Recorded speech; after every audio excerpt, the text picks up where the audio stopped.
professional here tonight. Now, tonight's main event, we've got two seemingly There we best go. friends. Stream is They're live. battling it out at our biggest stage yet for the most coveted title in our sport, the AEW World Title, with Adam Cole taking on MJF. Did I ever think I was going to be defending a world title in front of the most historic crowd in the history of professional wrestling? Yeah. It's a massive, humongous event. MJF's walking in there. Hello. Field solos. There we go.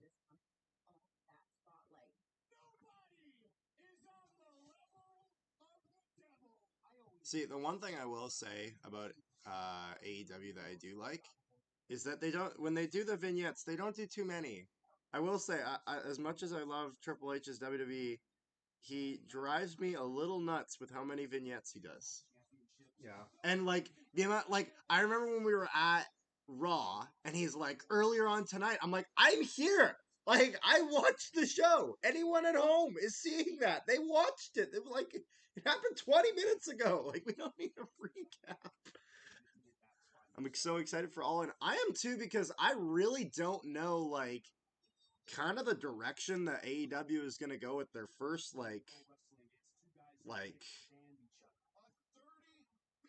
I imagine that this is now just going to be a thing where All In is going to be in the huge stadium once a year. I feel like, well, especially because All In was kind of the show that started everything, like technically before AEW. Yeah. And it was just the independent show. So I feel like that's kind of the direction they're going with this.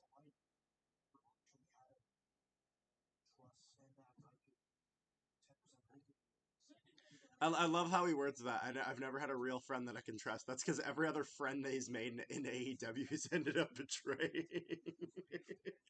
What was him? What? What was him? Well, yeah, it's MJF. I don't know if you remember me, but I changed my name. I was the guy whose brother got mad. I was the guy whose brother got mad at you for being a Jets fan in the playoffs. If you change your username, then that definitely is probably the reason I don't remember. My apologies. Because we remember it by the username. So I don't know. There's a lot of people that get mad at us for being Jets fans, but that's okay.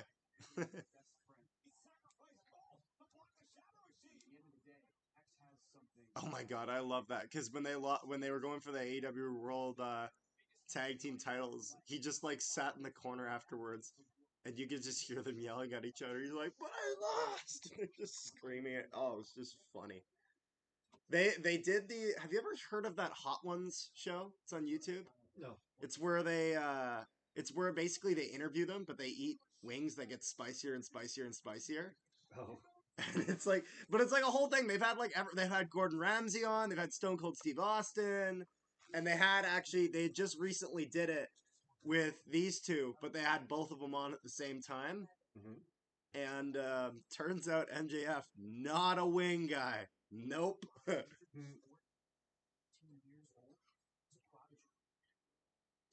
It is something. It is a little refreshing whenever you see MJF in the sense of that he's always in character. Yeah. I don't know any other wrestler nowadays who keeps kayfabe alive the same way he does. Like he's going through the Undertaker effort. Like I don't think there's any piece of footage on like there's like no footage of him not being in character. Yeah. Although it is interesting because like there was one time where they almost had a slip up. Mm-hmm. Adam Cole was streaming on Twitch and MJF gives him a call and he's like, "Hey man, I got this great idea for a tag team finisher, the double clothesline. I think we gotta go with that." Oh. And it's funny because Adam's like, I'm streaming, Max, and now they've worked it into it's a whole thing now. Oh. That the double clothesline is their tag team finisher. Are they doing the stage on the side? Like not on the end. Oh. I think the stage is on the side. Which is interesting because like I'm trying to remember who this guy is on the. Is that Zack Sabre Jr.? Is that who that is? I can't remember. How many friendships in professional wrestling can outlast He's got that life in the back, courtesy of them? He's got that hair like what's that dude from the Hunger Games? Who's like President Snow or whatever. I can't remember. Or actually, you know who he reminds me of? You remember the dude in Thor Ragnarok that was getting them to fight in the arena? That's what he. That's where you get that hair. That's the thing. I don't know when they're gonna have this match, just because the match is. It is only one match for the pre-show, at least that they've announced. Yeah. There really should be another women's match though, like, because if we're looking at this card, there's one women's match on the whole card. Although you want to know what's crazy? All Out is next weekend. They're doing so it seems like they're doing this, but then they're doing a lot of, that's why, like, you're not seeing the International Championship here, you're not seeing the TNT Championship, you're not seeing the TBS Championship. They're doing a show next week, and, geez, there's no room behind them, like, but yeah, no. There's rumors that Edge may possibly go to AEW. Actually, there's rumors he might show up at this show. Because, just because technically technically his contract is up with WWE. Oh, here we go.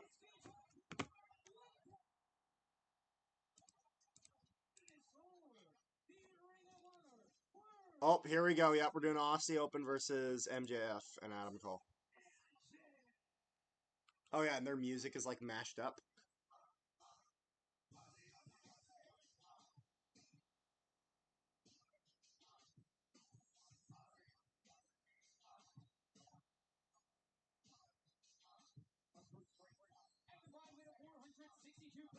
It is crazy seeing AEW in such a large venue, I will say. Yeah. Yeah. Like, it's kind of like, it's weird seeing a show this big and it not being WWE. Yeah. Like, it's, and I will say, I'm not surprised that the stage is what it is. I like AEW, they're not really, they more cater towards the indie wrestling kind of style. Yeah. So the fact that there's like kind of a small stage is pretty much exactly what I expected. Yeah. But it looks like they're hard. Yeah, they're right on the side. So it almost like this is what they were doing when they were Daly's Place Yeah. during the pandemic. I've noticed that AEW a lot of times, when they're at like Daly's Place, their hard cam is actually the stage is in the back, which is kind of a different way to do it. Yeah.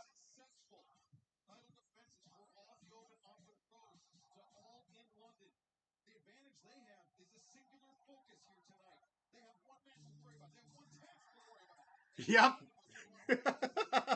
That's pretty much what I expected. MJF is our scumbag. Love that.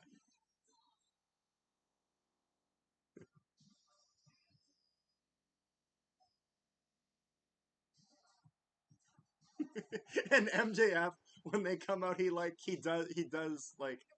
acts like he does Adam Cole's entrance. Like he'll have like the Yeah. he like you see what I'm saying? It's so unbelievably over the top that it's great.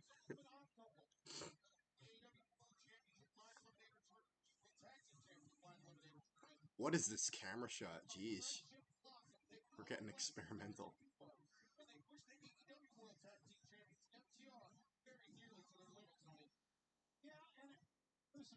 There really isn't that much room at ringside.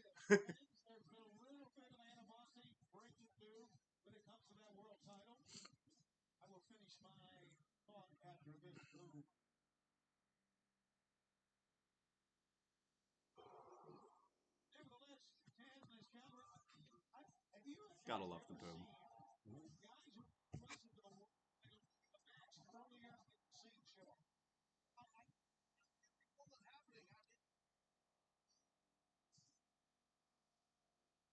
Oh, here we go.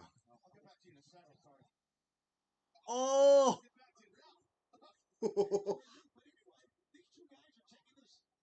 and didn't get to do the Adam Cole baby.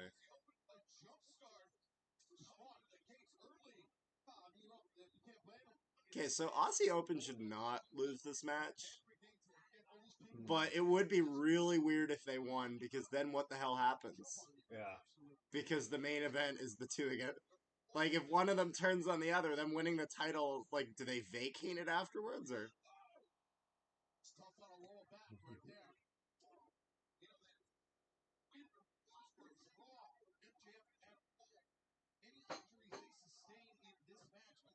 Oh yeah, we're gonna get some vulgar chants.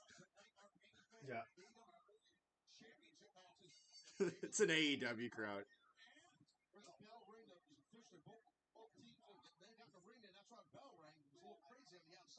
Thanks, Henry. Bring up a great point about the injuries. Let me ask you this.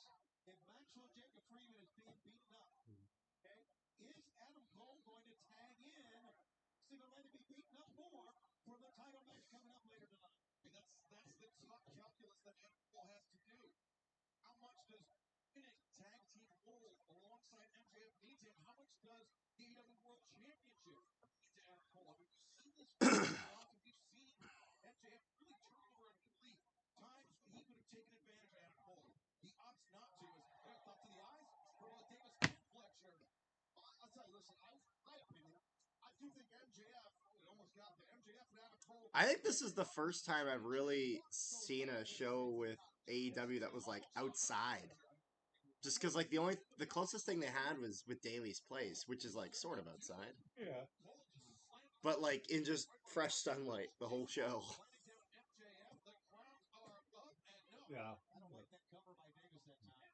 It's just kind of weird. like, it's just jarring. Like, this feels so WWE. Yeah. Yeah.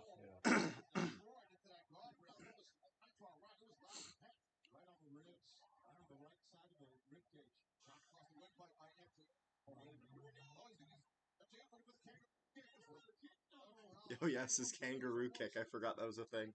He's making like every little move get over. Yeah. By like adding little moves to his moveset that are like the dumbest shit imaginable.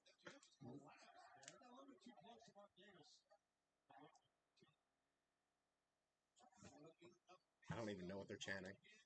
Kangaroo kick. Oh, kangaroo kick, obviously. No.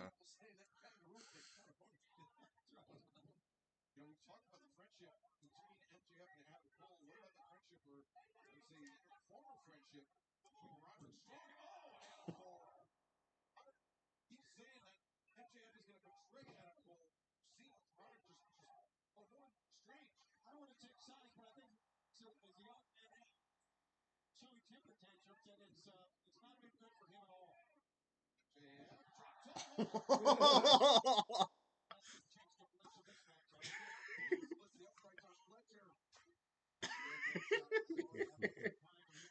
Yeah, this is pretty much what I expected. I feel like there has to be at least one more match in the pre-show that either they'll take one that they announce and just put it on the pre-show, or they'll. Yeah. Shot right there, man. Tony with a shot. Then another kick to the face on Fletcher. Adam Cole was all fired up. You know, that shot to the ribcage on the safety ring didn't seem to phase him at all. You're right, Shabbat. It did not slow him down a bit. He was still kicking right now. Now Fletcher can get. Oh, wow. He kind of rooted him in that time, Taz. He did. He kicked him and off and Oh. The backstabber, then covered by Cole. Deep block. Yeah. No, Fletcher. Backstabber was kind of high. It was almost like he was on the back of the head that time. It's not much the back of his neck. Fans over finish away all in London live on pay-per-view. Still have a chance. That's the thing. I don't really know. Like, the thing about, I will say, that's a little bit interesting about the MJF Adam Cole is typically Oh! Oh, he kicked his fucking head off! Oh. Oh my god! Oh, I think he actually hits him there. Oh. Oh my god! Jesus Christ!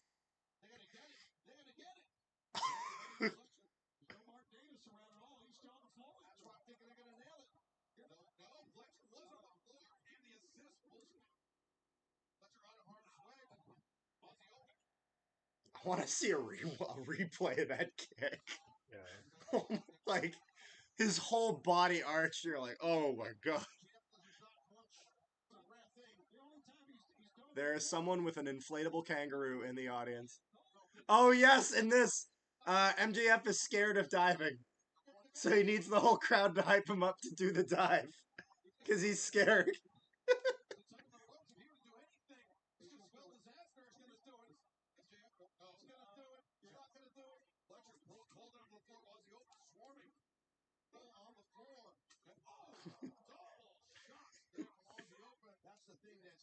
Yeah, MJF and Adam Cole are kind of the exception to that, just because most of the times AEW focuses a lot more on just like the technical wrestling as opposed to the characters.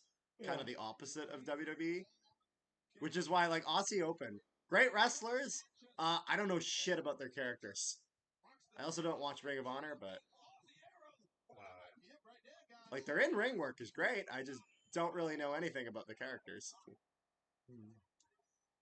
Also, I'm pretty sure they're from. I think they're either Australian or from New Zealand. I'm trying to remember where Aussie Open is from. I think it would be Australia. Australia? I mean, that would make a lot. Make a lot of sense. But I know they were from that portion of the world somewhere. They are from Australia. Oh, are Aussie? What? No, I was just trying to see. Are Aussie Open part of? Are they part?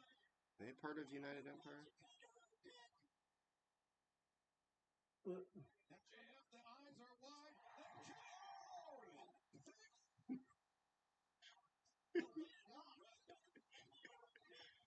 Oh my god, the crowd's going nuts.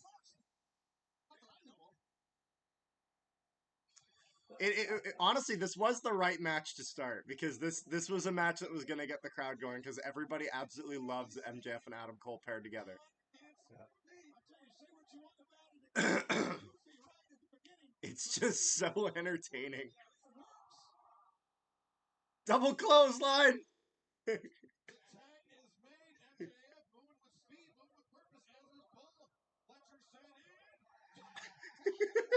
Like, they got a fucking double clothesline over. Oh, they actually won! Okay, how's this gonna work now?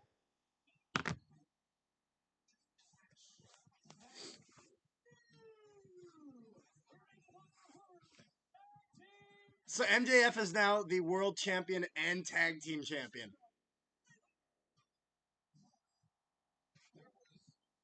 Okay, how's this gonna work? Because they don't wrestle on Ring of Honor ever. Like with Castagnoli or Cesaro, he actually wrestles on both shows.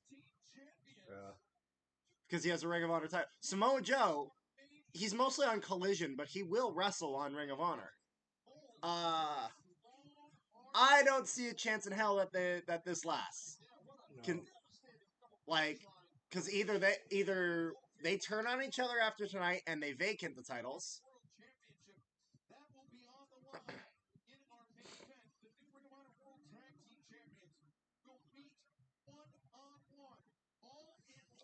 Because MJF, he hasn't even been on Rampage. Yeah.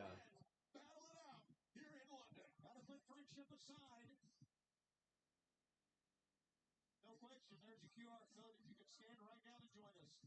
On the left of your screen. Bleacher Report, traditional cable and satellite providers. Select Dave & Buster's top watch station. Like TV, DAZN, Sky Italia, PPV.com, YouTube.com, internationally. Yeah, so MJF now has a Ring of Honor title. What the hell?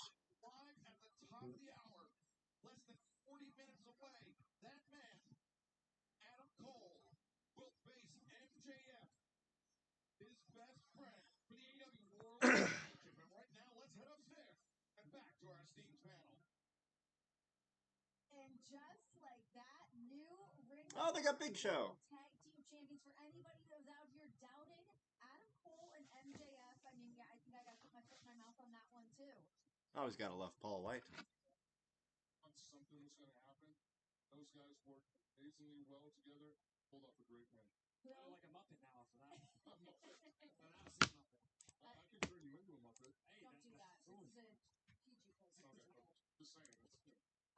Let's talk about tonight's main event now. Now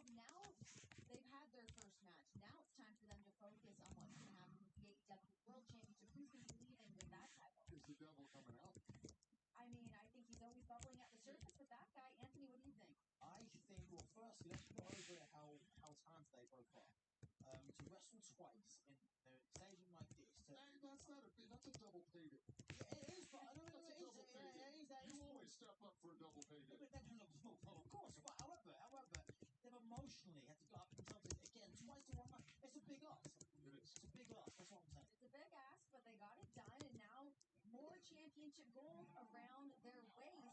Wait. Can you guys cue back position? Oh! Building. Sasha Banks or Mercedes Moné is there. But to have Mercedes in the building, you know that word travels fast around here. I can't imagine what the girls are. They must be a bit of a tizzy in the locker room right now. The women's locker right now is real nervous. Interesting. Unbelievable to see Mercedes. I mean, I will say, the like these panels or whatever were not working for AEW until they hired Renee. Yeah. Like it was just four-way matchup. Four of the what is it? biggest female stars in all elite wrestling. We've got Sheeta, Saraya, Toni Storm, Britt Baker. Okay, these are cool. Although not gonna lie, I love the fact that WWE's brought back the moving graphics, like the early 2000s ruthless aggression Okay. era, like Yeah. moving. It's great.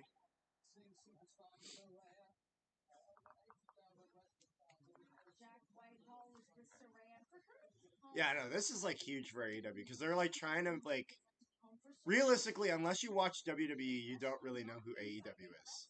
People who don't watch WWE know who they are. Yeah. And so AEW's trying to kind of trying to break that. Yeah. I know her when she started. I knew when she was that young girl with the grit in that rear-ending That injury hairstyle that is sucked, just you know, fucking just sucked her stupid. soul out. And now she's back.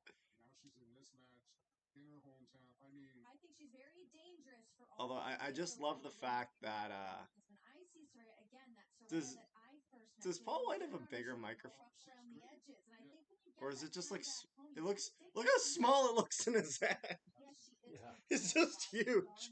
And I think she still has that grit firing in her belly. I spent a few days with her. I can guarantee you she still has that grit. She's pretty saucy. Who do you guys love now? Still her mother's daughter. She sure is. There you go. You know what? That's the best way to put it.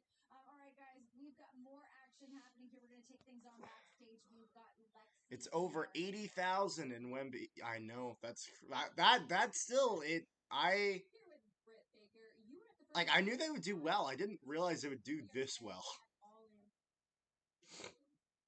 We are in London at Wembley Stadium. That is a sentence I never thought I'd use. But listen, there's also The thing I'm wondering is that like, can AEW actually do this consistently though, like yearly? Like it's Yeah. the first one. It was bound to sell out. Yeah. Because when I was champion, If they keep doing it in the UK, probably because UK's crazily wrestling fans and they do not get enough shows. wrestler of the year. And then I too felt complacent. I allowed myself to take a back seat, assuming that someone else would rise to the occasion. But there's only one me. And almost 5 years ago today, I walked in the ring at the first. Okay, we're gonna have like another women's match on the opening card though, because like literally there's one women's match in the entire card. Like, I walk out there a bona fide star, ready and more determined than ever to show you fans. thing is, they wanted to have what's her name wrestling here? Why am I blanking on her name? Jamie Hayter, because she's a Brit as well, but they couldn't because she got injured. Oh. Yeah, there was two Brits that got injured that they wanted to have wrestle here. They wanted Jamie Hayter, and then I'm trying to remember who the other one was. Still really hard to deny. It was male. I'm trying to remember who. DNA that Britt Baker has put into the entire women's division here in AEW. It's hard to bet against in a match like this. Did you see Britt Baker's eyes right there? It's been a long time since I've seen her that focused and determined. She's got a real Trying to see here. angry look to her face, a real angry set right now. So this adds fuel to the fire. There's so many hopes and dreams on this match for our women's division. And then, you've got a shark up in the stands that's circling the waters. Trying to see here. They got. Absolutely, but yes, it's four of the biggest names in women's. Trying to see who all they don't have here. They don't have Orange Cassidy here. Luchasaurus will probably be here just because he's with Christian K. So, have you seen this whole thing? It's kind of weird. So, Luchasaurus is like the henchman for Christian. Christian is full blown heel, and he is being almost only strictly a heel in AEW because his heel work is actually really good. Just WWE just never decided to do it. It's kind of something that he just did in TNA and just did in AEW, but like he is an asshole when he tries to be it. But Luchasaurus. So Christian tried to win the TNT title, lost. Luchasaurus, his henchman, then won it. But now Christian holds the title. Like every time they do it, he's like, "No one will ever be a better TNT champion than me." But it's hilarious because whenever they come to the ring, Luchasaurus is the one being announced with the title because he won it. It's kind of this weird thing. Yeah. Let's see here. Brody King, that was the big guy in House of Black that I forgot about. Oh, okay. The big tatted up guy that I couldn't remember. Action Andrade. I'm just trying to see her. I think the reason because people from countries like France and Germany travel to England to watch AEW because it's the closest thing to a live event. No, that's definitely true. No, that's definitely true. That's why, like, ever since WWE even started doing more international shows, they rumors that Edge will sign with AEW once his contract is already up. To my knowledge, I thought his contract was already up. And so there were a bunch of rumors. Edge tried to shut them down, but he also didn't mention that he was retiring. Which, like, if he was retiring at that WWE show, he would have said it. He would have. Yeah. But I'm just trying to see here who all they don't have. Do they have William Morrissey wrestling? Which they used to call him W. Morrissey. Now they just call him Big Bill. He's Big Cass. Yeah. They had him before. I don't know if he's wrestling. Like, I'm still looking at AEW's thing to see here. But I'm trying to see who all they got. They have Brock Anderson, Arn Anderson's kid. Only problem with Brock Anderson is that he's not great. Really not. He's you'd think that the son of Arn Anderson would be like he looks like Arn Anderson a lot. Yeah. But the problem is that his character is literally the same as Arn Anderson's without the charisma. Yeah. Like he wears the same type of stuff. Like, and I get it, but it's like you have to be a little unique to be interesting. Hey, they got JR.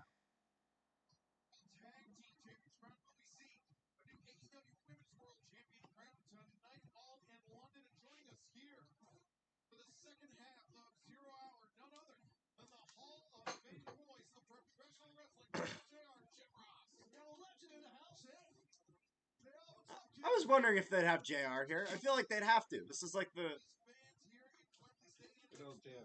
like I know he screws up a lot now with him being a bit older and whatnot, and I know he makes a lot of mistakes. But he's JR. Who gives a shit? Yeah. There's something about the my God, you know that like. Oh, we're doing Hook versus Jack Perry.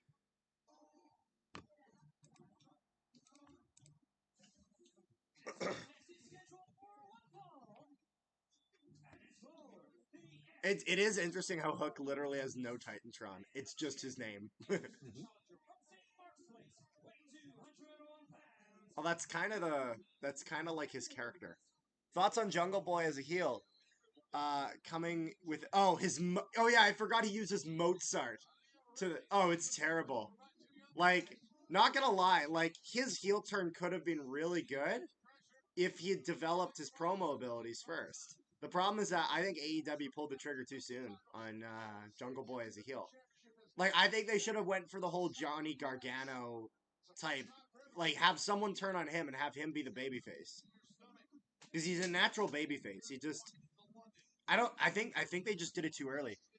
Brian Pillman Jr. is not interesting. Hopefully, he will do well in WWE because I heard he's reported to go to NXT. Yes, Brian Pillman Jr. is going to NXT. He'll be there, I believe, next week. Yeah, this is. And I saw a thing that he might be retiring the FTW champion. Oh my god. But I don't know if he did that or not. There was like a rumor about it, and I didn't watch the show before, so I don't know if he did. What's that? They were like at the last show, they had mentioned that he might retire the FTW title, Oh. which I didn't watch the last Dynamite, so I don't know if he actually did that or not.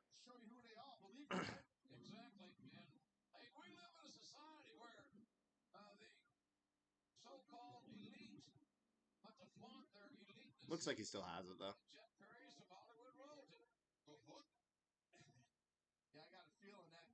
Yeah, he does.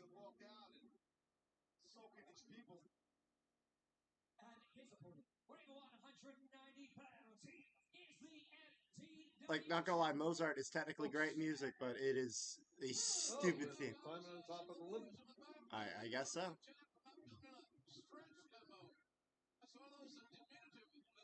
I love that 39-day reign. I just have to mention that.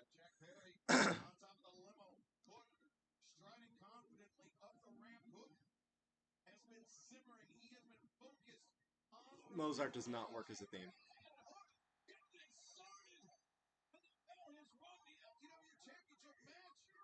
I just love when Jungle Boy turned on Hook and Taz was on commentary. Taz would not shut up about Hook was gonna kick his frickin' head in. Like, are we? Is this a no DQ or? Oh yeah, one thing you're gonna realize about AEW, they they never count countouts. They just the rule just it exists. It's just never enforced. Ah. They run out of the ring. The ref just forgets to count.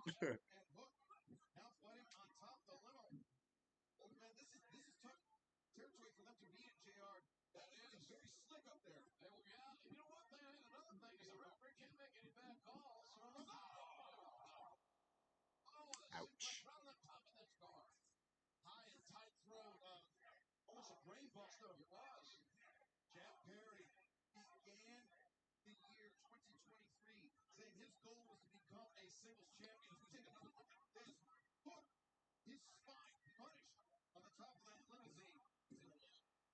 The good thing is that because this is on YouTube for the pre-show, that means if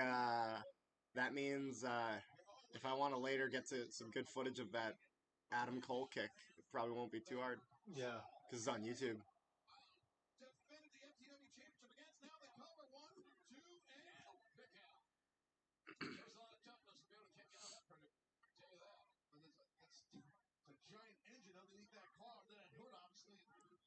It's genius what AEW is doing with Christian. Christian is holding the belt without winning the title. Gains him more heat. No, it absolutely does. And it is like the only the only thing is like I would die to see that version of Christian in WWE. I would like heel Christian and oh. Oh! It's match 2 and we're already bringing in Broken Glass.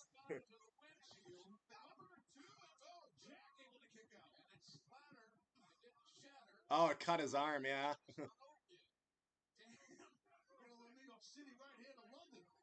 All right, so everyone in the chat, how many gallons of blood is coming out of John Moxley's body today? If he's willing to do it on weekly television, I'm sure as shit he's going to be willing to do it in London. Oh, that's a nasty cut.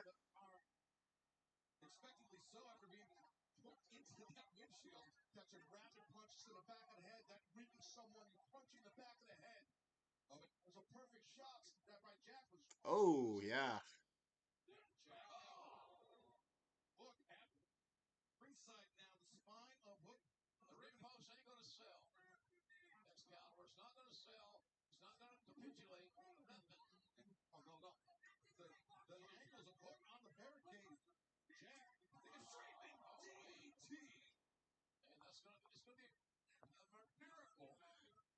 I still love the clip. Whenever I see them do the close-ups with the camera, I remember one time MJF took the camera and he just went like this. He just flipped the whole live audience off. Is this Falls Count Anywhere? I'm not sure. I mean, it makes sense why they're not getting counted out, but then again, it's AEW, so good. Yeah, it doesn't mention shit about Falls Count Anywhere on the thing. Oh, they did mention that it is in 0 hour. Okay. Yeah, they call it pre-show 0 hour, which, to be fair, does sound more exciting than the pre-show. Oh. Oh, wait a minute. Because it's the FDW titles. When the FDW title is on the line, is there rules with that title? Like, it's like an ECW, like, title. So it would make sense if it's, like, no DQ for any title defenses.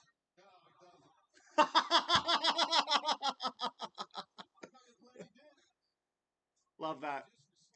Fake's going coast to coast, jumps off, and just flips everyone off. All of Jack Perry's heel work, besides his promos, are great. It's just the promos really... You need to... His forehead will look like New Jack once his career is... Oh my god. Maybe worse. Probably worse.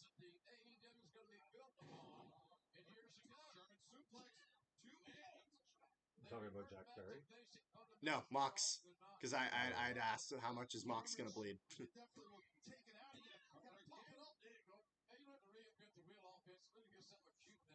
At least I'm assuming he's talking about Mox. Because I had mentioned that Moxie was going to bleed everywhere. So.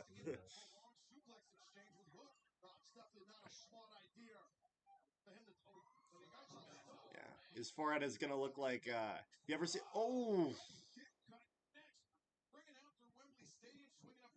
I will say it is kind of jarring if you ever see something with Devon Dudley. His forehead, Oh, yeah. like, his is pretty jagged. I've said it a lot. Germans take a lot out of the guy taking and the guy giving it.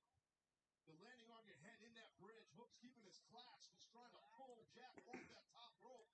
Yeah, but Jack. Oh, Jack with a low blow. He's going to pull it in his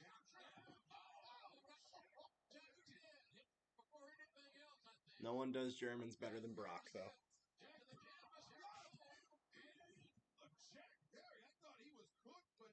Something about a Lesnar suplex. Just watching, like, grown men just fly across the ring. Yeah. I remember seeing a clip of, I think it was him suplexing Kurt Angle, suplexing Rey Mysterio or whatever. Oh, okay. And Rey Mysterio literally flies from corner to corner. like, I'm like, sure. whee! Just go. Or it was something like that. It was one suplex, and the last one, or it might have been Kurt Angle suplexing everyone, but Rey Mysterio was the last guy on there. And he almost hit the bloody turnbuckle.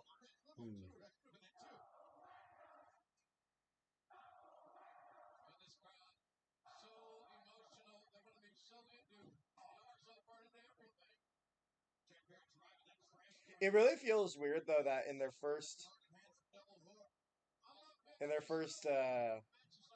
show in the UK that they're not having the international title there. Yeah. You'd think. Yeah. Yeah.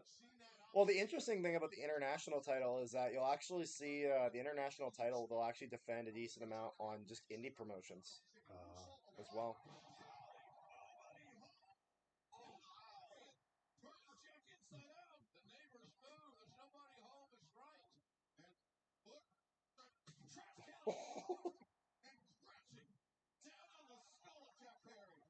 Some new gear too.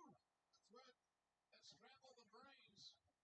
Awkward orange-inspired attire tonight by Hook outfitting here in London as the cross faces bring down and Hook goes in. Why show Mercedes this way? A crowd shot seems odd, especially if she's debuting tonight. Well, she might not. She might actually just be at the show to... Oh! Jack Perry taps out. Hook is FTW champion again.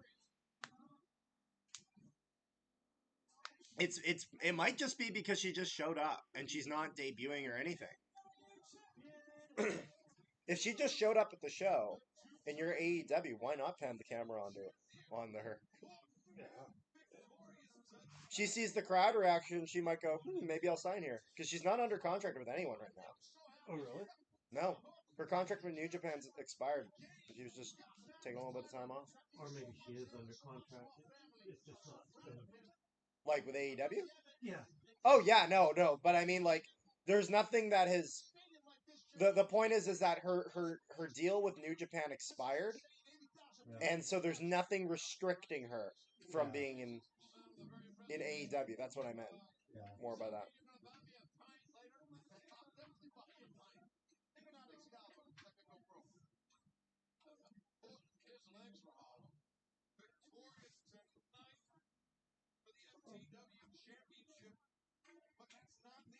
Problem is, though, where does this heel turn go with Jack Perry now? Like this is where I worry about Jack Perry's heel turn getting stale now. Yeah. Are we doing Punk versus Samoa Joe next? Mm-hmm. The relationship between me and CM Punk has always been complex outside of it. We've been there for each other in our toughest times. At the same time, we both caused some of the roughest incidents that we've had in our life. Joe is a guy that brought the best out of me. If there's one thing that I'll never forget, I'm Samoa Joe. You've always been competitors.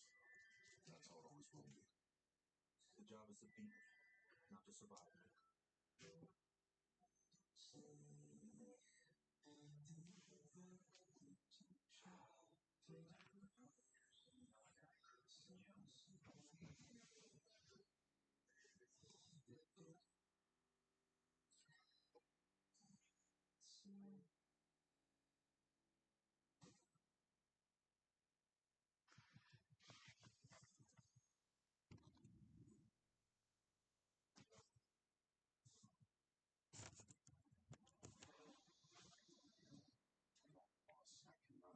Sits well with Samoa Joe. I think to have some kind of an identity crisis is really scary. So I think we'll get some vignettes, a little bit of talking, and then that will be the end of pre-show.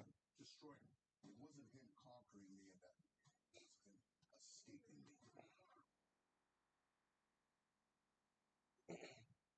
Did I win? Because along the way, I learned something to be. Just never got any TV time. Yeah. The only problem is that if you want to watch AEW Collision and you're in Canada, you need TSN Plus. You need the premium version of TSN to watch it. Which is why, like, their Canadian TV deal is not really that great for Collision. Because this is the thing, Dynamite's just on the standard TSN. Yeah.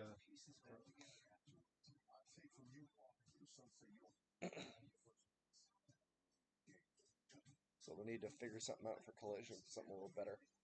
Pardon? That's the thing, though. When Collision launched, though, they weren't sure how well the show would do, so that's probably why TSN didn't want to make it a main show.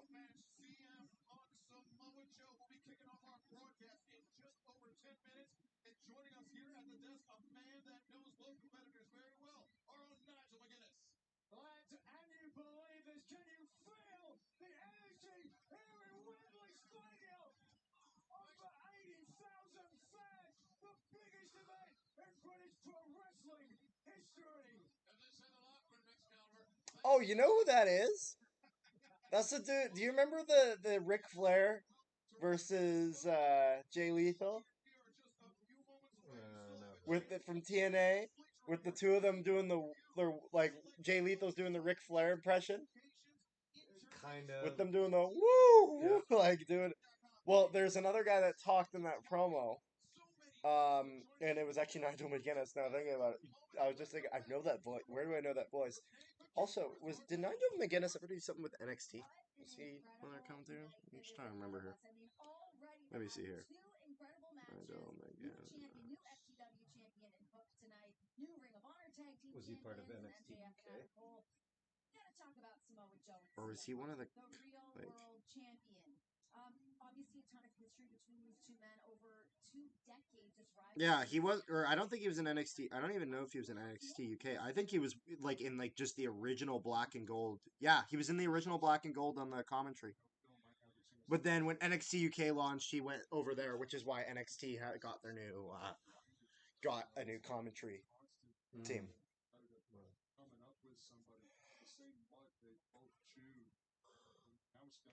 So I'm trying to see here. CM Punk versus Samoa Joe. This would be the only match on the card that is all Collision. Because then FTR is Collision. Young Bucks are on Dynamite, and then trying to think here. The Acclaimed are on Collision right now, but House of Black are on Dynamite. There's a bit of a because they're doing like a sort of brand split, sort of not. Also known as brand split for the people that are cool with CM Punk and also cool with Omega and the Bucks.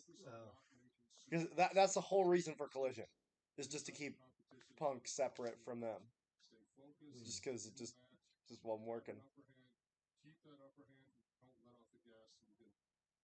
Although eventually they have to do a Punk versus MJF. I hope they keep Adam Cole with MJF a bit longer. Yeah. Because, like, not gonna lie, I would love to see MJF versus Punk with Adam Cole in MJF's corner. Because MJF would 100% be the babyface. And CM Punk would absolutely be the heel. Even though, like, because MJF, he's kind of in this weird spot where, like, he's a heel, but also a babyface. He's just kind of, like, really depends on the night.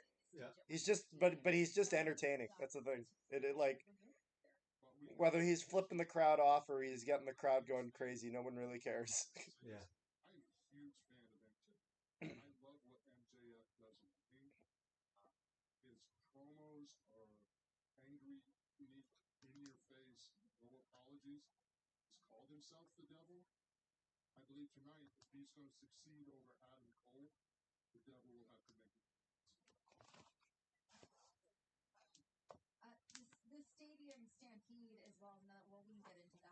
Yeah, let's see how crazy the Stadium Stampede is.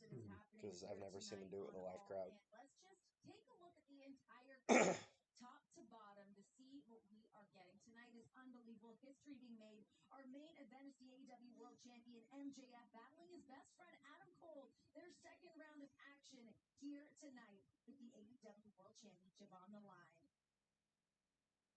The AEW World Tag Team titles are on the line in a rubber match. It is the trilogy for FTR versus the Young Bucks. This is about legacy. This is about championship gold. It's all culminating here at Wembley Stadium.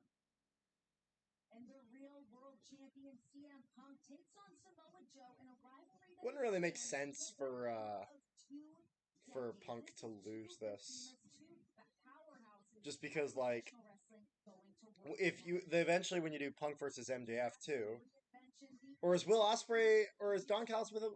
I guess he's with Will Ospreay, but he's also with Takeshita. Like he's kind of all over the place, Don Callis. Trios action, we've got the Golden Elite, Ibushi, Omega, and Hangman Adam Page. They go toe-to-toe with Takeshita and the Bullet Club Gold, Jay White and Juice Robinson. And it's a four-way matchup for the AEW Women's Championship. The current champion, Hikaru Shida, puts her gold up for grabs on the big stage against Toni Storm, Britt Baker, and the UK's own Saraya. The AEW World Trios action, we're going to see the Champs, the House of Black, take on the Acclaim, and they have conjured up badass Billy Gunn, who will be making an appearance here tonight in London at Wembley Stadium.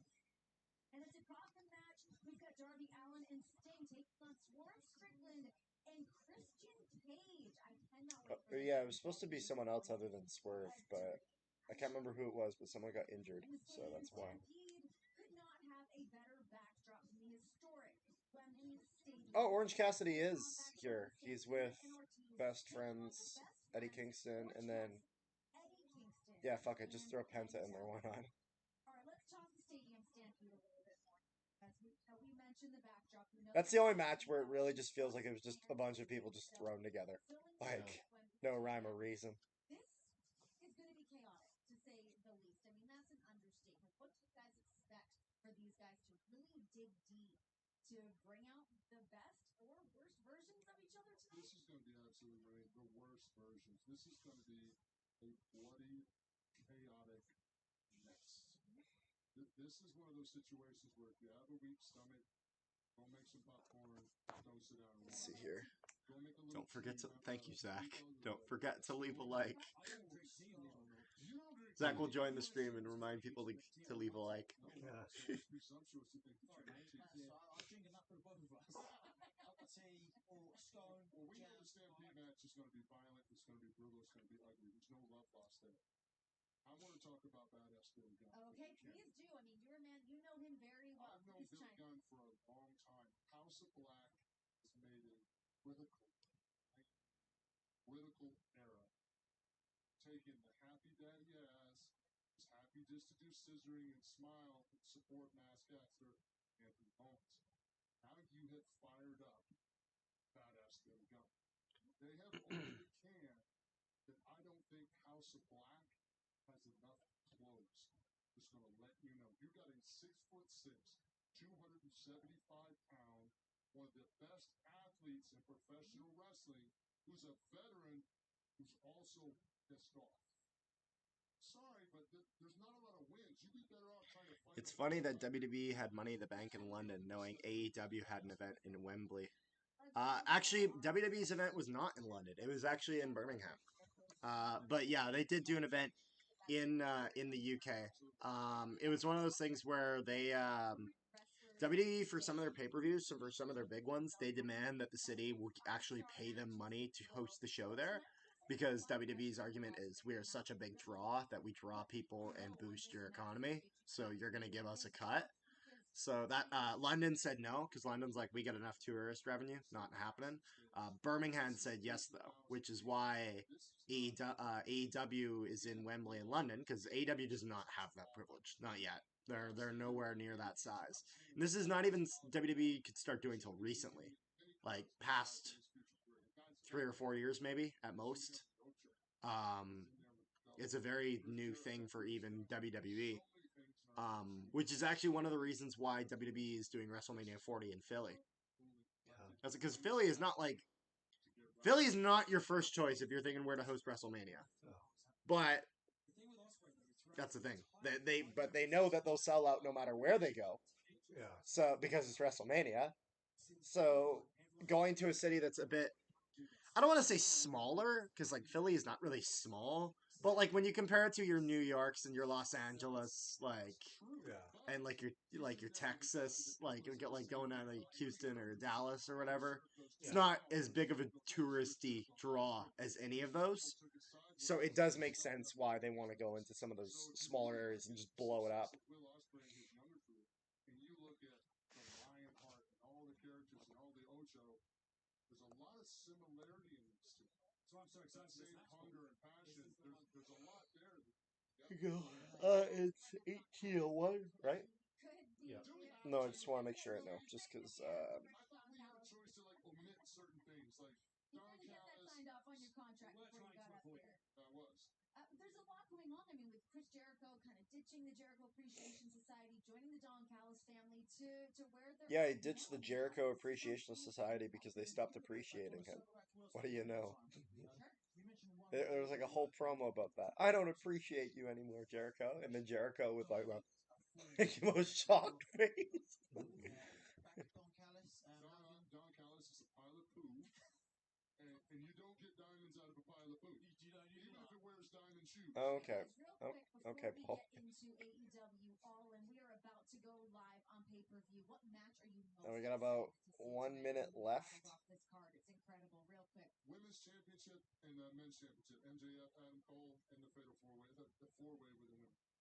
Women's Championship. Saraya took me to go see Ed Sheeran years and years ago. She's going to win. The real World Championship. Yeah, I don't know who they'll have win the women's one. Oh my goodness, it's going to go off. Philadelphia is a mad sports city. They love any sports, whether it's the fly. No question. I'm just saying, in terms of touristy, they don't get the tourist revenue. So when you pitch it to the city that you're going to increase tourist revenue, going to a city that doesn't bring in as much tourist revenue makes total sense. That's what I was saying. But yeah, no, Philly is a wrestling city. They'll be just fine. Okay, I think I'm gonna switch over now. You think? Yep. There we go. Let's switch over to pay-per-view. Well, no, not pay-per-view. What the hell? That's not it. HM, to get back to TV. I accidentally went to Mario Party 4. Whoops. Is this just... There. Yep. Here we go. Yep, this is it.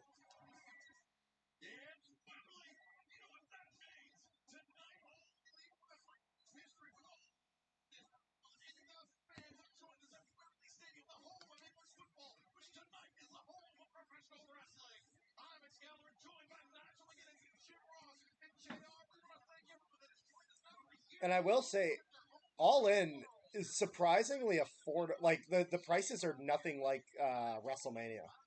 Like, not even close. Like, they really... They made it affordable. They did. Yeah. Oh, I should really take off this off. So what are we starting with? What's our first match?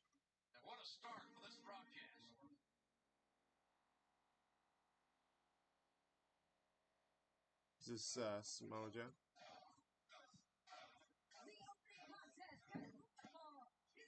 CM Punk versus Samoa Joe. Yeah, 501 day reign is...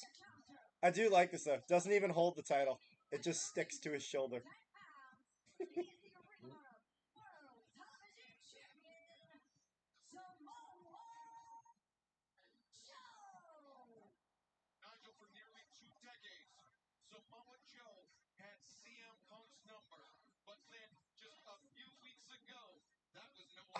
I love Samoa Joe. I really would like.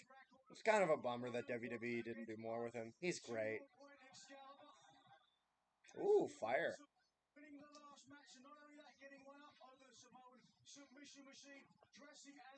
Okay.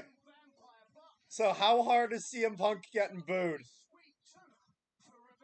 How hard does he get booed? He's getting booed.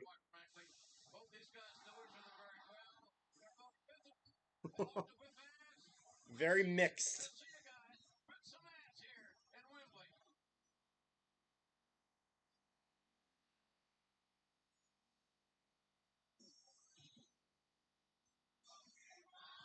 Oh, everyone's singing Cult of Personality, though.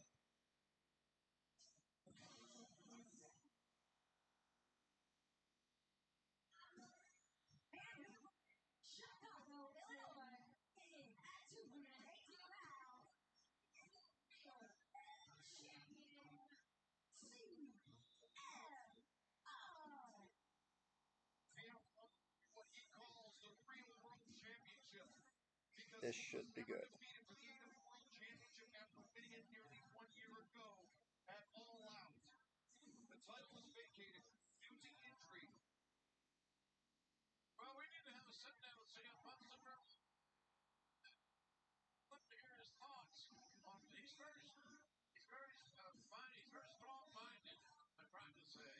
Very well spoken as well. Certainly loquacious. Not one to withhold his viewpoints. But did you see? Did you hear that reaction from 80,000 people here in London? A less divisive man we have not seen professional wrestling. These two guys can walk out here, Excalibur. This, fellas, all of this. This is going to be a war night. These are two men that, at various points of their careers, have been the best of friends and the bitterest of enemies. And this time in their career, it is much the latter. Yes, certainly. A lot of tension between both superstars. Their trio of matches in the early 2000s put both of these men on the map. Since then, both gone in very different directions.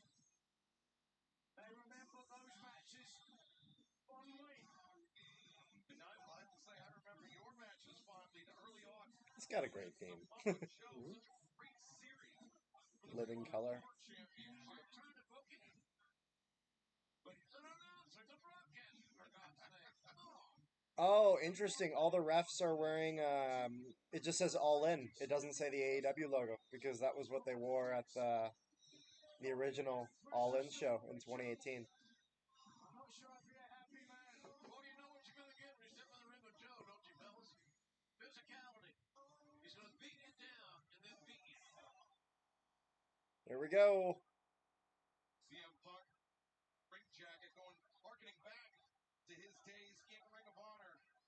As referee Paul Turner calls for the bell, we are off to the races in London. Boy, this should really be good. I can tell you that right now. There's 80,000 folks here that think so too.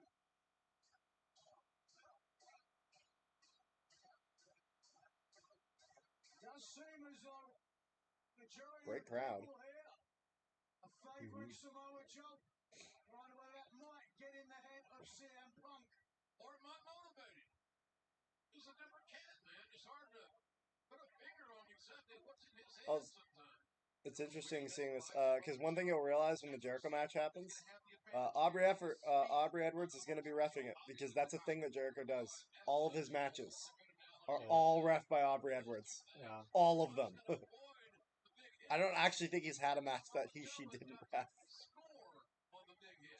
And Nigel, having been in the ring with both men, has the technical advantage. I mean, Joe, known as the Samoan submission machine, but Probably has, CM Punk, just he's got that anaconda bite in his back pocket. Yeah, both of doesn't these happen men very often. have both hard-hitting manoeuvres and You're gonna see any like any Pepsi plunge from CM Punk? Do you know about that?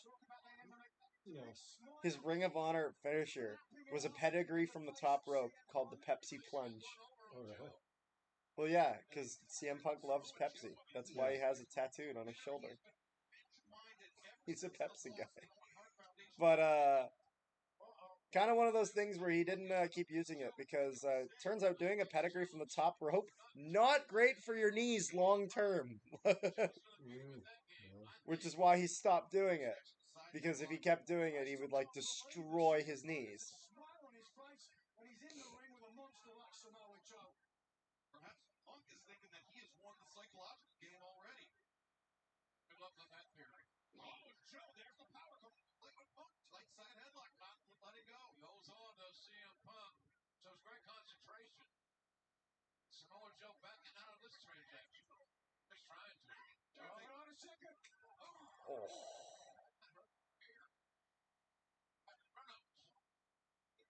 Punk trying to retreat to the relative safety of the ring without a hammering the chest of Punk. Do you hear the ref counting that? Real world champion. No. Of course you don't. Oh, no. Well, like we said, they know each other very well. Smart that Punk moved when he did, or he would be dead meat. Oh, dead old pizza. CM Punk against the barricade here at ringside, and Punk seizing on Joe's return to the ring. Nice advantage. I'm curious as to how much those little jabs hurt Joe. Yeah, not a lot, but those strikes from Samoa Joe, every one of them rattling the body of CM Punk. Teeter-tottering on the middle rope, Brucey Samoa Joe, those shots and the headbutt. And the headbutt, one of my favorite offensive weapons to call. I think very effective. Both these guys use the headbutt. That's the next. I know you felt the sting of those shots. It's not just the sting, it drives the oxygen out of your lungs. It makes it very hard to breathe. Wait a second. Joe famous for moving on the crossbody, but this time. Whoa! Samoa Joe landed right on his Thought head. Punk was a little old for doing that. So is Joe. Oh yeah, He's he's got to do a big old front flip. Although, hey, that's how Rikishi would sell a clothesline. You ever notice that? He did a backflip when selling a clothesline. Punk completely missed. I love that. So, do you know about the walk away? Oh, it's the greatest thing.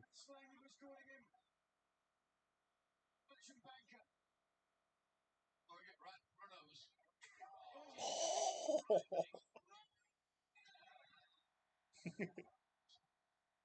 Joe's having some fun, fellas. And CM Punk is not. Indeed. Love him. Turn it up a notch or two. And now it's Samoa Joe Nigel with a smile on his face. Turning things around, so we are here, fellas, in Wembley Stadium. It's hard to convey the magnitude of this stadium. Breaks the count. Oh, to stop the count. Oh, Joe to stop the imaginary count. squared off Steel Ring post. And now Punk up to the apron, looking for the workout. Oh. Oh! And he flips him off. I don't think I've ever seen that. Have you ever seen that? Broken through the side of the announce table?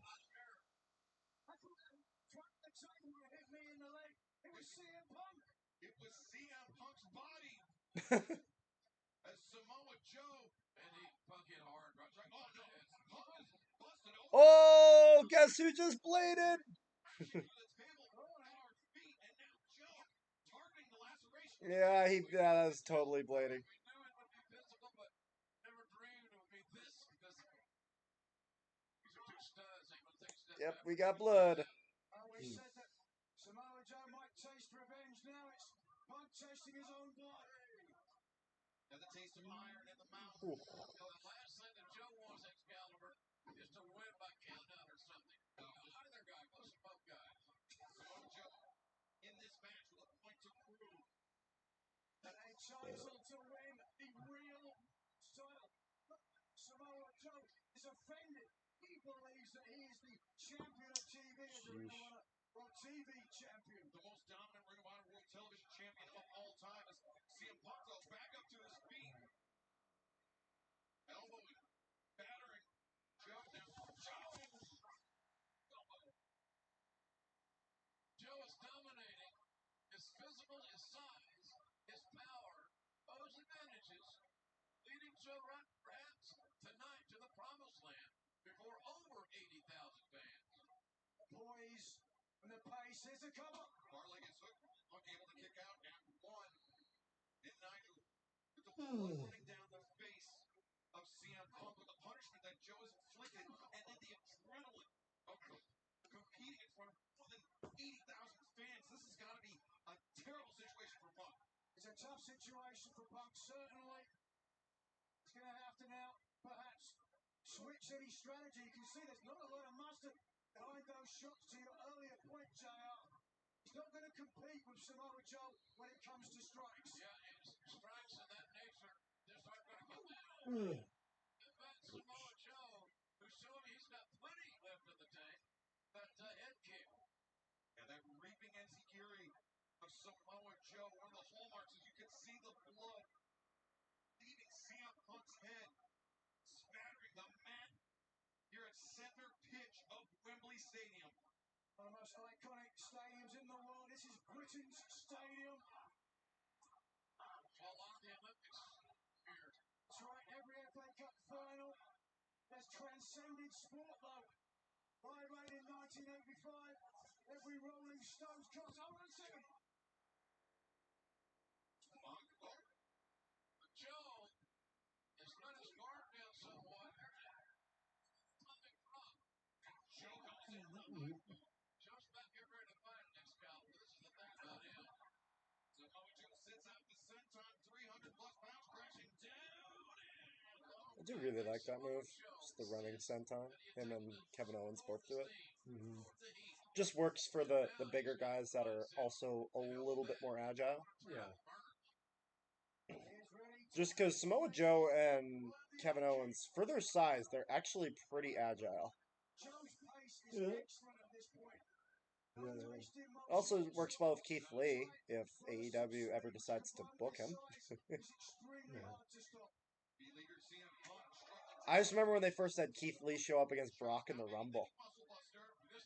And it was and actually when he first showed up in AEW, he picked up a guy and probably threw him about 10 feet in the air across the entire ring. I'll show you that. He grabs him by the collar and just tosses him. Although I kind of hope that they finally do so. Oh, the thing is that turns out Keith Lee actually has gray hair and he's been dyeing it black for years. Oh. Yeah, not gonna lie, gray hair Keith Lee doesn't work very well. Doesn't. This is one time he just decided, what if he just stopped dyeing it? Turns out he wouldn't get booked.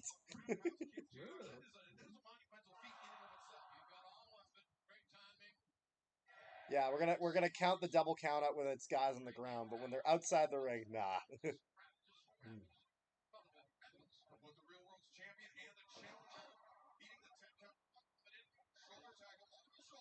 Wait a minute. Oh my God, is he doing the John Cena? He's doing the 5 moves of doom.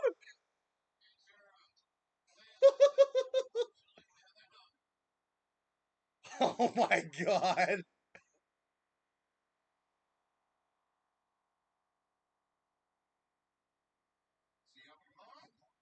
And then he does the Hulk Hogan leg drop. And he kicks out at 1. I will say I love a good kick out at 1.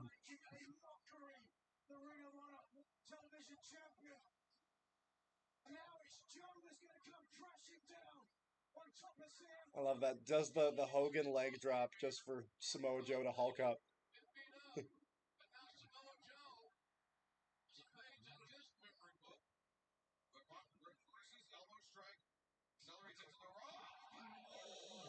That was good.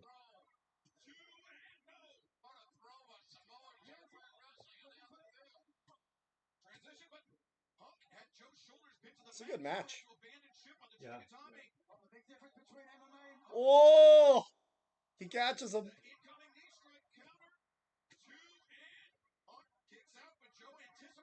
Oh, he's doing the STF! You can tell that this is just those two having fun. Like,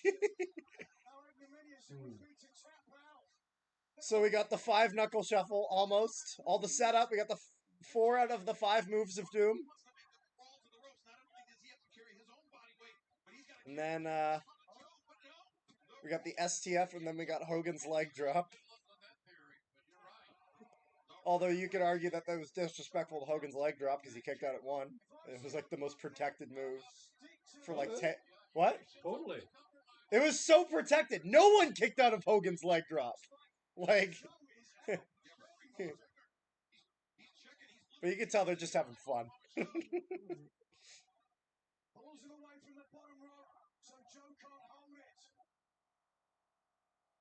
Oh, now we're doing the Ric Flair. How many references can we do in a single match?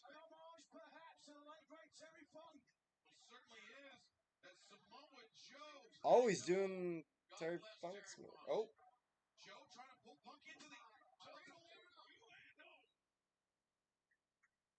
CM Punk, he left his head hanging for Samoa Joe to grab, pull him into a big predicament. But Punk now with the advantage, drops the knee pad.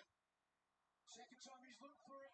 Likes that rising knee strike in the corner, but has Team Joe. Too big, too strong, the veteran knew what happened. 0 for 2. And Samoa Joe may be ready to put this away. He's known for the rear naked choke. The Japanese Sandman, as fans have got to Jerry Gray and might know it. But instead, no. Looking for the Muscle Buster again. The Muscle Buster. The ace in the hole. Finally, Joe. On Excalibur, it works. It certainly does. Joe knows that. That's fine. Well, look at Owen Punk. Spilling to the apron. It's been a very physical matchup from the very, very beginning.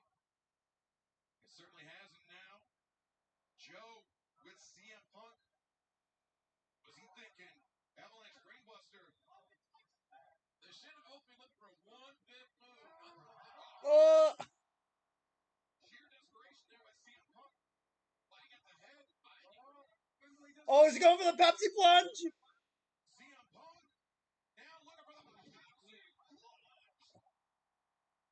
Nobody centers. Looks over. Punk has done it. Are you kidding? Well, you know why he did that, right? He sure as shit wasn't lifting him up for the GTS! It's good that he has a secondary finisher, because, like, Samoa Joe's a little too big because he's tried it before, and it didn't work. So he either needed to win with the Anaconda Vice submission or win like that. Although it would be something if he won with the 5-knuckle shuffle. That would have been hilarious. But yeah, CM Punk had to win because they have to do Punk versus MJF at some point. The second Punk versus MJF, which will be great because, well, the first one was pretty damn good. Yeah.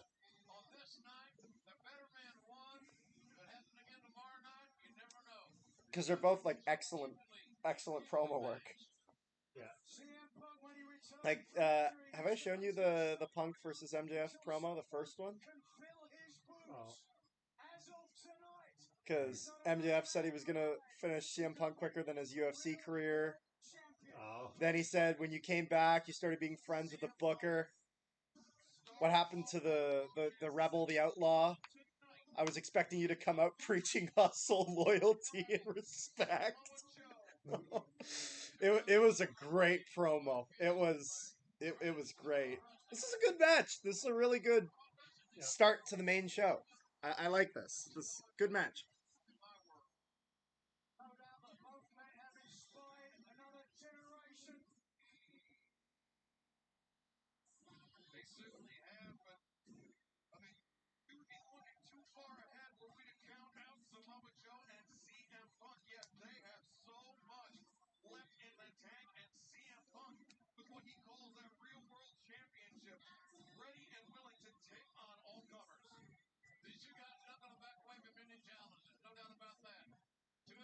AEW's finest, and they worked hard tonight. They had a hell of a match.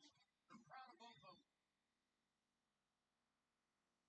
But pretty sometimes. Tough. That's what we like. Signed to show respect by CM Punk. What he called the real world champion, victorious tonight in the opening contest. With Bret Hart. What?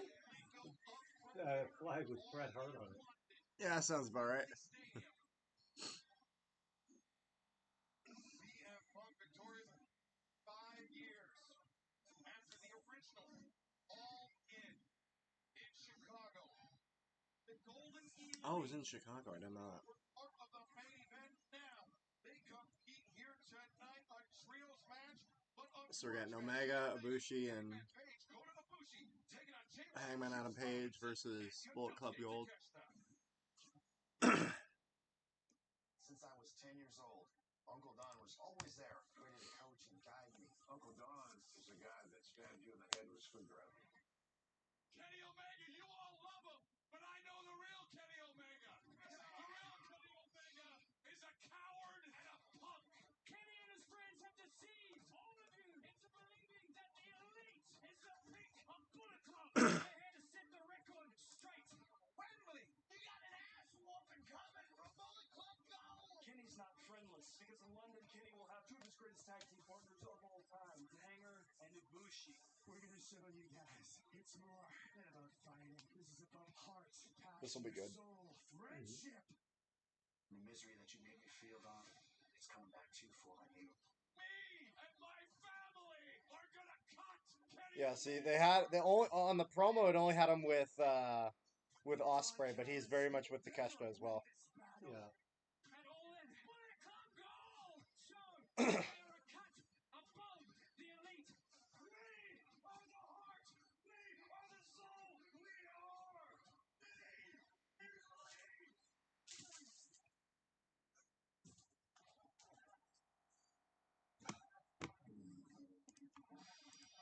They're doing the entrances, so you can.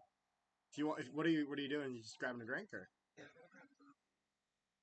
If you could actually bring a glass down while you come down, if you're able to, just because there's already like drink here, I just don't have a glass. Yeah. You could bring a glass, that'd be great. Thank you.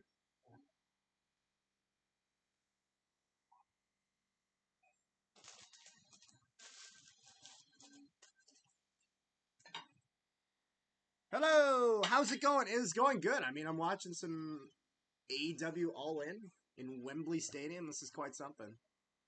Oh yeah, I forgot the Guns joined Bullet Club Gold.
vicious and sudden. And Jay, I can see you hanging out with these four guys on a Friday night. I don't know, Nigel. Let me think that one over. And their partner, being accompanied by Don Callis from Osaka, Japan, weighing 232 pounds, Konosuke Takeshita.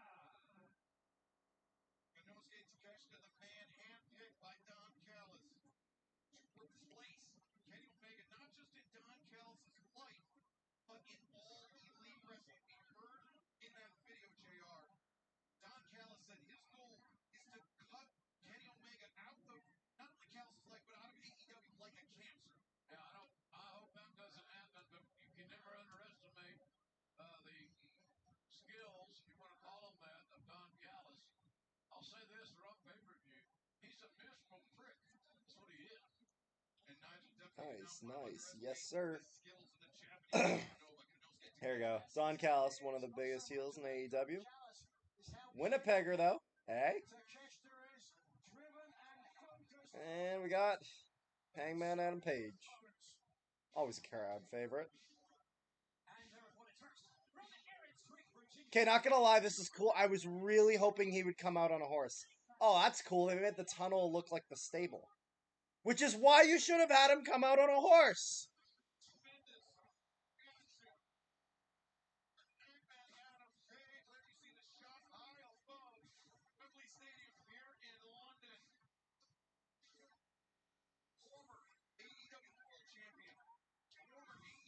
Frequented in Salisbury. And Kota Ibushi's.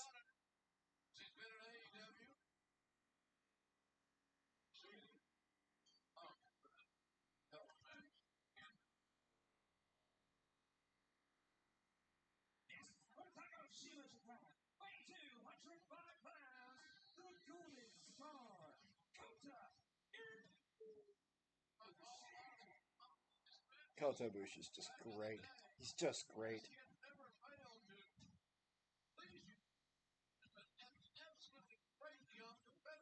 Undoubtedly unorthodox, but electric, phenomenal, one of the most athletic superstars of his or any generation, for that matter. And we got Kenny Omega. That's a difference maker. And he is Rochester of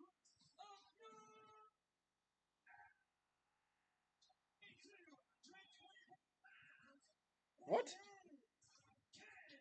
Oh, he's not. He's from Winnipeg. You bum. See, Kenny Omega standing shoulder to shoulder. Two men that he has had such tremendous success with throughout his career. Hangman Adam Page. Kenny Omega for AEW champion. Kota Ibushi, Kenny Omega. They really set the tone easy pro wrestling in Japan, and then did it again in Japan pro wrestling as a duo, as opponents. But here tonight, united against Bullet Club Gold and Konosuke Takeshita, and I have the unfortunate duty to remind all the fans, or to alert the fans, that Don Callis. Yes. That's right, Uncle Don. Thank you. It's a pleasure to have you here. I'm glad you were here earlier when Jim Ross was talking about it. I won't tell you what he said. I was about to say, you looked like you were getting tired there. I get tired when I don't sleep regular hours. Like, Yeah, well, we were up late last night.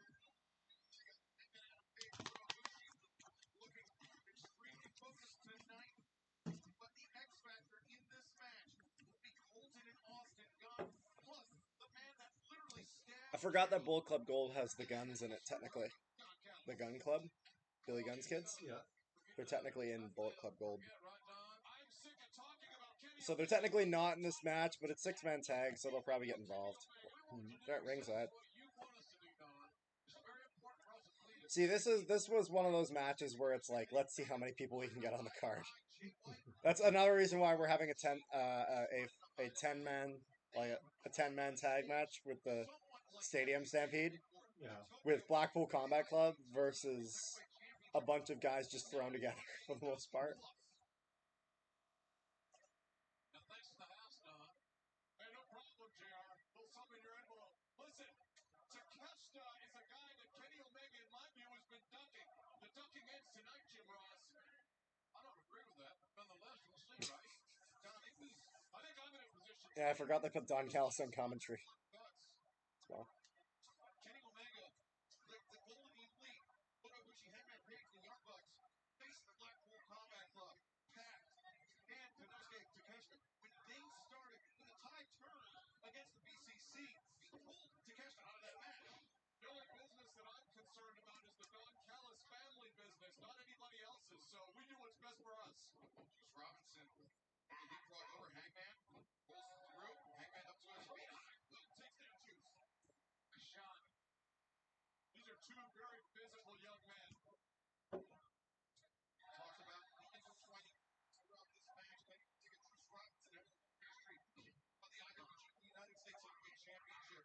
Kenny's bouncing around tonight like he's got a ton of emotion, energy.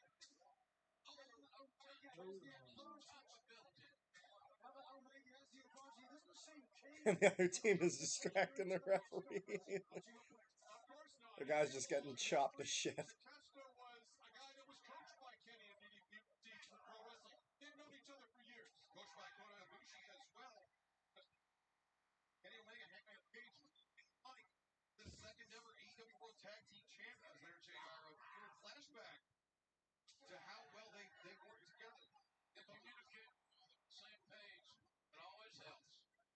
Juice Robinson backing off. Who's the main event of this? MJF versus Adam Cole. Oh, right, yes. That's right. You've got to be careful of Ibushi's striking ability. It's second to none, in my opinion. And I'm worried they're going to split them after this. I don't want them to split them yet.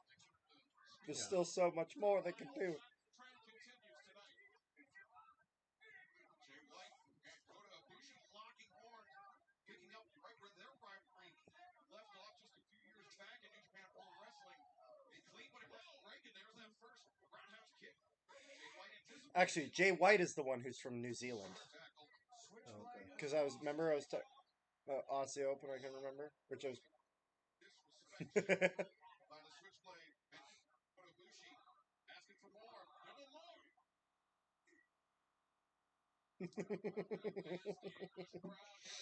I must apologise for their potty mouth, Don. I agree. Jay White, the leader.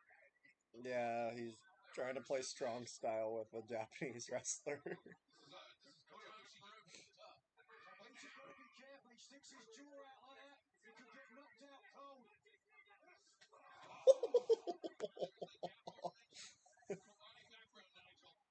Striking of Ibushi. Yeah, I forgot Kota Ibushi was in karate. To the sternum, knocking the wind out of Switchblade. They actually did like actual karate. How brave of Switchblade, staying in the ring rather than electing to go over and make a tag. Nigel, I've been around Kota Ibushi a lot due to my former relationship with Kenny Omega. Kota was around. I'll tell you, heavy hands and heavy shins. Calcified shins. Kenny Omega has a long history with Jay White as well. Kenny Omega at one time was leader of Bullet Club in Japan. He asked Jay White, wow, do you want to be a part of Bullet Club? And Jay White said, and now Takeshita into the match. And this is where the tag rules have just been thrown out the window. Yeah. Like every How AEW old match. is Omega? What? How old is Omega? Let me check. To the jaw, swinging a miss. The discus bulge hammer, but 39. took up on it, takes down Takeshita. Takeshita doing the right thing, getting to the outside, take away momentum. So not quite 40. So he's still got more time. Although he turns 40 in just a few months. In October.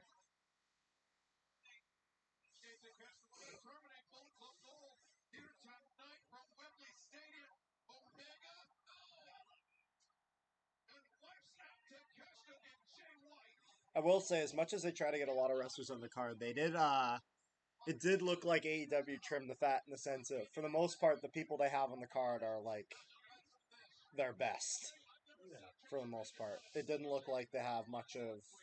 What I have said is he's mentally When I look at these I don't see any of these as really filler matches, which is Yeah. good. Just because, like, you'll sometimes see that a bit. Yeah.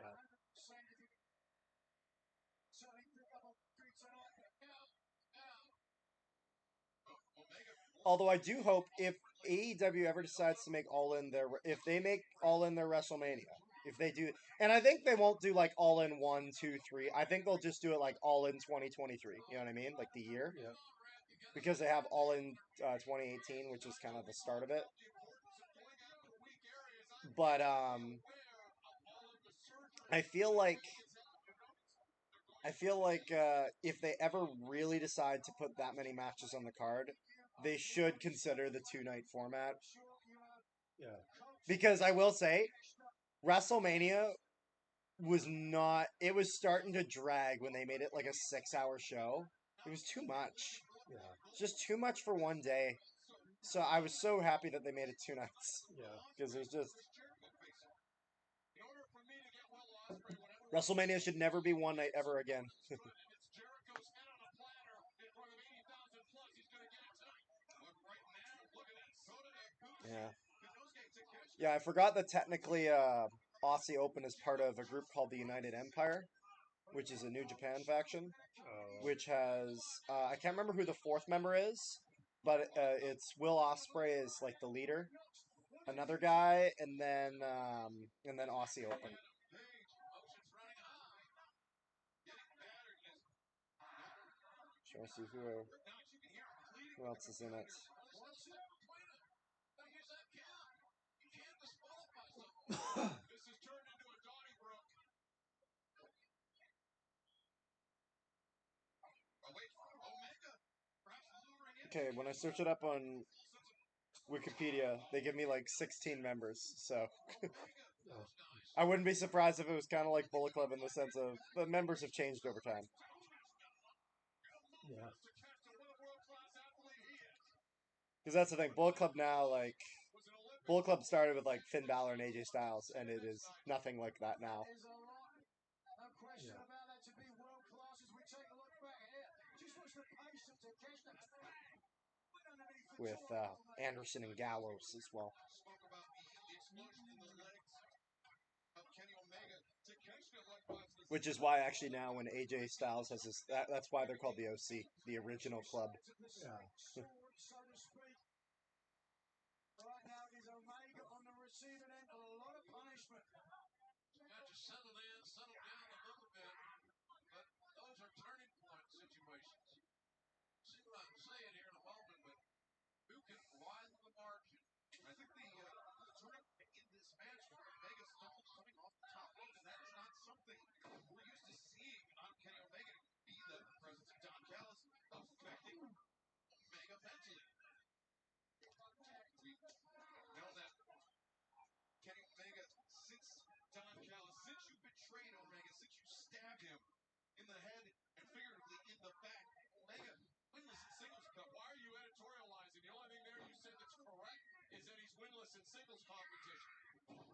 And the elbow being dropped on the inside of the knee by Juice Robinson. Oh, actually, I was just thinking, why do they have Penta but they don't have Ray Phoenix, which is like the other part of that tag team? I think it's because Ray Phoenix is trying to get his like U.S. citizenship. So I think it has something to do with him, like, or either citizenship or permanent residency or whatever. So I think it's because he has to stay in the country for a certain amount of time straight. I was just thinking about that. I was like, why? But no, that's definitely the reason. Because it doesn't really make sense having one of them and not the other. So Yeah. definitely was one where they didn't have a choice.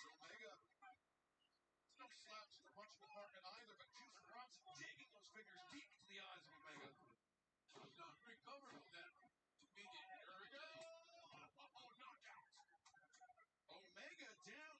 Juice Robinson, the senton. He's got a chance here.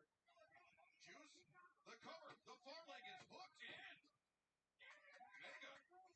I do hope they have some sort of surprise appearance tonight. That'd be nice. For many years, widely Yeah. considered one of the best performers in the world.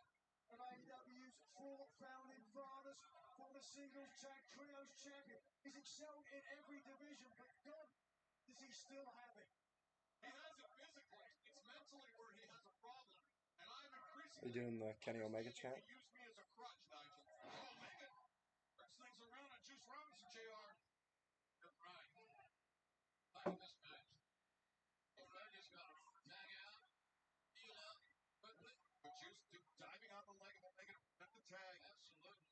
Anchoring him down in the center of the ring. Omega to his feet, but with the hair pull there by Jay White in the corner. Omega. Omega's outsmarting right now. Pulls up that back up. Oh. Holding an Austin gun. Sweeping Hangman and Ibushi off the corner. Absolute perfect timing from the guns. But meanwhile, while all that was going on the outside, Juice was trying to tag on the inside, but to no avail. Hangman, the legal man. Hangman and Jay White. Springboard land. Off the middle rope, Jay White on roller skates behind him. Swinging a miss, and Hangman. Oh, is he gonna go for the buckshot? Over the top, Hangman to his feet. He's taking him outside. Well, very nice offense. Nice play on this. Hangman. Some speed, burst of energy, just what his side needed in this. Lopez, these hit the rope, but still he was able to connect with Jay White. Gotta be careful taking off. Just keeps going. And himself. The 80,000 people to their feet. As Hangman, he's coming off the top. Page covers. Jay White down. But not for 3. Great ring awareness by Jay White. It's what's from the top. Precision again, impact underneath the jaw. Just not enough to get the down. He's physical. No doubt about that. These two teams doing all they can to eliminate the other. Hangman looking for Deadeye. Jay White knew it. Able to get to his feet. Kota Ibushi with line tag. I'm sure Jay realizes that as now finds himself face to face with the old star Kota Ibushi.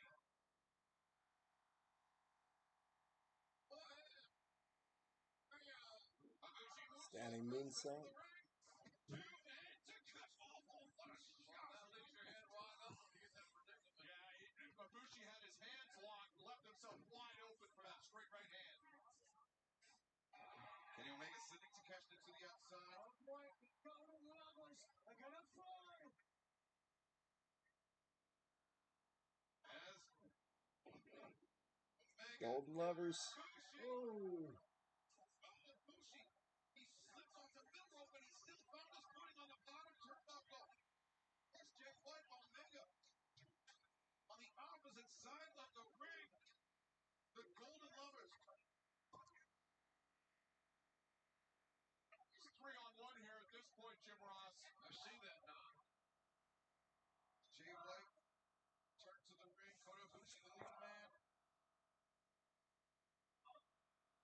And Jay White in serious jeopardy here with his partners neutralized on the Okay, floor. take a look in the corner of Jay White. There's nobody there.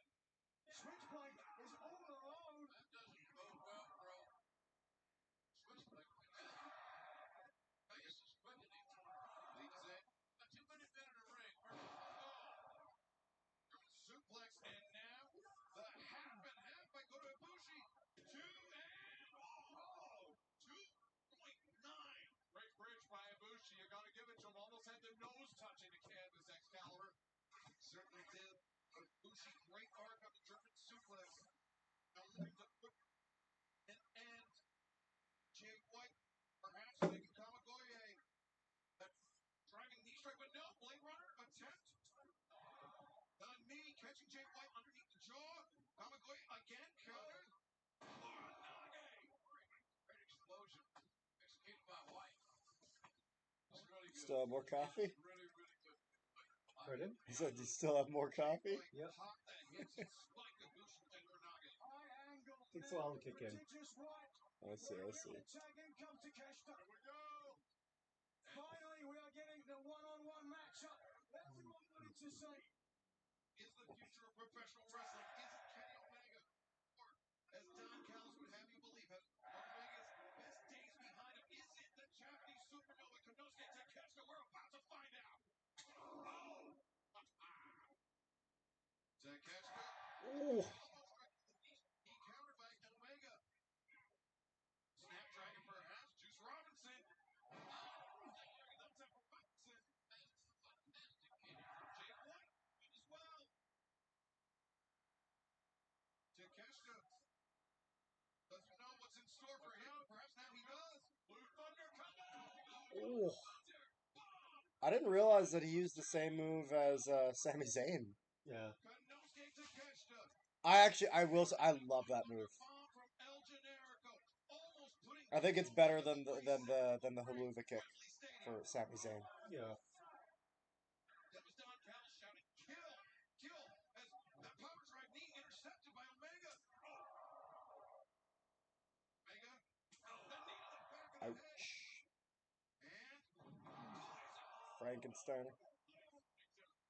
some effects of the power driver, but that's forgotten. Omega drapes the body. Takeshita. Oh.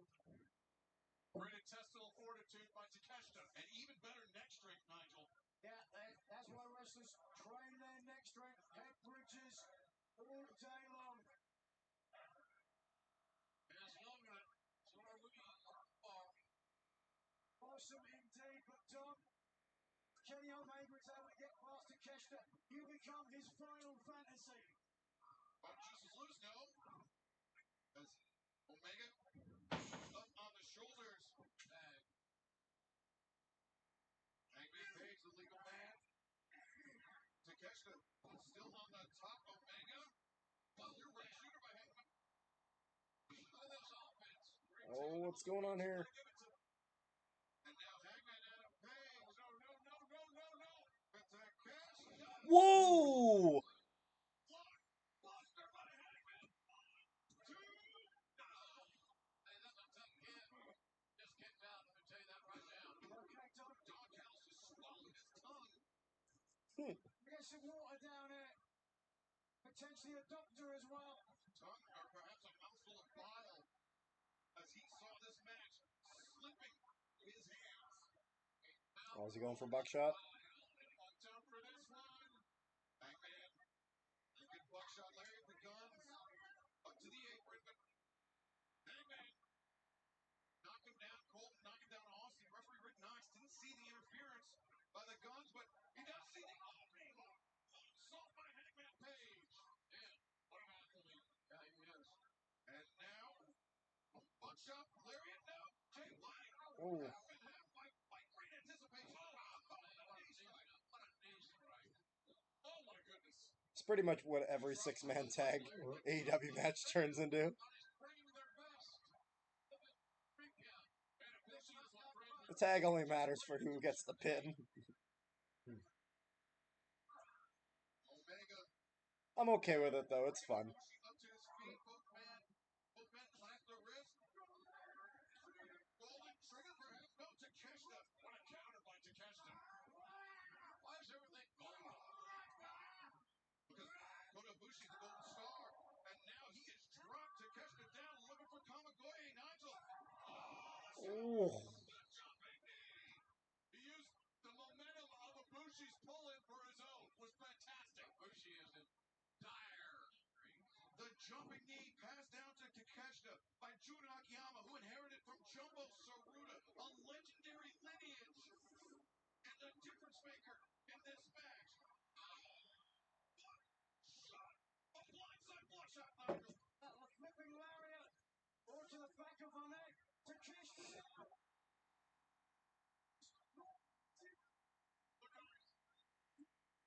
For Kenny Omega. Wait. Jay White. Looking for the Blade Runner, but bang with the knee, Omega. And now Omega accelerates.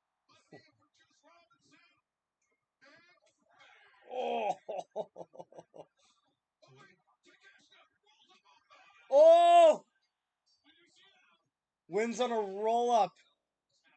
The team of Juice Robinson and Konosuke took Keshta. And celebration. Are they surprised? Interesting. That ended so quick. Like, Yeah. Using Omega's momentum against him, Nigel. Rolling him up and scoring perhaps the biggest victory of Takeshita's career. Well, if you saw the way that Don Callis came out of his seat, you have to wonder whether Callis had something in that. But Konosuke Takeshita and Bullet Club Gold victorious. Not a popular decision here in Wembley Stadium. But fans, coming up next, the third match in the trilogy between FTR What is and it? Young Bucks. What do I think about FTR? we're doing the Bucks versus FTR next. We really started making some waves for ourselves. And until that time, Matt and Nick had been the unquestioned kings of tag team wrestling. Our friend Cody actually came up with the initials on our hit show on YouTube, being the Elite FTR. At the time, it meant F the Revival. They started this FTR Revival, and that's something that's always stuck with me. And I hold a grudge. I will admit that I hold a grudge, and it's 2023, and I can't say that I'll let go of that grudge. Of course, it made them furious because we were laughing about it, and we laughed about it because we knew we were better than them. We never had to acknowledge it. They started taking the shots at us because they were finally questioned as the greatest tag team in the world. That's carried over. We came to AEW almost strictly for that reason. Find out who is the best. Wembley is where we put the bow on our legacy. FTR versus Young Bucks, the biggest tag team match of all time. These stadium shows, A different beast. it's scary, it's intimidating, it's so big. You don't realize how big it is until you're in the eye of the storm. At the end of the day, FTR, Dax and Cash will be the absolute best tag team of all time, bar none. And at Wembley, we proved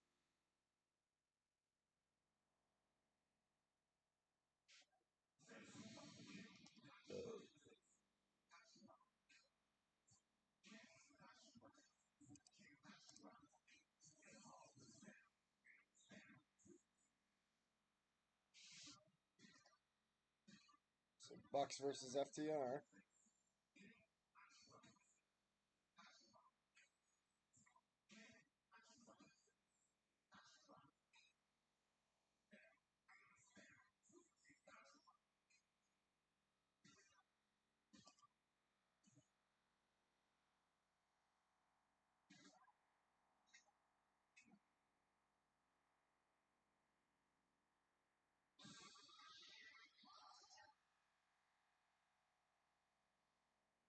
This contest is scheduled for one fall, and it's for the AEW World Tag Team Championship. Introducing the champion, chosen from the 17 pounds, and Matt Jackson, Young Bucks. Young Bucks with an homage to the iconic, the inimitable Freddie Mercury. He's not here, right? Oh, is that what that is? Freddie Mercury passed away a number of years ago. He's here in spirit, though. Yeah. 5/8/1985. Freddie created a moment. That moment tonight. Oh, A super kick party. The Young Bucks reclaiming AEW Oh, yeah. Tag Team Gold. that's neat. That's cool. You see the strategies evolved in this match. FTR, I think, must be better served to ground and pound these high flyers. Because nobody creates offense off their feet any better than the Young Bucks.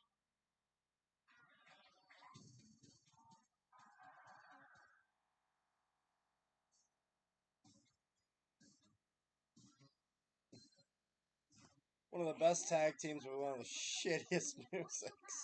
They are the AEW World Tag Team Champions, Dax Harwood and Cash Wheeler, FTR. These guys remind me a lot of the Midnight Express.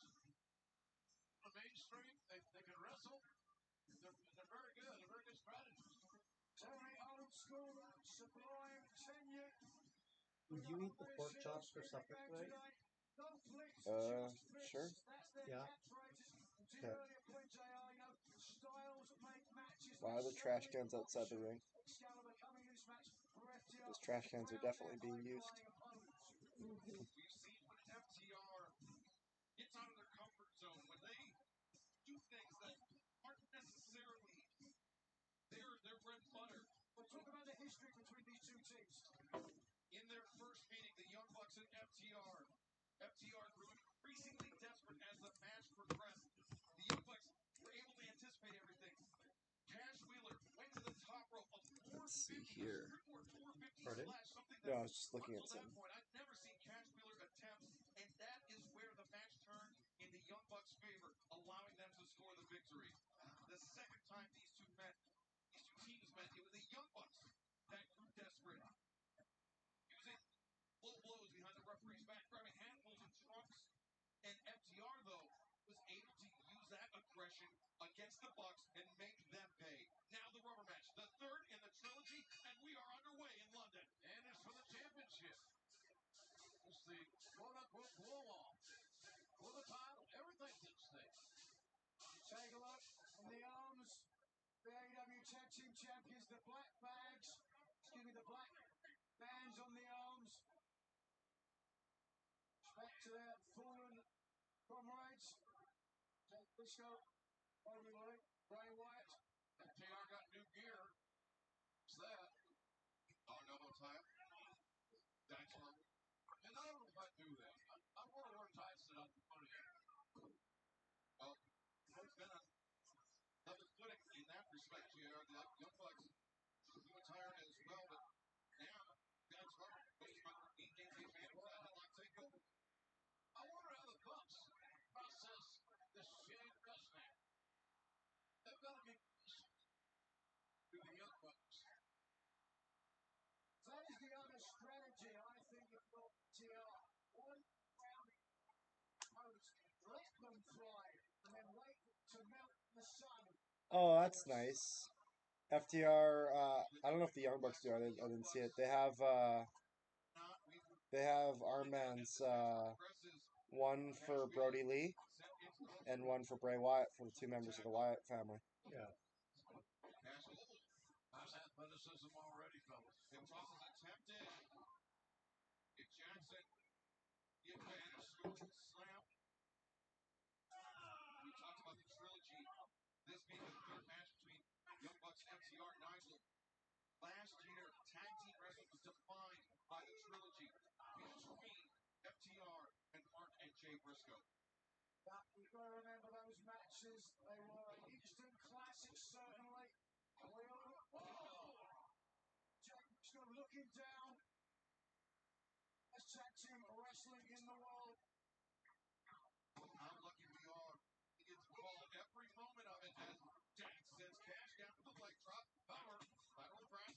The leg was hooked. You see how quick Dax made the move to cover. Didn't waste any time whatsoever.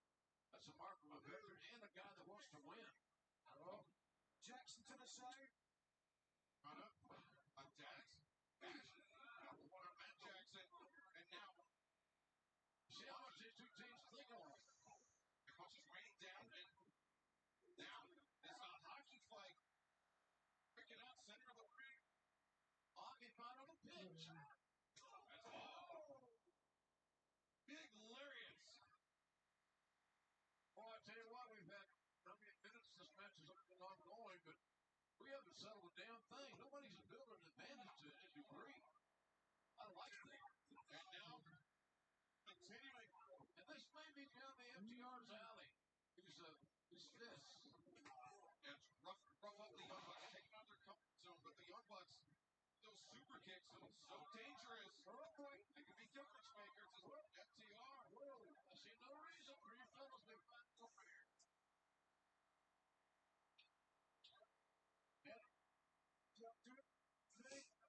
Trying to take away some of the momentum from the Bucks. We're not going to give them too much respite. Yes, slow the pace down as the name of the game for FTR. But a spear for Cash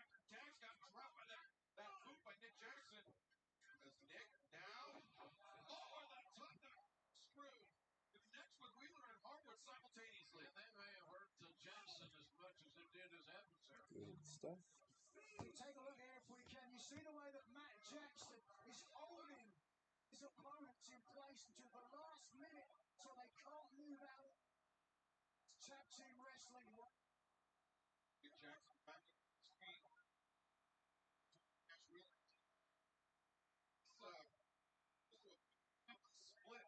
So he looks out 40K on each side, Nigel. Oh, it might be the case as we saw there. Oh, look at this massive stadium here. The first super kick of the match, and it dropped Cash Wheeler. And the boss now found their groove, tagging in and out very frequently. That's going to keep the TR off balance. Jackson sent on. He struck Cash with that one. Two hands. Cash able to kick out.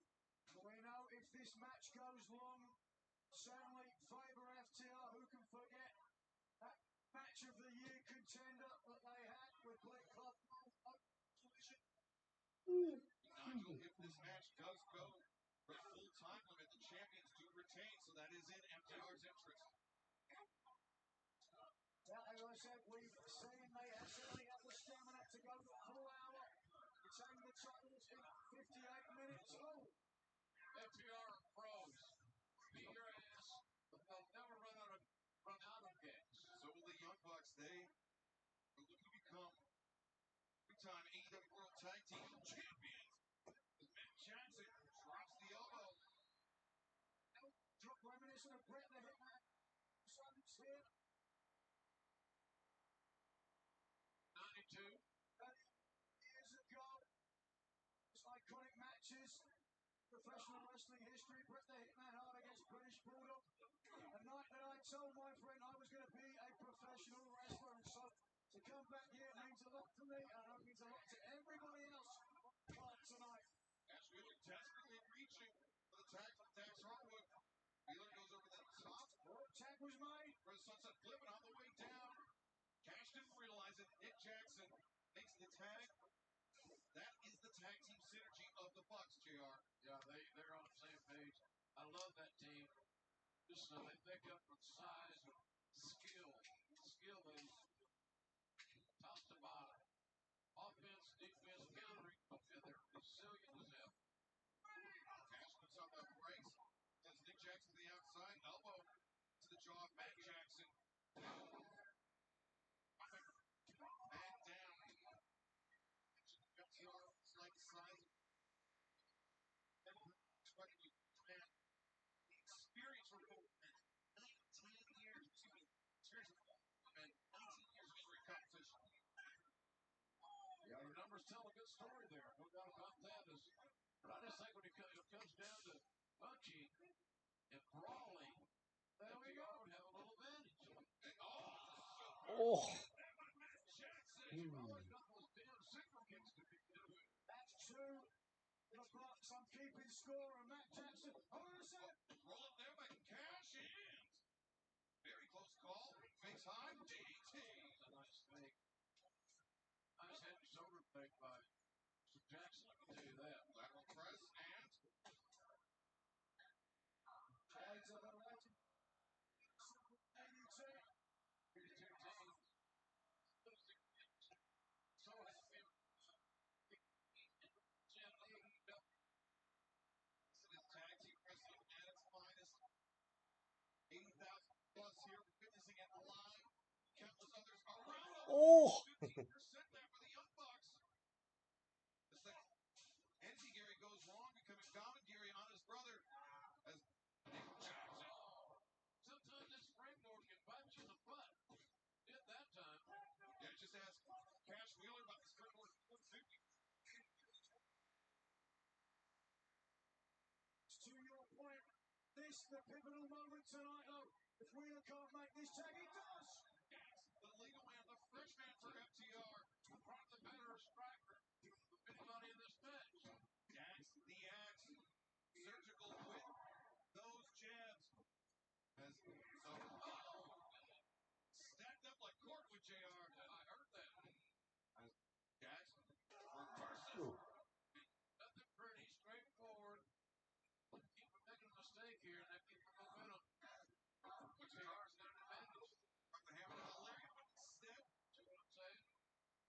control by Dax Harwood. A second German suplex. Looking for the trifecta is Dax. And he gets it. As Jeff. Reversal there by Matt Jackson. No, he's got it. That's under. Excellent counter. And lights. And Matt Jackson likes that locomotion. Really likes Dax Harwood. Knows that. He's fighting. He's trying to grab. Dax is looking for a guillotine, perhaps. Trying to block the suplex attempt, but no, hold on. It's just where my mind went. Nigel is now the reversal. Again, another German suplex. And Dax electing not to pin. That got drilled. Standing switchman. Now. I'm just gonna keep going with that. And floats over. Both men want their offense. This is a struggle on both sides. Reversals, and now inside pressure. One of the oldest movers in the book. But it works. Dax rolls through. And very last minute. Escaping now. Cross body and again. And coming down to the 3 count pelvis. Well, this is a tag team match that has become a singles match now. It's Max Jackson. Oh, is it? Dax Harwood, come on. The stalling Northern Light suplex in. Wow. Too close for cover. And Sure, stay in England. The British come on. the German. Oh, and Jackson able to break free. Pretty soon one of these long 2 counts. And you mentioned fans love pro wrestling here in England. Fans from over 70 countries, more than 70 countries, joining us tonight in Wembley Stadium. This historic event, the 3rd match in the trilogy, the greatest tag team wrestling rivalries of their generation, going down before our eyes, JR. Well, good, sir. Now, liking what we're seeing, this is a great match. 2 tag teams, an outstanding match. Only one team will able to leave tonight saying they are the best tag team in the world. Super kick attempted, the rebounding powerbomb. Dax rolls through. Hold on. Sharpshooter attempted. Nick able to break free. There's the Gary connects with Dax. He's dazed. And Nick comes off. Diving work on him attempted. And the slingshot with now Matt capitalizing the crucifix. Whoa. The legal man. Clearly. Unbeknownst to Dax.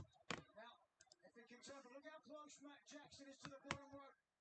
Well done, Dax walking away, but how far? I don't know if he's far enough away. Dax trying to sit back and now Cash intercepts Nick Jackson. Oh, is he doing a sharpshooter on the apron? Sharpshooter on the apron. Again, these men, true students of the sport. I'd have gone back to watch the match with Bret Hart. The JR, Cash and Nick Jackson, not the legal. Oh! On the apron. Right, exactly right. It's hard to keep up with who's legal and who isn't. But Cash, but face first into the steps. And Nick Jackson coming down with a moonsault, helping his brother out. Taking a lot of chances. Textbook maneuvers from the Young Bucks as again we take a look at humanity here in Wembley Stadium. Matt Jackson is launched in that sharpshooter for quite a long time. Fatigue potentially becoming an issue for at least one half of the Young Bucks. Certainly ground a high fly by taking out the back. Wanna hurt someone's leg, JR? Pushing from a high place, that's what I say. Now that'll always work, Nigel. Boom! Hear the impact there, and again. It's a smart by FTR to concentrate on the lower back of Matt Jackson, who has historically had issues. The biggest muscle in the body is the quadriceps. That's the thigh muscle. And that's what Jackson there was using. Oh, wait a second. They may be taking one out of the playbook of FTR here. FTR. Nick Jackson up to the top. Attempting to get up to the top. But Dax Harwood, he does. And Jackson takes flight. Power flex, no. Blocked on both sides. And these guys know each other so well, don't they? Both teams, students of the game. They keep doing this thing where the Young Bucks keep hitting each other. It almost makes me wonder if they ever somehow were to decide to turn them against each other. And it stunned Dax, but Dax back body drop. Dax rolls through. Because they've done it a few times this match. Yeah. The split pile driver. FTR has used this so effectively in the past. Why do you do it? Cash checks for two. Jackson. Wow. Tyler Belver not with that reason. That's another better one. And certainly can concur with that. But Howard has expended a lot of energy to throw your opponent across his shoulders. This late in the match, it can take a lot. That's what you've got to do, though. Got to do it up. Even all in the ring. Outstanding match. Arguably two of the greatest teams in the entire world.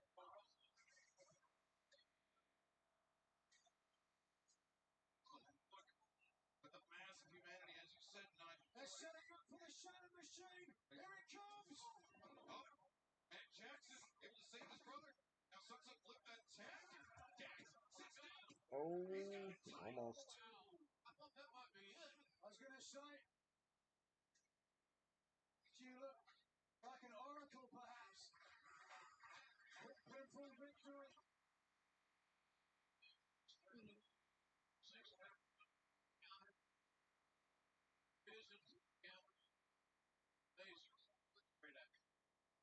FTR really to land that Shatter Machine, Nigel. That may have been it for the Bucks. Again. Roll up. Excuse me, backslide. Dax able to kick out, but into the waiting super kicks. Shots up the face. Kicks. Oh, that counts as done. The combo super kicks from the Young Bucks. And now the Bucks looking for the step pile driver. Dax elevated, but not for long. He's spiked down. The cover by Nick Jackson. 2 and 4. That's another. Throw, indeed. A big hook of the leg to your earlier point, JR. Not enough. This underscores how evenly matched these two teams are. Chance to take these guys anywhere that we travel. Just that opportunity. Toughness on display by both sides. This is as good a tag team match I've seen.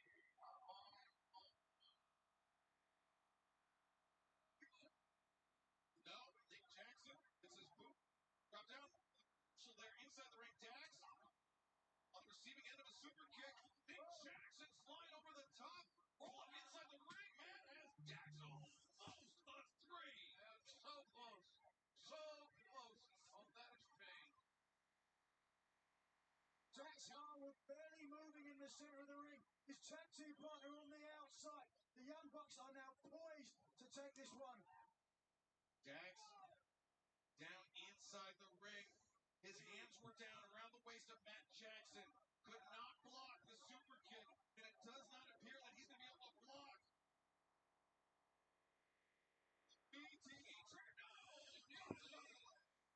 Which of the 7 Canadian teams will make the playoffs? Borderline yes or no? Or not a chance? I don't know.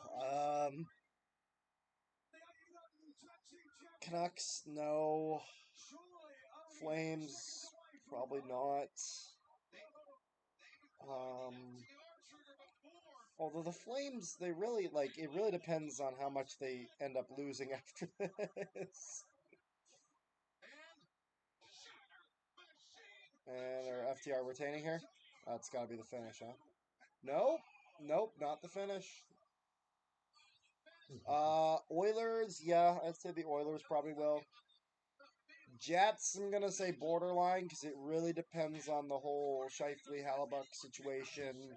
How well Velarde and all those guys fit in. How well does the team do now that Wheeler and Dubois is gone? So I'm going to say borderline just because it's just too early to tell. I'm leaning on the side of no, but I'm gonna say borderline because there is a chance that, you know, who knows? Rick Bonus pulled some magic at the start of the season, but we'll have to see because this also be like this is the first time we're seeing the Jets without Blake Wheeler, really. Oh,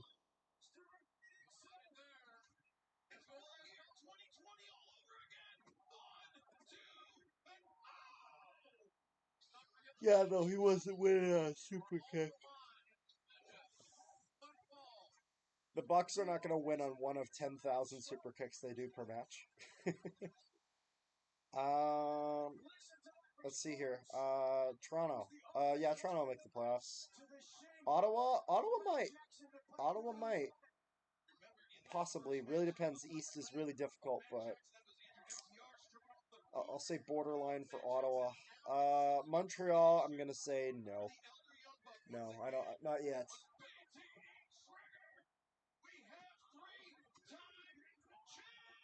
And that was so close. Was that a kick out or was that a break? Yeah, I'm not sure to be It almost looked like a break. Either way, confused as you are, Excalibur. but either way, the important thing, JR, FTR still alive in this match, still champion. Exactly right. Match continues. Amazing tag team match it is. The AEW tag team title. Oh, shot of machine by the Bucks. Bucks are winning. And now, That's it. second BT trigger to seal it. The Bucks. No! His team. I will say this match is really starting to pick up now. Jeez, they're getting a lot of time with this. Velarde looks like a Velarde looks like a good addition. iFallow is a kick-ass name, but is their short term. Kupari seems alright. I love Velarde. I'm very happy that we have Velarde.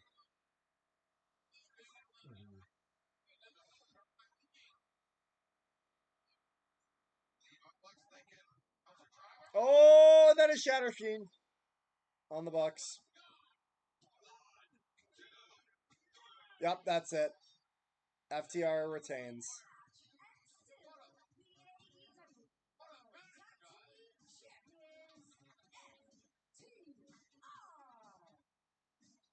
What a match! What anticipation!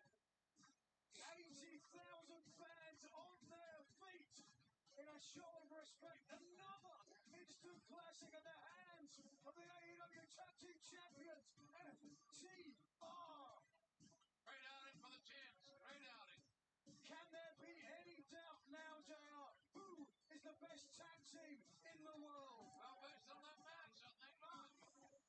FTR seemingly etching their name in Do you see? Okay. as truly the Do you see Sammy turning on Jericho? tag team champions Do you see it tonight? than anyone around the globe. I'm confused by what you mean. If they're one, Who do you mean by Sammy? 1A. About any given I'm gonna assume that because you spelled Sammy with an I. I'm gonna assume you mean Sammy with a Y, which is Sammy Guevara. In which case, yes, not necessarily tonight, but I'm gonna assume you mean that because you spelled Sammy like Sami Zayn. Check the titles. They earned the titles, but they did not earn the respect of the Young Bucks. That's too bad because they deserve it. Great matchup. Nigel, something tells me I'm gonna assume you mean Sammy Guevara just because you spelled Sammy like Sami Zayn. Men are breathing. My bad about the spelling. No, you're good. I was like thinking, WWE, AEW. I'm a little confused here. But yeah, I do see Guevara at some point turning on Jericho. I do see that. Team action to the wildest match in all of professional wrestling. Fans, we are just moments away from the return of the Stadium Stampede. Oh, we're doing the Stadium Stampede next. the bad blood between these three teams has heated up very quickly. So let me think here. It's Orange Cassidy and Best Friends with Penta and one more on their side and Eddie Kingston versus the Blackpool Comic Club with, I can't remember who all it's with. This is the original Stadium Stampede dad. Yeah. They got real carried away with it. Oh yeah, and then I forgot that the BCC's got Santana and Ortiz now, who have been away for a while, at least a year.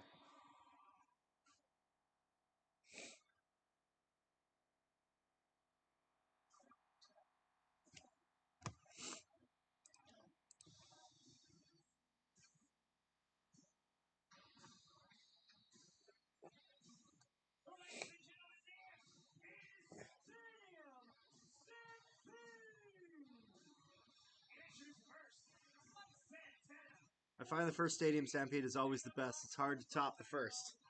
Well, this will be the first with a crowd, to be fair. So this is going to be very different than the other one, I imagine.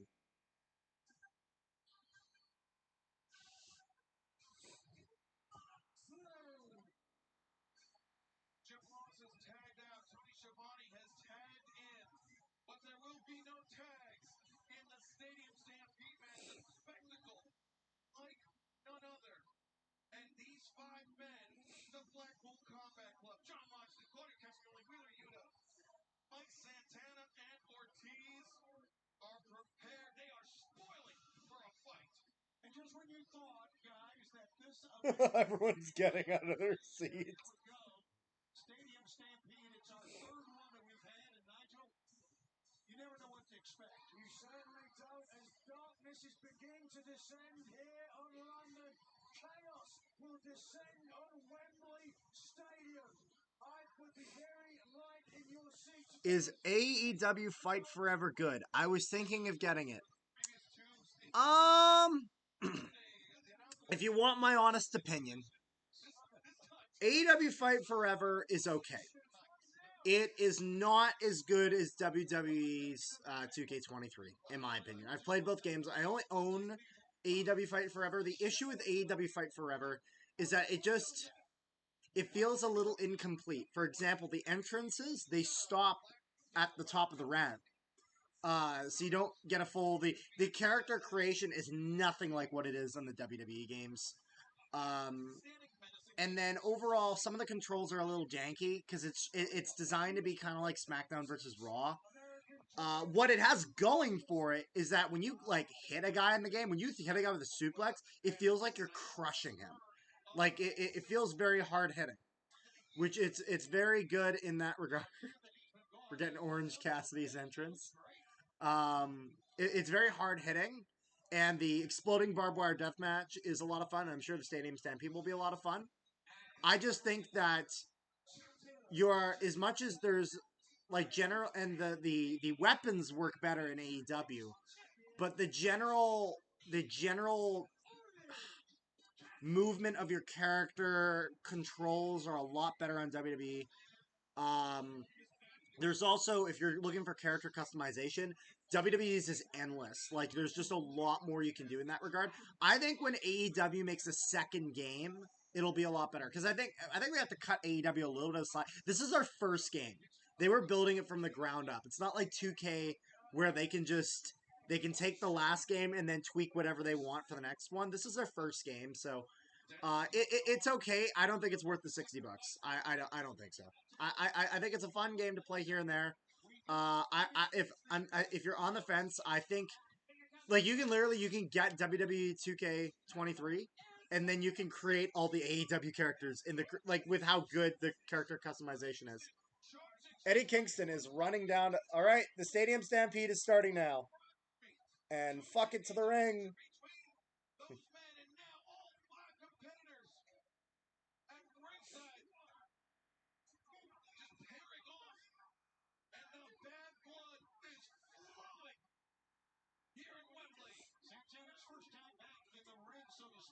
Yeah, so I'd say if you're choosing between WWE and AEW, I'd say get the WWE game. Although that opinion might change. Because to be fair, I will say AEW's game is getting live service, live support, which means it will get better. However, some of those problems can be solved by it and some can't. For example, the controls, I don't think that will be solved by it. However, certain match types being added and whatnot, that stuff is being included. There's a lot more that you can do in the WWE game. But again, if they make a second or third game with their with the AEW game, I think it'll be a lot better. Okay, so there's just a big board lined up on the ring with barbed wire into it, all over it, sitting there.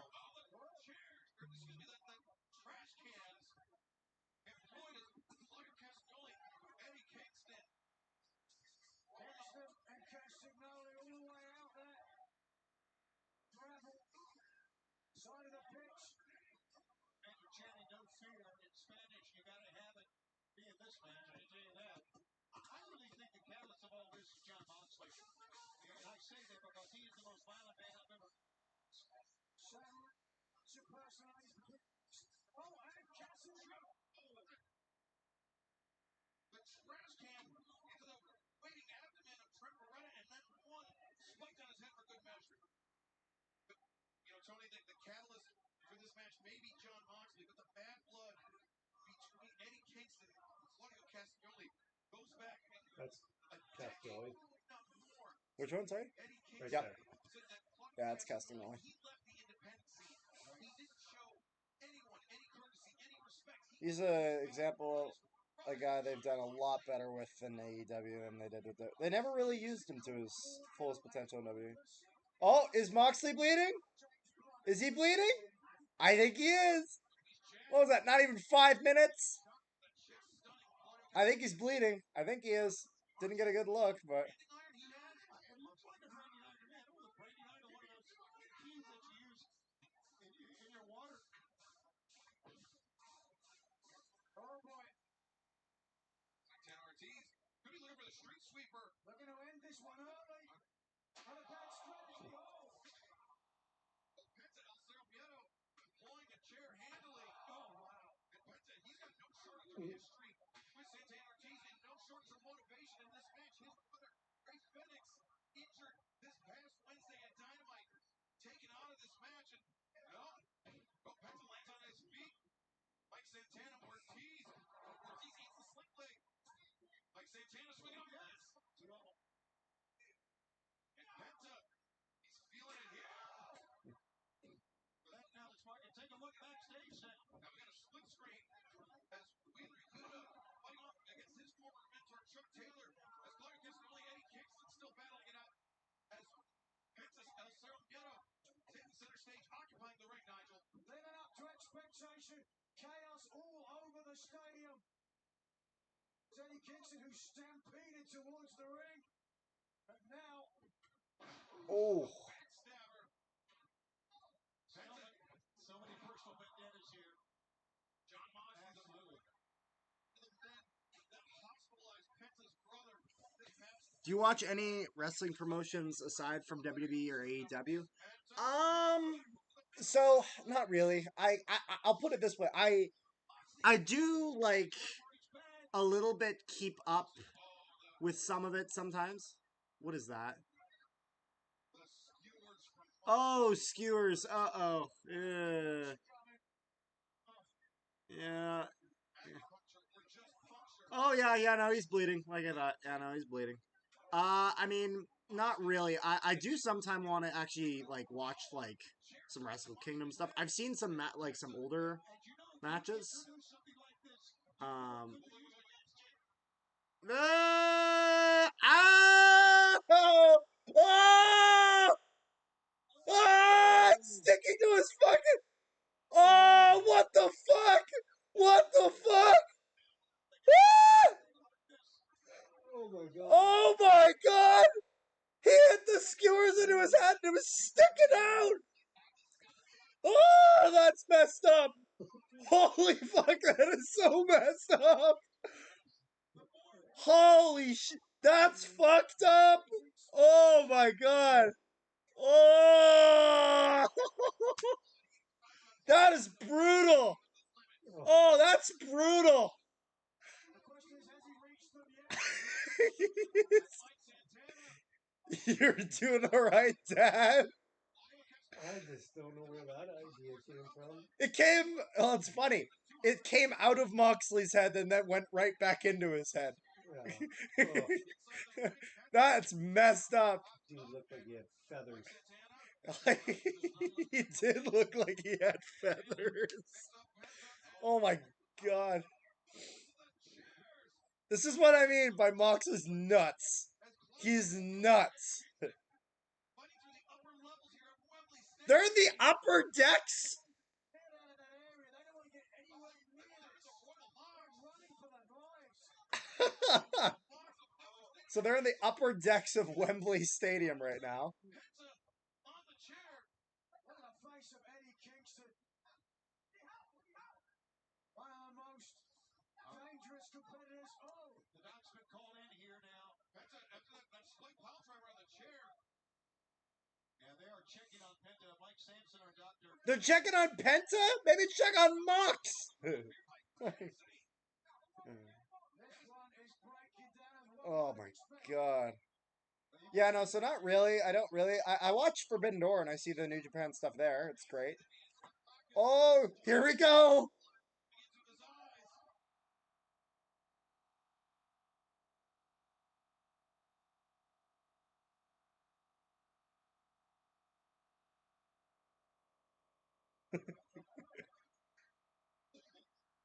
Oh, he's got a fork. Oh, shit. Moxley's got a fork.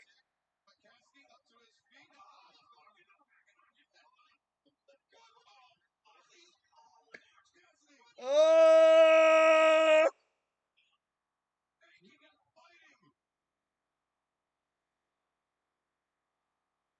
Yeah, and here comes the "you sick fuck" chance. We really have. We've seen a lot of stuff.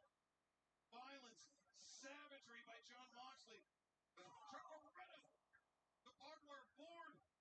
But Moxley countered and now Oh! into the chair. And Orange Cassidy's back cannot take much of that. Oh, it's a barbed wire board! The barbed wire board being raked across the face of Trent Beretta. And this happened just moments ago in the back here. So much violence, Jesus Christ. Trent Beretta charging in Moxley. The board into the face, the barbed wire into the face. And now, it's like kendo So much damn violence. wrapped in barbed wire. Jeez, that went me flying into the audience. Yeah? That Beretta is on his left eye. And now the action's still in the Royal Box. Okay, they're at okay, hold on a second. They're at the edge of the balcony. Claudio Castagnoli, Wheeler Yuta. I almost wonder if behind the stage there's some sort of... Because you know how it extended behind?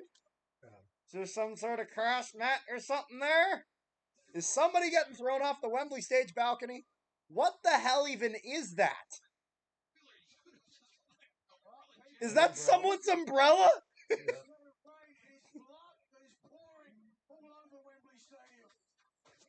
I heard Kairi Sane will return to WWE. Yes, she will. I'm excited. Another umbrella. Did you like the barbed wire match with I'm gonna assume you mean the exploding barbed wire death match? That match was excellent. The finish sucked because the explosions didn't they were duds. They didn't go off. It's so unfortunate because no one will remember how good the match is because all people will think about is that the explosions didn't go off.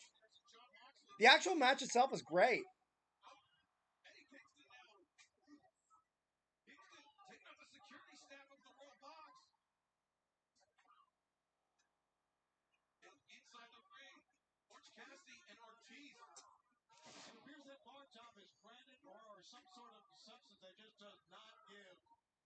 This is Oh!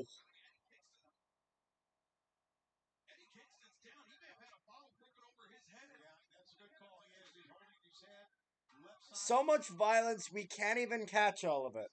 Oh yeah, by the way, that guy just had a bottle smashed on his head that you didn't see. Like, That was worth it. That was worth the spot that nobody saw. I know. Like,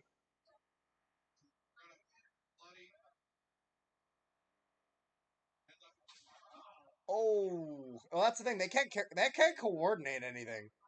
No. Guys in the ring have no, because normally they can coordinate spots, so it's one, then the next, then the next, so you can always pay attention to them. But when it's like this, yeah, not a chance. Oh, that's a board with barbed wire all over it.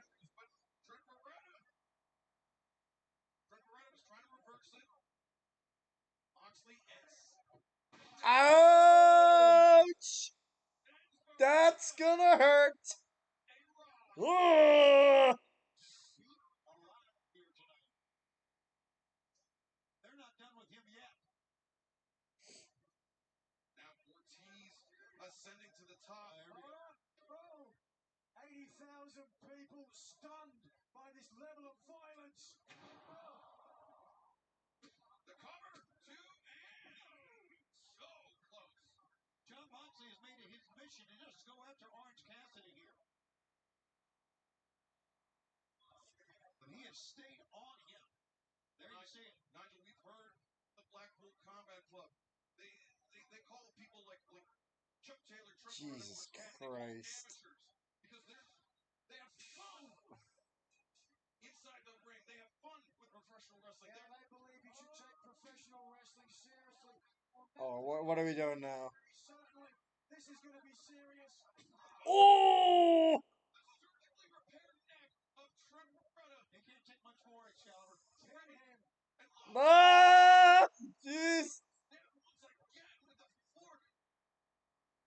I've never seen Cassidy. Jesus Christ! Shoulder. The hand, the knee. Holy shit. The AEW Oh, there just happens to be two tables just sitting there. The Blackpool Combat Club, Mike Santana Ortiz, in no hurry. And is in no hurry to stop inflicting punishment. It's just dragging him. Slicing, dicing. And now Wheeler Yuta, Chuck Taylor, Bobby Cassidy, they've returned back to the Royal Box. This has been wild as expected. The fans chanting for tables. That's something we haven't seen at this match. Someone said, "We want gunfire. We want gunfire." We want gunfire. To be fair, they can do some tables. Tables are like the mildest thing in this match by a long shot. What the hell is that? Why is there a van?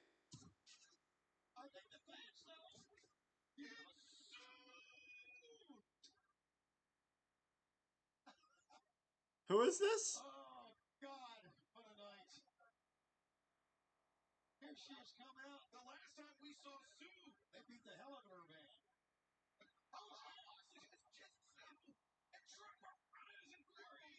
Sue. Okay, so this is someone I don't know who that is. Who knew that Sue had an English driver's license? All the fans will wonder. Sue's cookies. What the fuck is this?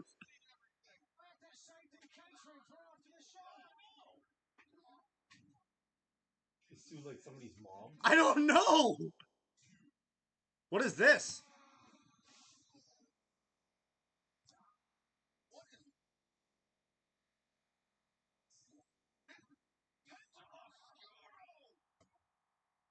That's the dark side of Penta.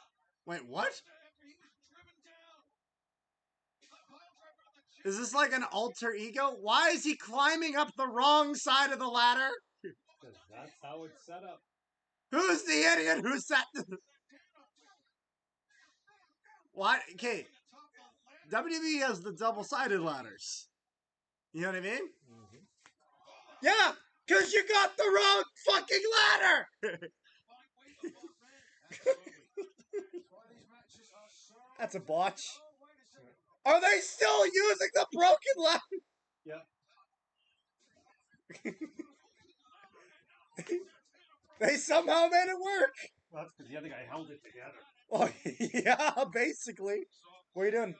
John Moxley. Oh, I see. He is taking a lot of punishment in his own right. Taken, given. He's sadistic, he's masochistic. And Tony Schiavone, Taylor Unit in the middle. Love it here. So alive.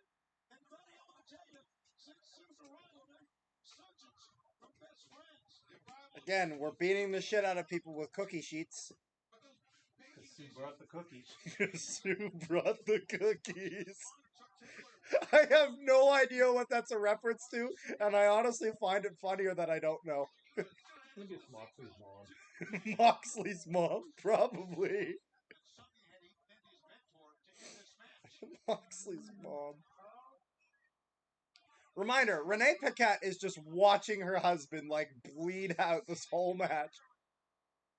Stuck in the top turnbuckle. Puncher in the top turnbuckle. Pass. Sold through by Chuck Taylor. Unit dazed inside the ring. No!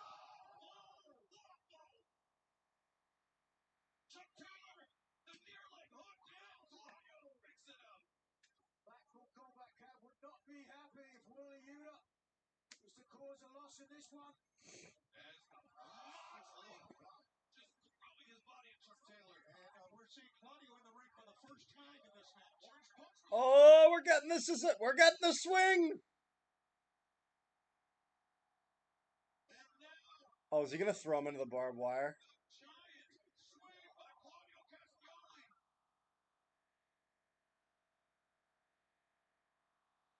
Oh, he just got dropped on Lego. Dozen revolutions. Ortiz slipping on the top. Oh, he just keeps swinging him.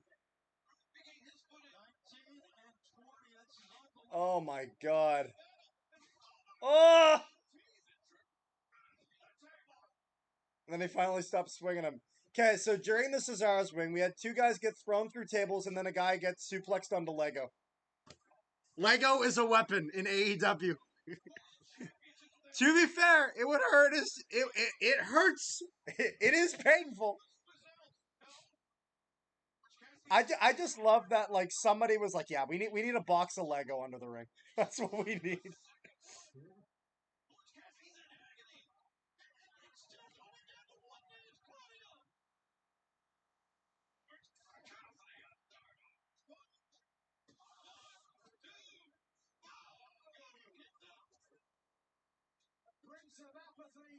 So even more than WWE, they gotta change aprons after each match, huh? Or not aprons, the canvas.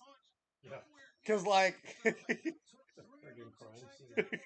some, I'm just waiting for the chalk outlines. yeah, exactly. What the hell is that? I see tape. Cassidy has been an arduous journey. Cassidy's duct taping his hand. He's taping it backwards, though. Take a look, he's duct taping with a sticky bit on the wrong side. Oh my god, he just... Ah! He put the duct tape inside out, broke the glass bottle, and now has broken glass all over his fist.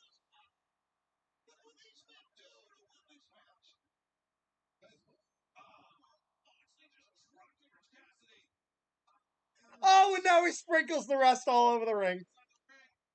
Cassidy at the mercy of the merciless John Moxley.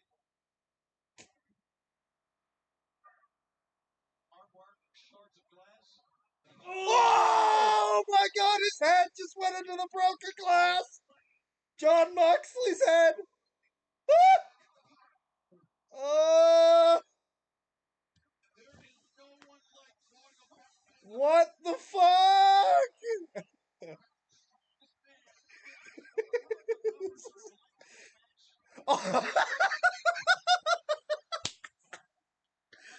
Eddie Kingston is walking back to the ring, bleeding profusely out of his head,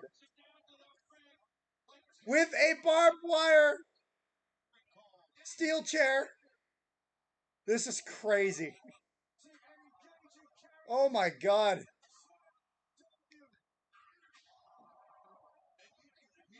God.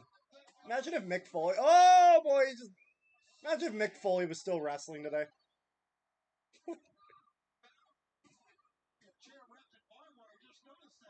Okay, I would not want to do that with get Moxley's blood all over here. He's rolling him up into a pin on the broken glass.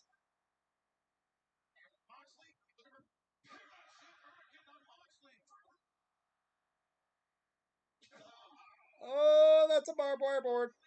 Oh, and he hits him with the face of the broken glass.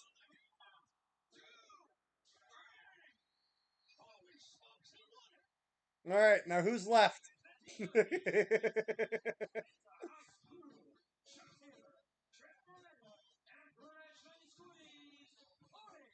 What? What is it, Dad? They're going to be picking glass out of these guys for hours. It speaks volumes about how tough Ring of Honor champion Julio Castagnoli is. Nuts. I just love when one time for one of the matches they asked MJF how he felt about not being the main event and having Moxley's match on afterwards. He's like, I don't want to be rolling around in Moxley's blood. Fuck it, he gets the main event. Yeah. Yeah, I wonder why. I wonder why he collapsed.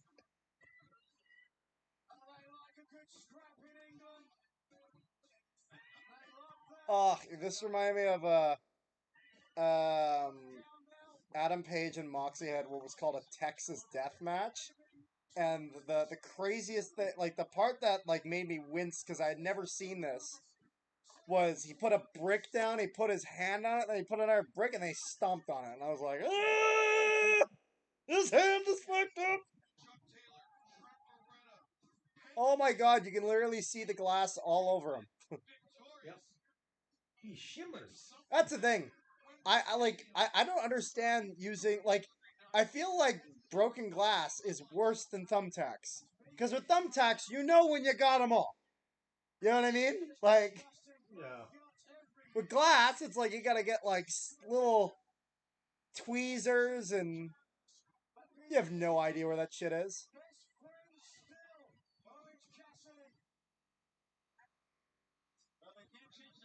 Oh my god, Moxley had skewers sticking out of his head, like, oh!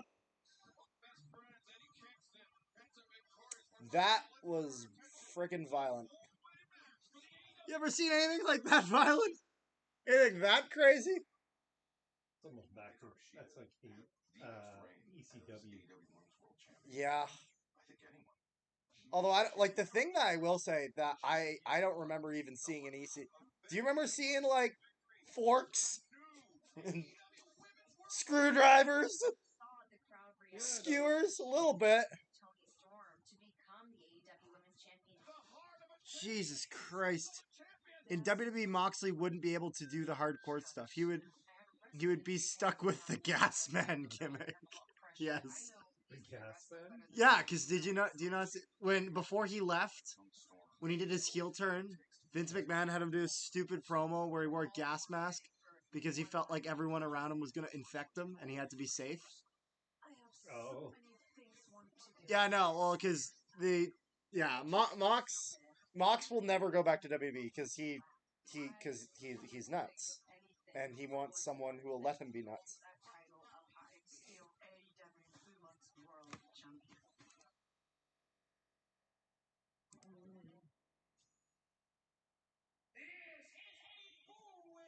There we go.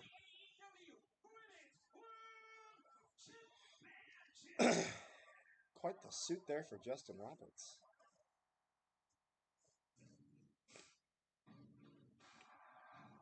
Oh! Saraya is coming out to We Will Rock You.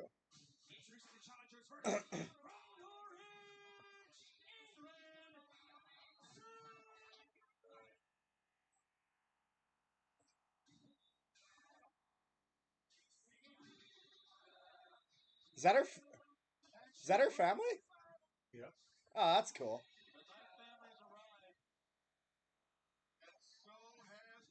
That's cool. I like that. And so many people will be happy because it turns out AEW fans do not like Falling in Reverse, which is her husband's the lead singer of Falling in Reverse, Oh. who does her song, her theme.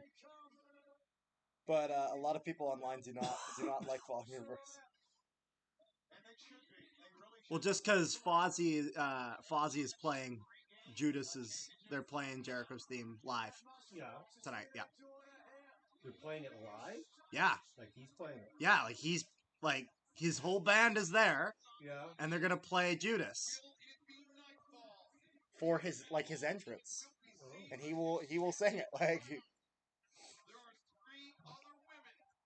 So Saraya. Royalty is about to arrive.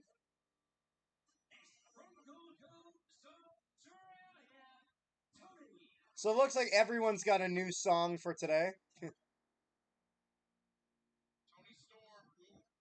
Not gonna lie, I don't really get this one. Saraya's made sense because like this is her home country.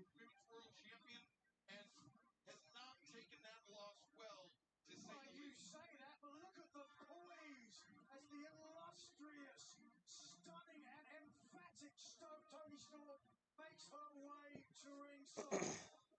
Okay, that all sounds good, but she's whacked out of her gourd. Finally carrying herself like the star she is, the poise of Ingrid Bergman, the class of Catherine Hepburn. We used to have to sing that in elementary school. Monroe, and dare God I Save say the Queen. fire of Elizabeth Taylor. Oh, and there are the real best friends. And Britt Baker. From Pittsburgh, Pennsylvania, Dr. Britt Baker.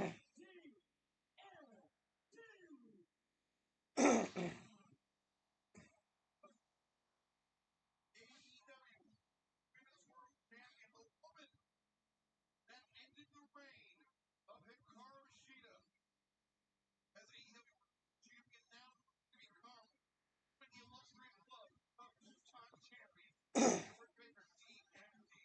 The massive opportunity in front of her tonight. And I've got to be honest, Excalibur, how distracting is it going to be for a dentist to wrestle here in England? I mean, have you seen some of the teeth at ringside? I saw plenty of the team that last couple of weeks. From what I understand, Bucky was handing out business cards last night all around Wembley Stadium. She's going to be a millionaire if she's already. She's going to be ready to fight. She knows what's at stake here, but here comes the champ. From Kanagawa, Japan, she is the AEW Women's World Champion.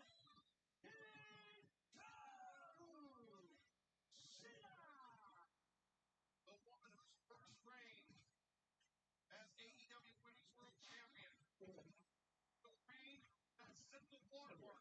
Yeah, I forgot she's technically the first AEW Women's Champion.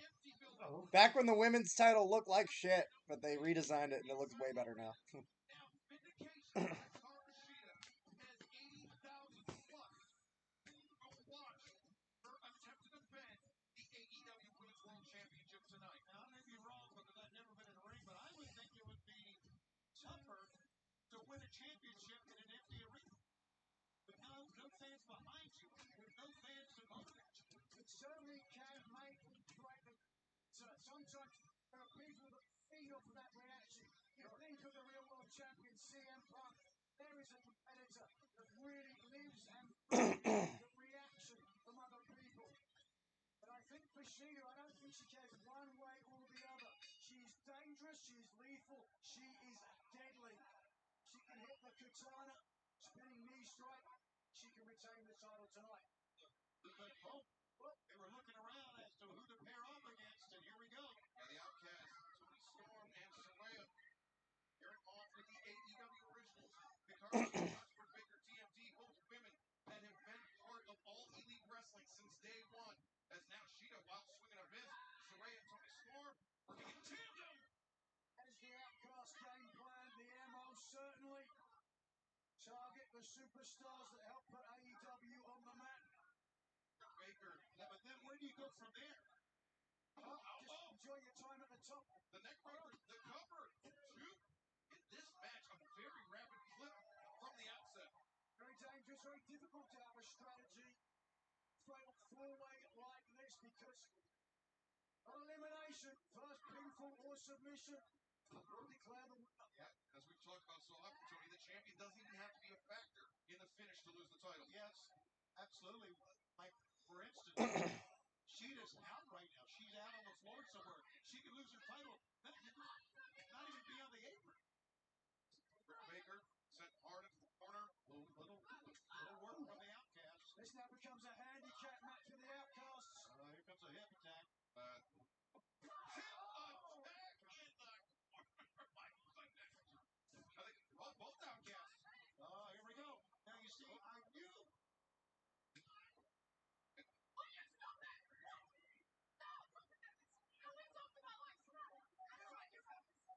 Things now breaking down before our eyes. And Hikaru Shida looking to capitalize amid the dissension of the outcast. Saraya said we talked about this. What the hell did they talk about? Maybe whoever won, then they could both become co-champions. Oh, come on, Nigel. Joey Storm stacked in the corner. Saraya stacked on top. Hikaru Shida charging in the jumping knee. Oh, hey man, how's Manitoba today? I'm doing good here in WA. I'm trying to remember. West Australia? I'm trying to remember. Rick Kane. I'm pretty sure you're the Australian? Pretty sure. So is that like West Australian? I hope that's what WA is. I think that's what it is. I'm hoping I'm right. I'm doing good. Watching some All In. All In is great, honestly, and it looks like All In is now going to be AEW's like WrestleMania. Like you can tell that like this is the show they're putting the effort into, and right now just having the only women's match. There really should be another women's match on the card, but it is what it is. Just feels wrong only having one, like. But I hope they do a lot with Chris Statlander and the TBS Championship at All Out next week in Chicago, because they're doing a pay-per-view 2 weeks straight.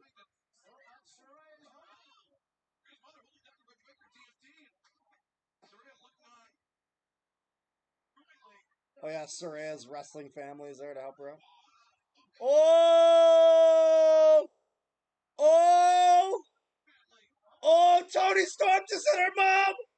Oh, you fucked up! Oh, that's how they're doing it! Oh, Saraya's family!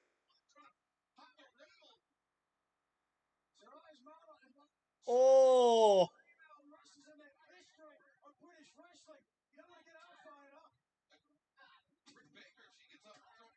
Oh boy.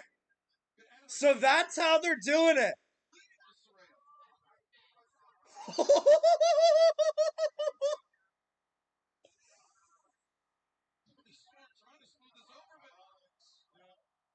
Oh, you fucked up.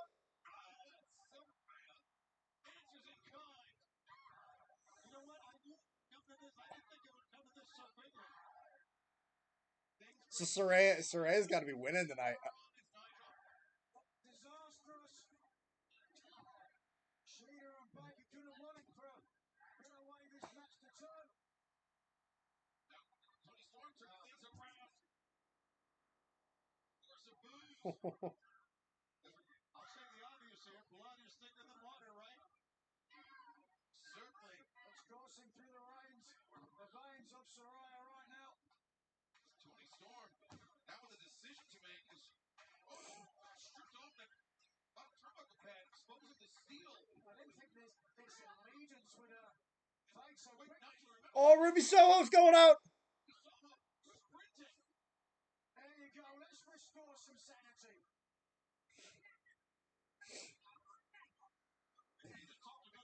Ruby just mentioned that her neck, the surgically repaired neck of Saraya. Oh, we're seeing the Outcast break.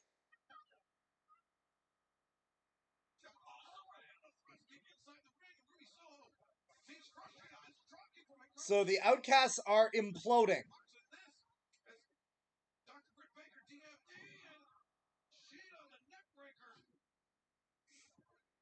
Storm. And next to the cross kick by Baker hits one of her own. Oh, look at that. 1, 2, no.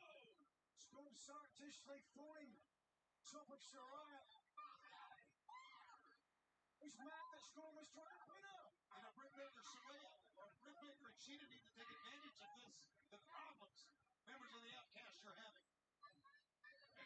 It's Saraya, Tony Storm. Trapped. Oh! Oh! Oh, shit! Freaking curb stomped this Tony Storm. Tony Storm came out of that. If we can see another look at that. Shit! This is good. This is great. You see her face into the mat. She's still kicked out. Tony Storm. Oh, she's got the glove. Britt's got the glove. But right now, Dr. Britt Baker, DMD, the glove applied, the lockjaw forthcoming perhaps. No, Hikaru Shida. Shida just hammering her. Look at that. Unleashing a flurry on the woman that ended Shida's first reign as champion. Shida, though, bang! Oh, what a strike. And now Hikaru Shida. Forward right. Saraya on the shoulders. No, Saraya got lost off of Shida's shoulders, but perhaps not. Falcon Arrow. Shida had anticipated Britt Baker. Shida now the AEW Women's Champion. Sweet. Shida. Saraya can't even get out of the way here. Ouch! Shida. Is this it? 1, 2, yo! Wow. How did Saraya get out of that? That was great execution. Nigel's chin. Looking on Shida. The Qatar! On target. Shida retains. 2 and no. Britt Baker. Oh, but Britt Baker's getting her in the lockjaw. She's looking for it. Shida's flat. Ooh. She's raising her chin, Nigel. Trying to prevent the pressure on the mandibular nerve. Keeping her teeth together to prevent the fingers of the dentist to get in there. I know lots of dentists, let's be honest. Shida now. Makes hard. Shida struggling with all her might. Tilts Britt Baker the reversal. Fighting down hard and great defense for the lockjaw, obviously. Now, sorry. Oh, wait. Oh! Tony Storm. Oh! The nightcap. 1, 2. Oh! She won! Saraya wins in England.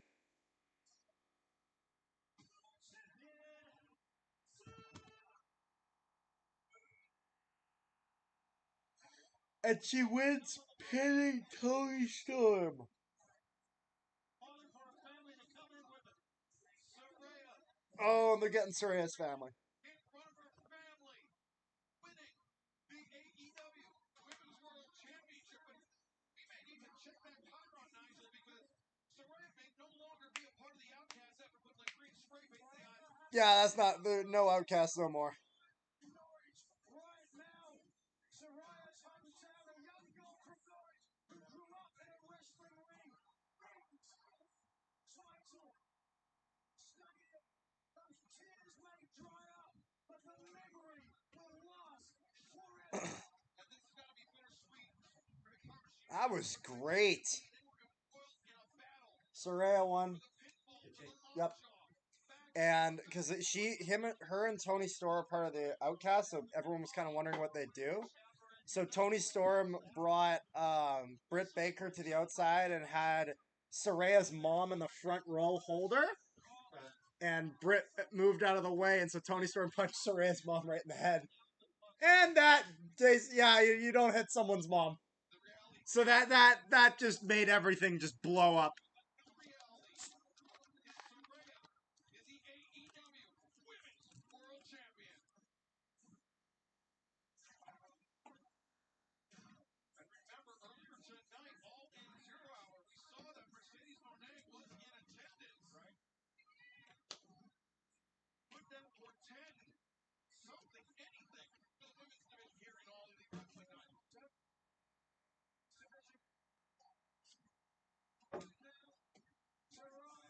It made sense though. Have her win in England.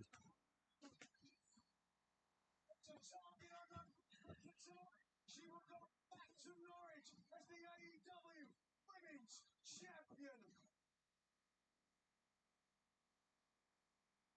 Congratulations to Rhea. Her first reign as AEW Women's World Champion begins in Wembley Stadium.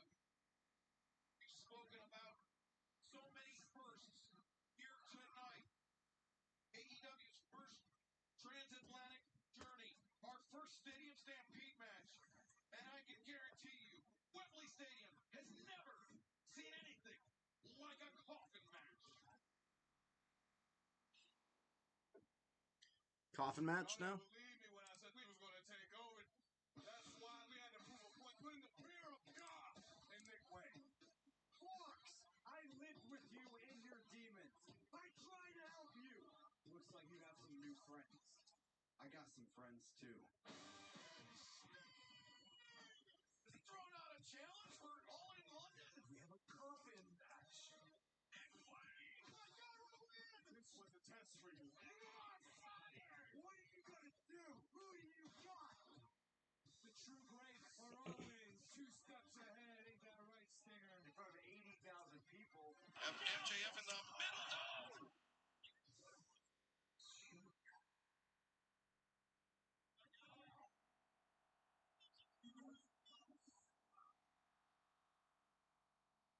Celebrating 50 years of hip hop. Legendary uncle, Uncle Starsky. I got DJ Hook here with me. And I go by the name of Harvey's Top Rope. Catch a vibe, catch a foot when I drive. Oh, it's the guy that sings, that raps Swerve Strickland's.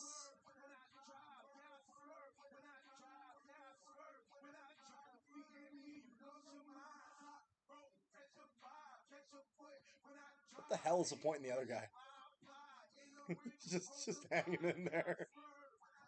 What is that, by the way? What did you make? Fried egg sandwich.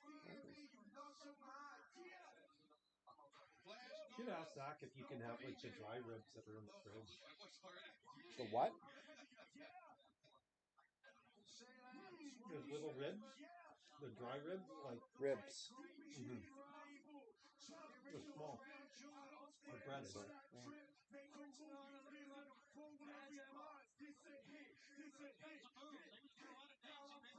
They're not like big saucy ribs. Right?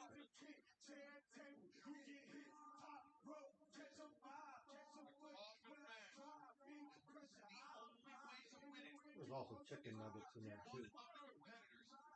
This crowd is so confused.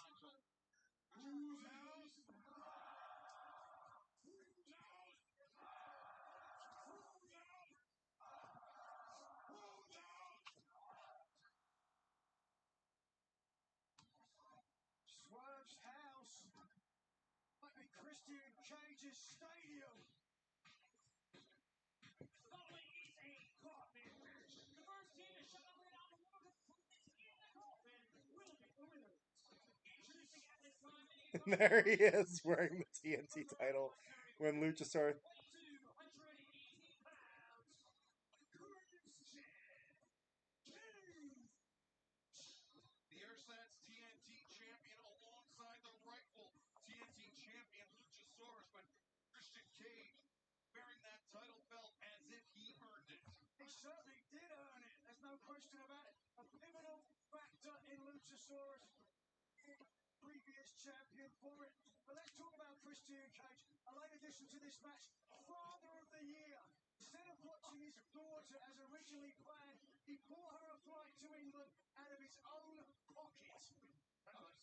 Christian walking around the hotel all week. I've not seen his daughter once. Now listen. Yeah, well, that's because, there's the 3 connections, there's the 10-hour layover in Amsterdam. I think she gets in Monday morning, but, talk about cultural experience. Father of the Year. He got her thrown out of an arena. He did. He got her thrown out of an arena. I was there.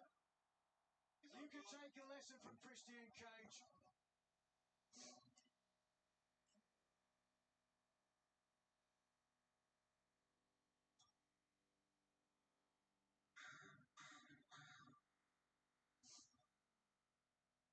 Because the crow meets Papa Shango?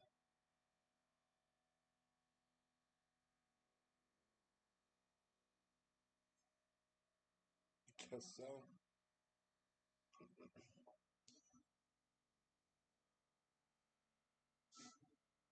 It's time to say. No, Darby.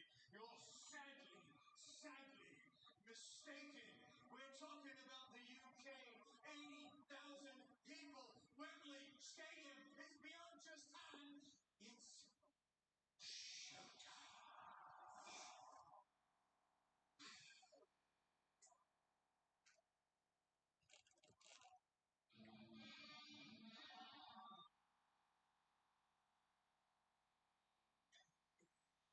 Coming out to Metallica. Okay. and their opponents. That is Darby Allin. And this is the origin. This is the icon. This is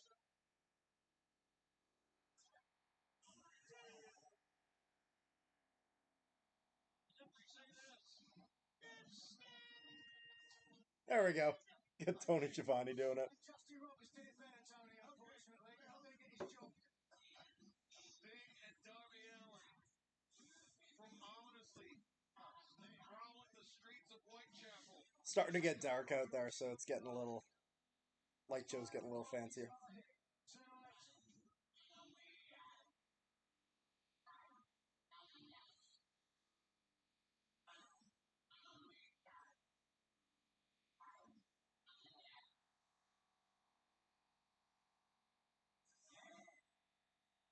On the weak side, Darby got that TNT title shot against the real TNT champion. So,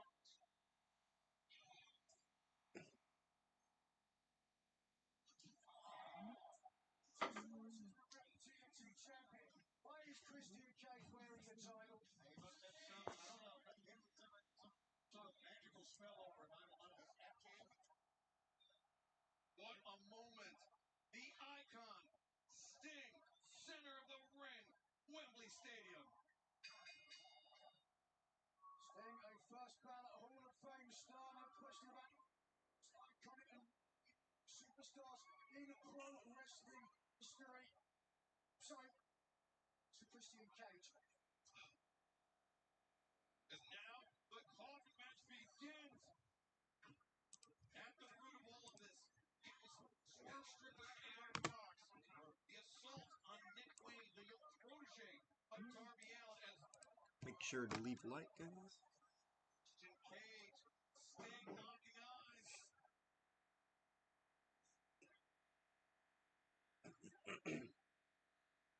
Swerve behind. Swerve. Out looking for the full. Looking for the GML driver on Sting, trying to end this early. The Darby low bridge on Christian Cage. Lariat there from Sting. Remember, the only way to win is to place your opponent in the coffin and close the lid. Hey, wait a second. Darby's Darby. I think it's What is that? those are closer. But I believe we've seen Darby use the jacket with thumbtacks on it. And, you know, we heard Christian Cage not say that the trades are 2 steps ahead of Oh, yeah. Darby Allin Thumbtack Sting 3 jacket. steps ahead. Sting's going to bring it back.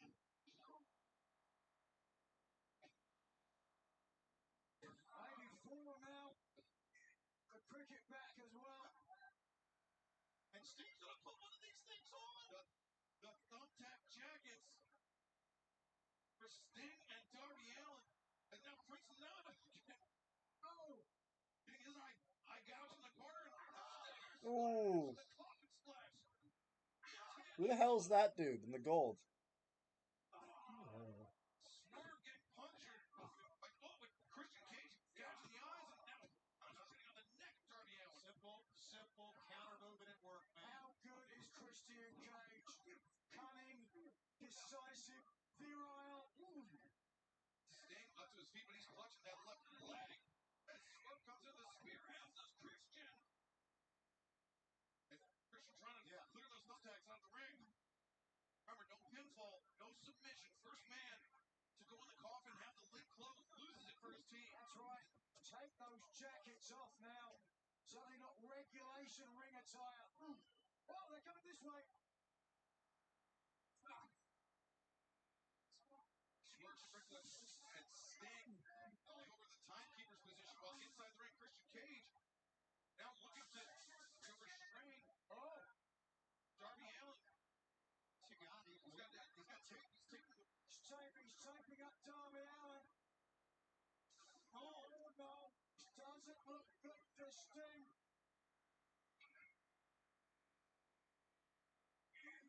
Sting is just really right down on the side with meanwhile Darby. This is a very, very good move, Excalibur. It certainly is. And now Swerve Strickland in control and Kryptoman driving it into the throat and his hands behind his back. Obviously, he has no defense. Yeah. His way to have him tied up to try to See, Moxley's crazy when it comes to blood. Darby's crazy when it comes to stunts. Yeah. He's kind of like a Jeff Hardy. He just did a moonsault with no hands. Oh my God! Like Yeah. you're like totally putting your life in somebody else's hands. Yeah, no, that's what I like. He's nuts in that regard. Like he just something goes wrong. It's the end of your career. Swerve's house. Spray paint with Swerve's house. Will that be the case? Will they be able to put Swerve in the coffin and shut the lid? They got a great moment. They got a great chance right now. Oh, Christian Cage, he slammed the lid shut.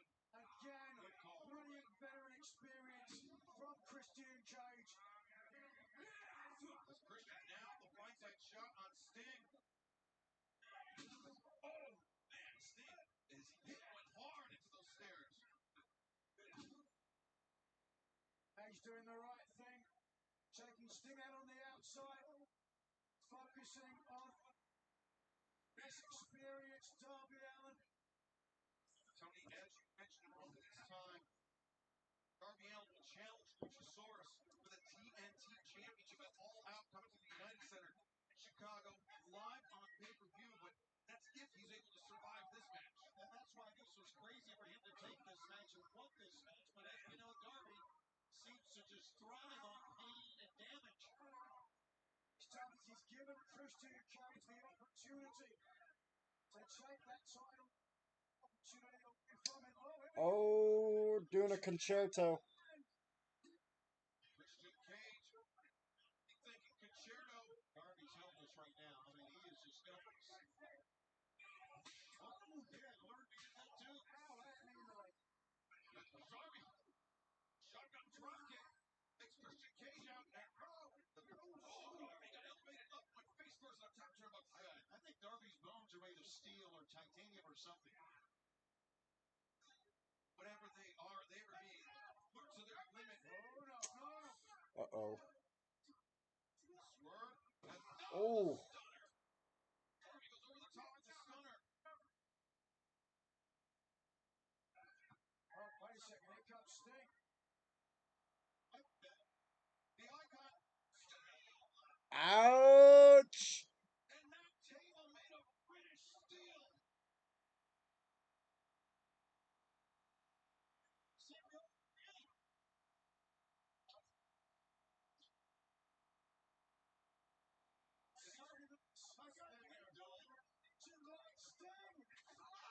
Oh, that's gonna be bad for your back.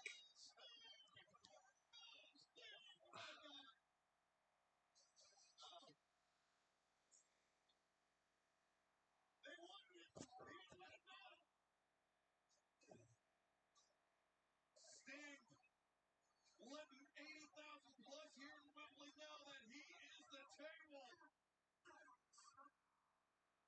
Darby laying him in right in front of him. Okay. Oh no. Darby.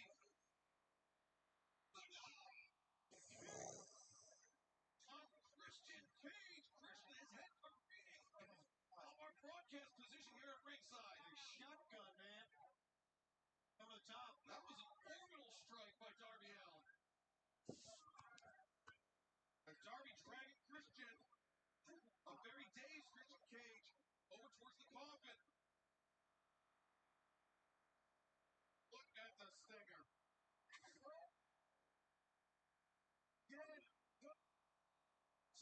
Big risks paid off that time.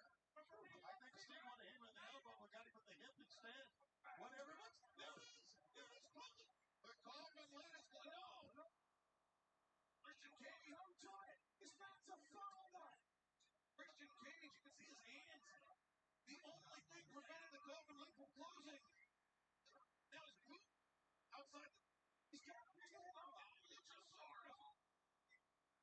Dinosaurs now. The TNT champion. Saving his. I'm not sure what the relationship with Christian Cage is, but I think Christian's hypnotized him. And it's clear that Luchasaurus in the brawl of Christian Cage. This Christian getting the reinforcements of the rightful TNT champion. Tell Darby, come on, get up. It's Nick Wayne.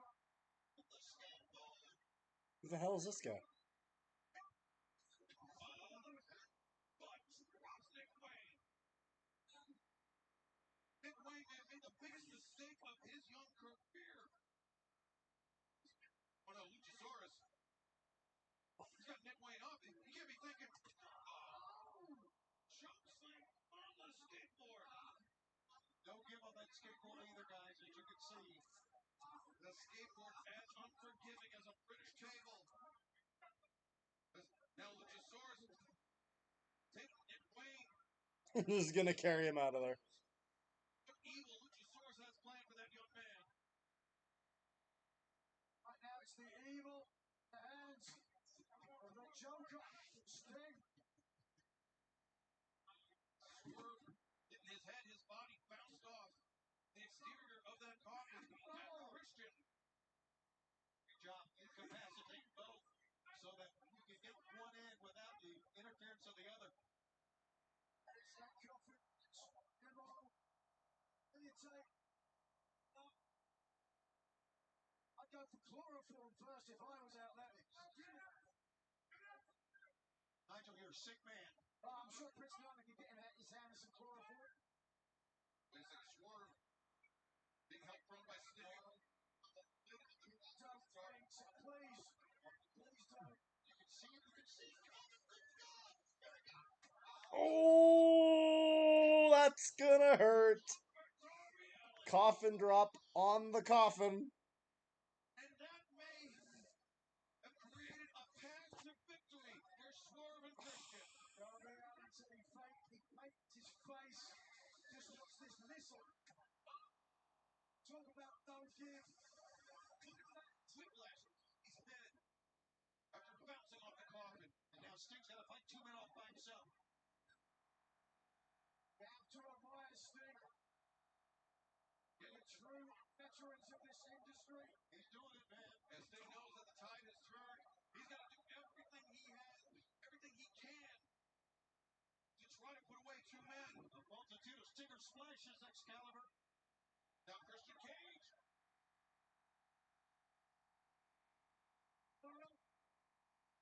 Sting turns the corner, Scorpion down. Christian Cage. But remember, there's no submissions. Sure. No submissions in this match. That's... What? That just pissed him off.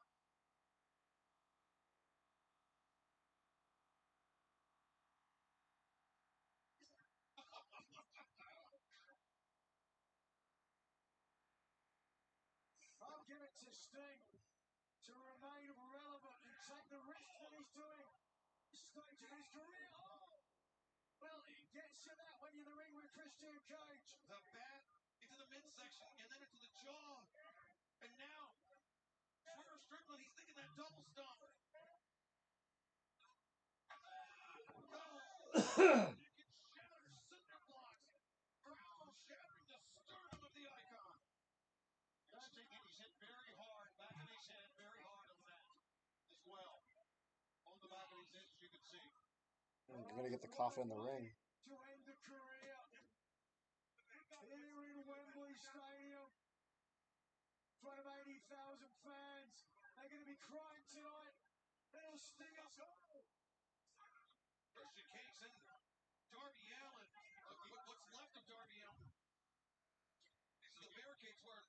Oh no. Inside the ring, this is the real story. Is Swerve Strickland gotta shut the lid?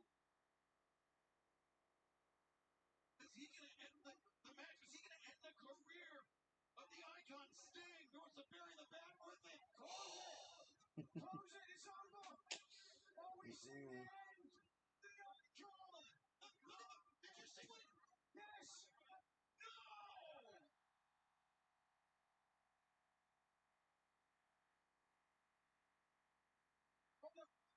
Came to the side. Oh! Critical mistake by Swerve. I don't know if it was a mistake by Swerve or it was smarts on the part of Sting at the last minute putting the baseball bat. The bat, the only thing coming between Sting and the end of the coffin match, but now Swerve with Sting placed on top. As Christian Cage is throttling Darby. Telling Darby Allin, you'll never touch that title. Well, wait, inside the ring, Tony. Swerve to the top. He's going to do that double stomp on the midsection Sting here. I risk. Swerve Strickland perched on the top rope. Looking out amongst the 80,000 plus here. No! He's not coming up. Swerve, oh, I thought he was going to stop, but he did the 450. Look at there. That's a Christian Cage. Darby with the TNT Championship title. You wanted there it was. As Swerve clutching his midsection up for the air 450. And Sting. Swerve. On the coffin. Darby death drop. That's got to be it. Rolling up in a ball and putting in the coffin. Swerve. Bent in half.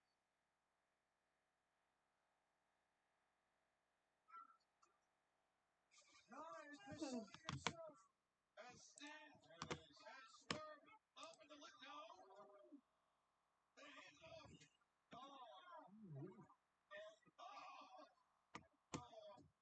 Break the hand off the wrist of Swerve and cut off the hand.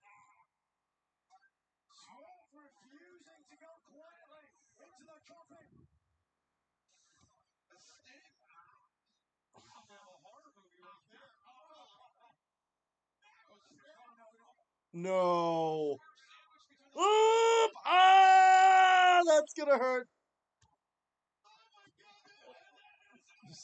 And his hair. sticking out. Oh, that would freaking hurt.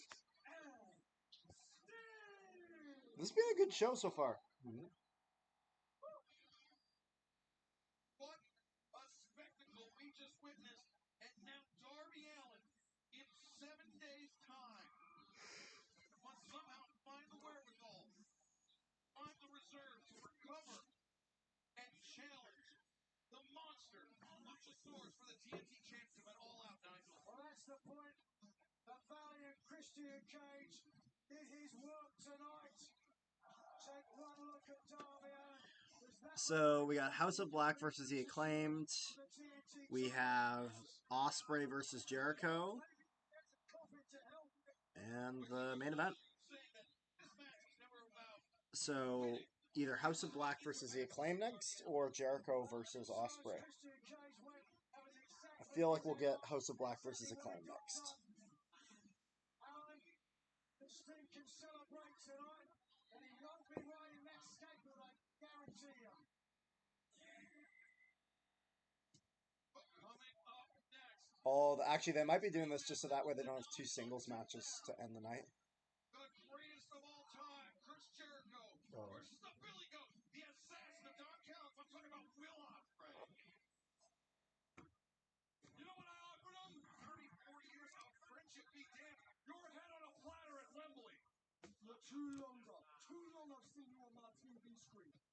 Calling yourself a goat, you will no longer call yourself that, bro, because it belongs to me. And we can rule the world. You you down and embarrass you in front of your family, in front of your countrymen in Wembley Stadium. The Ocho is coming for you, Osprey. I'm the best in the world, but being done for a reason. You're coming at this from the bottom. I'm coming at this from the top of the effing mountain with everyone trying to knock me off and every hater and social media trying to predict my demise. I know I'm the best wrestler in the world. All your championships, all your legacy. I respect it all, mate. But I'm better than you.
That was cool. It's better than Swerve's guy.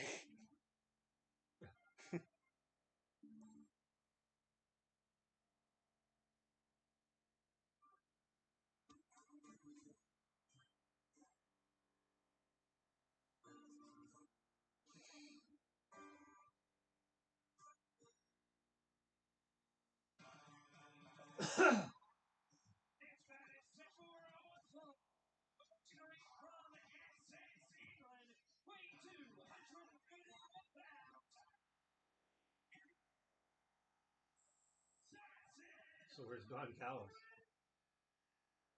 Oh, there he is. Yeah, and he's the IWGP UK champion.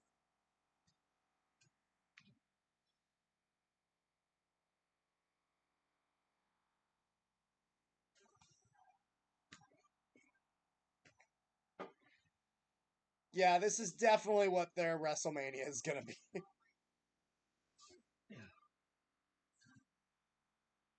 Just 24 hours ago, Will Ospreay competing at the Revolution Pro 11th anniversary event, and then he was addressing the crowd, a masked man. It was big harkening back to the original All In. That night in 2018, it was Chris Jericho attacking King of Things.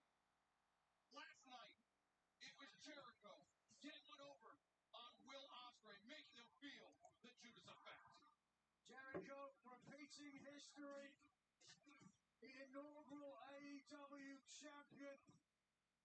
He has done it all. He's knelt at the altar of sports entertainment, taking communion. Tony Schiavone gets tagged out. The Human Suplex Machine Taz is tagged in a big fight field for this one. Absolutely, it definitely is. Fired up to see these two tremendous athletes lock horns and fix to get it in just a few seconds. See, Bustle Don Callis in the corner of Will Ospreay. Spray the lead. Jack. Double time. Side headlock taken by Jericho. Jericho set in. This should be good. Springs up to his feet. You see that tremendous athleticism on that kip up by Ospreay. Agility of Ospreay is almost second to none. Well, both these men are heavy hitters. Share a ring with Jericho, never Ospreay. I can tell you, Jericho's got heavy hands, I promise. Reversal there. Missed by Jericho. Oh, Ospreay coming in hot with the drop kicks. Nicely done by Will. Now Ospreay, see the sense of urgency. Oh, he's already going for some sort of backflip. He's blind on this. Oh! To the floor. Scored a knee to the head on that. Ospreay just Chris Jericho. If we can take another look here, the landing from Ospreay was pretty incredible.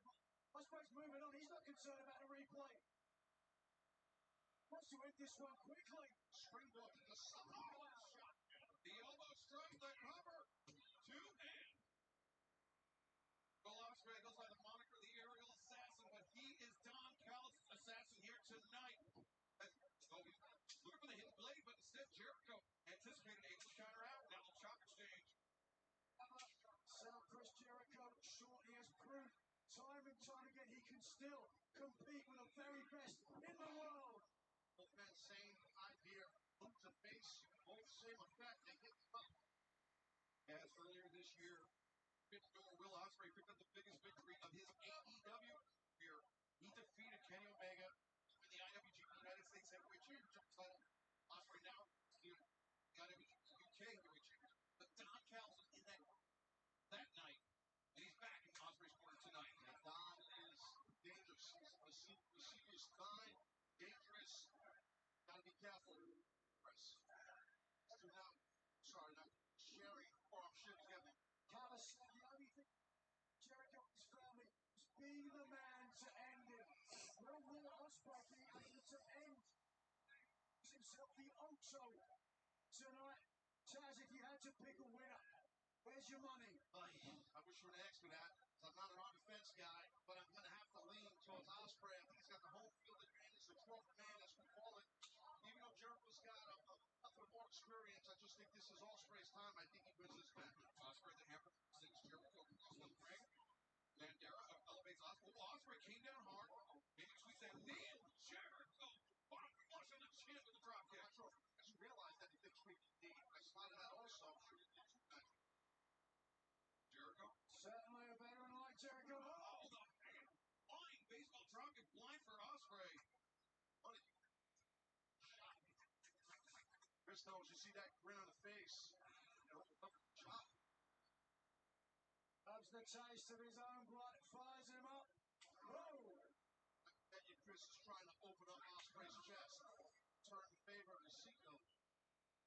Ospreay, which unlocked the race back elbow. The jaw of Jericho. Again. Can you take a sky twister again? And now Jericho hammering on the spine. Ospreay. That attempt of a German suplex on that apron. That's the problem with Ospreay if he keeps this. There it is. Oh! Taz, you suffered a lot with neck injuries in your career.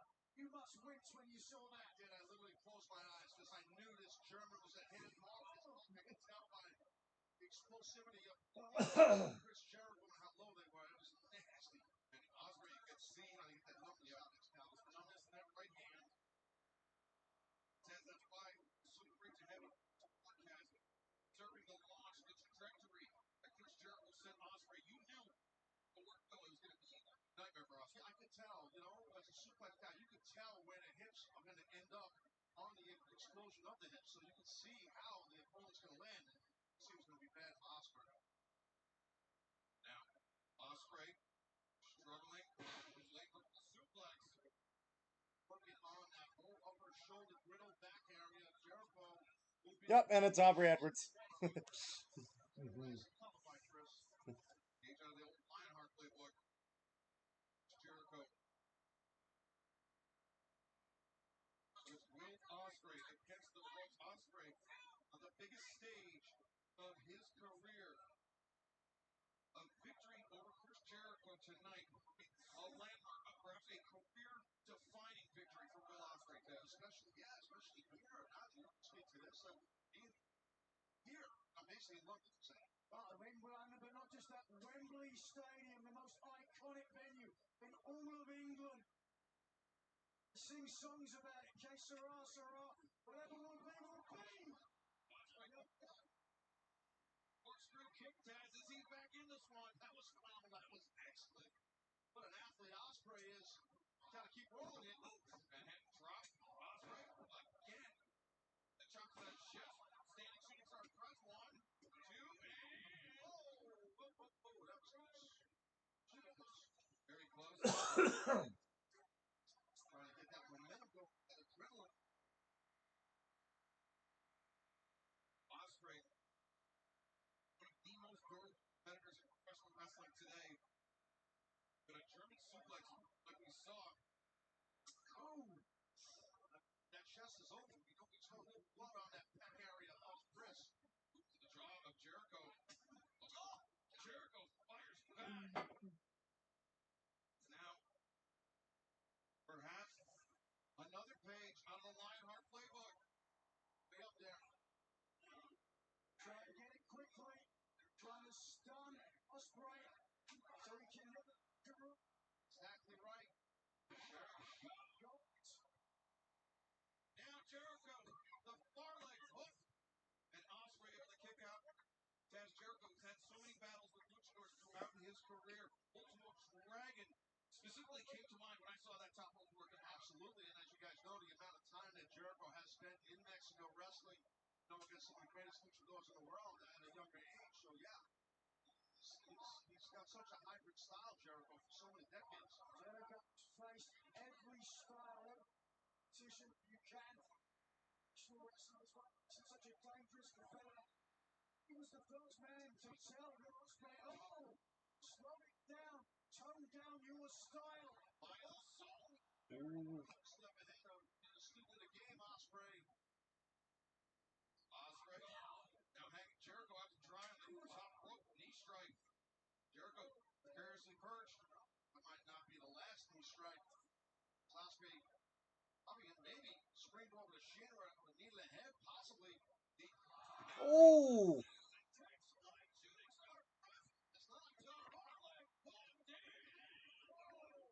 That's another level on my book. That made Don Callis a very happy man. Watch that. Just the athleticism of this man, Will Ospreay. Check this out. That is so difficult. The guy makes it look easy. He's a freak athlete, elite for sure, man. Jericho look for the Oscutter. Excuse me, Ospreay look for the Oscutter. Jericho had it scouted out. Judas effect. Oh! So small by Jericho. Step ahead of Ospreay there. A reversal. Get this. A second code breaker. Jericho makes the cover. That was a slow cover, Taz, to put it mildly. It was a slow cover, but, listen, you talked about the resiliency of Ospreay, and I'll use the word battle-tested. That's what Ospreay is, and he's getting tested right now by one of the greatest ever. Nigel Ospreay felt the sting of the Judas effect last night. That be the story here? No! The hook kick coming around the corner. And Oscar! Do it! Good night, coach! 2. Jericho survives! And so close. Ospreay can taste it. Look at that. Just feel it. It goes through your body. You know you're so close to winning. See Sammy Guevara had side concern etched on his face. The only member of the Jericho Appreciation Society that hasn't turned his back. Now Ospreay looking for Stormbreaker on Jericho. Oh. Oh, he's going for the walls.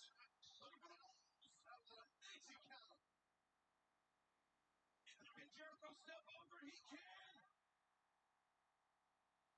Ospreay has never been in a position like this. Kills your lower back. Lactic acid goes up and you lose in the lower back. It's brutal pain.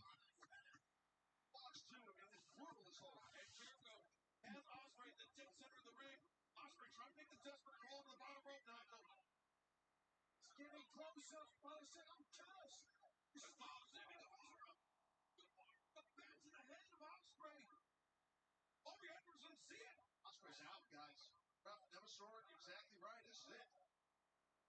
But because he's out, Ospreay can't tap out. Right. The hand drops twice. And he can come too. I think that's what happened. Out for a second, but he's back. Barely. Yeah, you're right about that. Ospreay trying to posture up.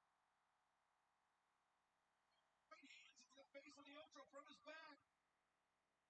And now Jericho firing down. Jericho's got the leverage advantage there. You know, Ospreay's on his back fighting up. Less power in the punch. But is Jericho fatigued at this point? Nigel, the performance alongside Fozzy, the adrenaline of that. Jericho may be coming down right now before our eyes. Quite possibly. That's not going to help things. Jericho wants to prove. Oh! It's Michael. The Spanish fly. He ended up being initially in an inverted curve of the cradle. If he would just clasp his hands. Jesus was predicting to say that from here, but there he comes. Breaker. Yeah. Ospreay got stunned by that one. Because now Jericho. Oh! An off-cutter from Jericho. And a bit of an awkward landing from Jericho as well. I could see there. Yeah, very much. When Ospreay saw that coming, he tried to block it. For his opponent. They may have struck heads, but Jericho. Ospreay kicks out. Barely won. Not sure if they struck heads. I do think Chris's head hit that mat really hard, but Ospreay's G'ing up right now. Will Ospreay just miles away from his home in Freedom Essex, fighting in front of his country and fighting to earn the biggest victory on the biggest stage of his career. Two of the just performers of that generation. The second of the ring. Didn't see it. She can't call it. Oh. Judas effect. Judas effect. Effectively ending the night for Will Ospreay. Jericho covers.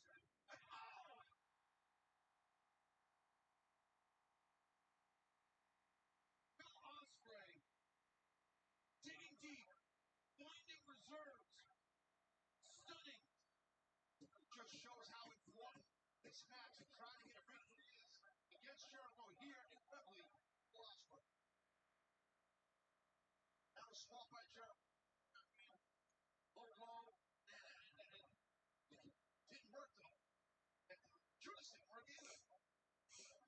Ospreay trapped. Walls, perhaps no. Ospreay turns it around. The pinning break. Jericho breaks free. Ospreay looks over, comes in, bounce, and now jackknife, got him. 1, 2, and again Jericho breaks free. On that landing, Jericho's head whiplashed. Ospreay was looking for a Judas effect of his own. And, it was a combination. Judas effect, hidden blade, but whatever you want to call it. Jericho's up. Ospreay has him. Oh. Third time's a charm. Center of the ring. Is that it? No. Wow, it's a third time in the match he went for it. He nails it. Ospreay puts it. It's not enough. Is Jericho refusing to quit? The elbow pad is off, though. Ospreay sizing up Chris Jericho. Oh, this sizing move. up the Ocho. Jericho asking for another chin. Yeah, so that's probably it. Ospreay That's it.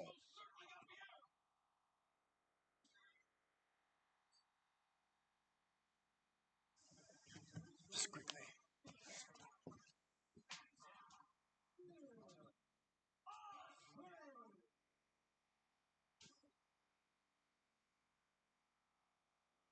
It's a tremendous victory right there.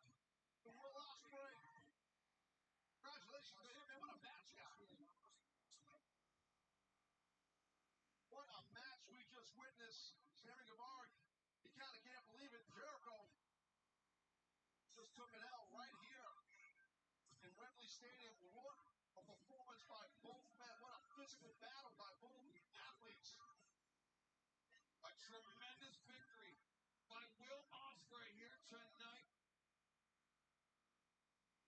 in front of his countrymen, in front of what is effectively a hometown crowd for him. Will Ospreay defeating Chris Jericho tonight in Wembley Stadium, all in London. That was a tremendous contest.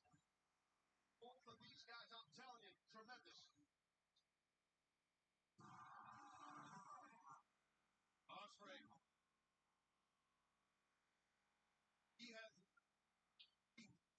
I think mostly that he hasn't even begun to achieve the heights that he will throughout his career, Taz. Oh, you're right. Well, look at this. Hold on a minute. Sammy was trying to audience here to show respect for Jericho and just pushing Sammy away. And Jericho, he started out this year on the front foot, losing efforts, 3 consecutive losing efforts in singles matches, and now again dropping a match. Will Ospreay on the Anything else happen afterwards? wrestling history.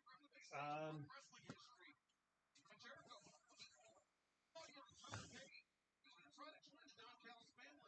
Jericho seemed to kind of brush Sammy off. As a ball that we witnessed on Dynamite with the JAS and Jericho, blah, blah, blah. I mean, that man, a lot going on in the pro. You see a confused, a dejected Sammy Guevara, but no one more dejected than Chris Jericho here tonight at Wembley Stadium. Fans, we have had a historic night of action. We still have so much more to come, all in London, Wembley Stadium. And our broadcast colleague, Nigel McGuinness, has taken to the ring with a microphone in hand. Wait, what? To address the assembled masses around us in Wembley. Take it away, Nigel. What a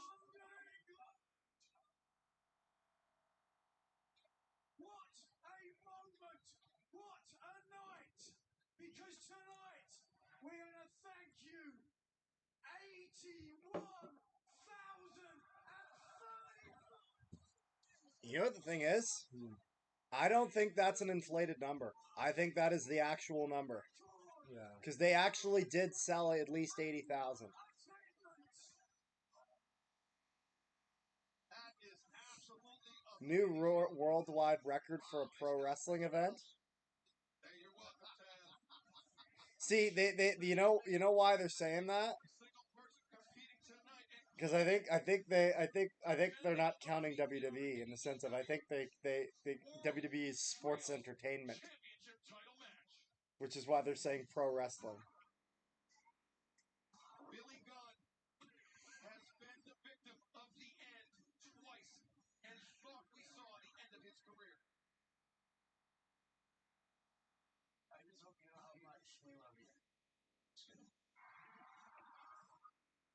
And it was 2 weeks ago, the House of Black swarming the acclaimed bloody Max Caster. The chain wrapped around the hand of Brody King, and then the boots of Billy Gunn taken. Gonna be going out for a little bit tonight with Kepler, by the way. But this was the scene just days Yeah. ago. He just reached out, asked if I wanted.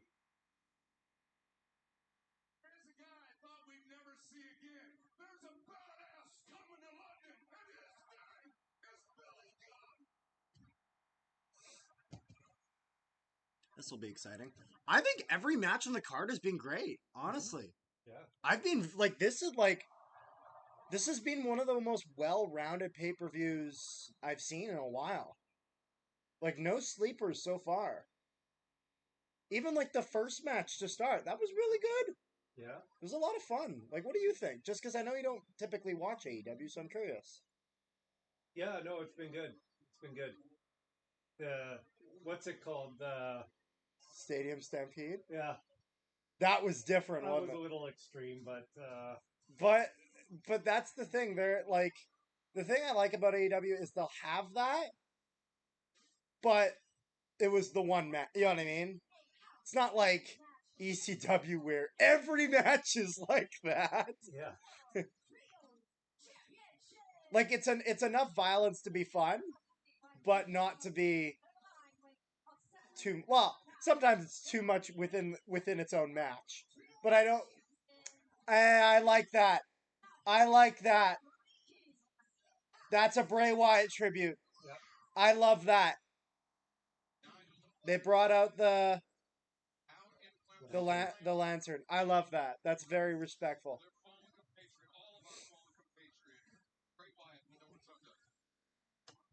Thoughts go out, of course, to family, to the legacy that he created in the professional wrestling, to everyone. We will never. I really like the way they've booked the House of Black in AEW. Yeah. Nice touch by House of Black. Respect right there. Was great. The House of Black reminds me a lot of the Judgment Day. Dangerous people. We know this, guys. You know how dangerous. Yeah. They're like if you took the Judgment Day and the Viking Raiders and mixed them together. Yeah. Except Julia Hart is not nearly as good as Rhea Ripley. Daddy asked that made him take those boots off and leave the ring. The Acclaimed have only been defeated twice in trios competition this year. Both times it was at the hands, or should I say the foot, of Malachi Black.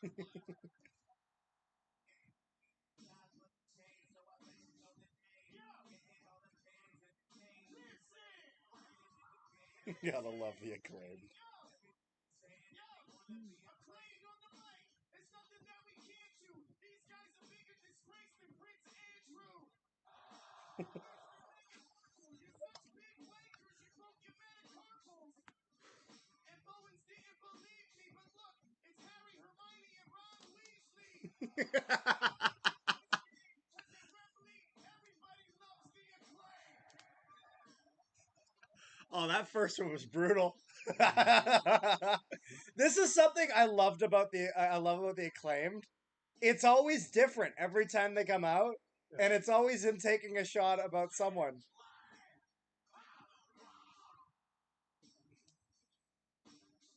And no scissor me daddy ass to punctuate it. It's the badass Billy Gunn. So the boots go down as daddy ass, and they come back as Billy badass. Well, that's the whole thing. It's like you're not getting daddy ass Billy Gunn. You're getting the badass Billy Gunn. Would be kind of neat if he came out in like almost the DX attire, but like without infringing upon any copyright. But I mean, Yeah. just so that way they really. Yes, I forgot. So the House of Black have this interesting thing. So they have what's called the House Rules, and which is whenever they defend the trios titles, just for them specifically, you play under House Rules, which means it's a tornado tag. And then I know that countouts are 20 seconds, they're not 10. Although that doesn't mean fuck all. I can't remember what the last one is. House Rules, House of Black. Try to remember what all it is.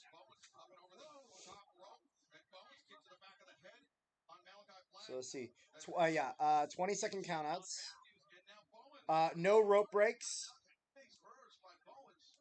So there's no rope breaks. DQ is enforced. You break the position. Dealer's choice, and then what is this?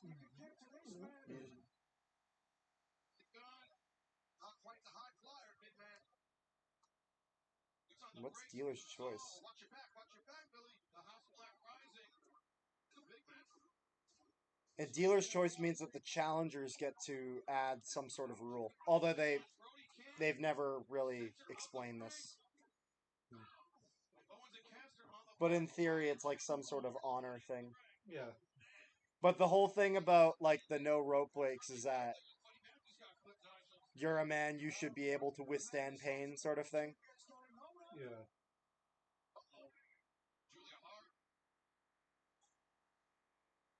Yeah, the one person in the House of Black who does fucking nothing ever, and then whenever she wrestles, it's not great. She's.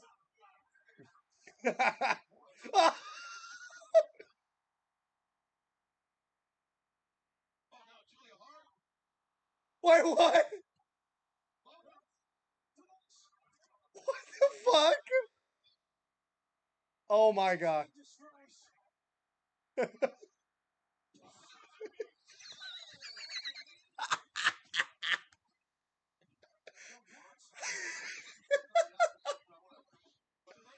That's hilarious.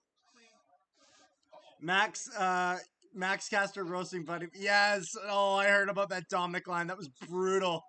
WWE should have gone with done this with gimmick Alistair was in WWE. Yeah. Yeah, they never really booked him properly. I feel like he would get booked a lot better under Triple H, even though Triple H has brought back a lot of guys and not done a lot with them. Alistair Black was kind of.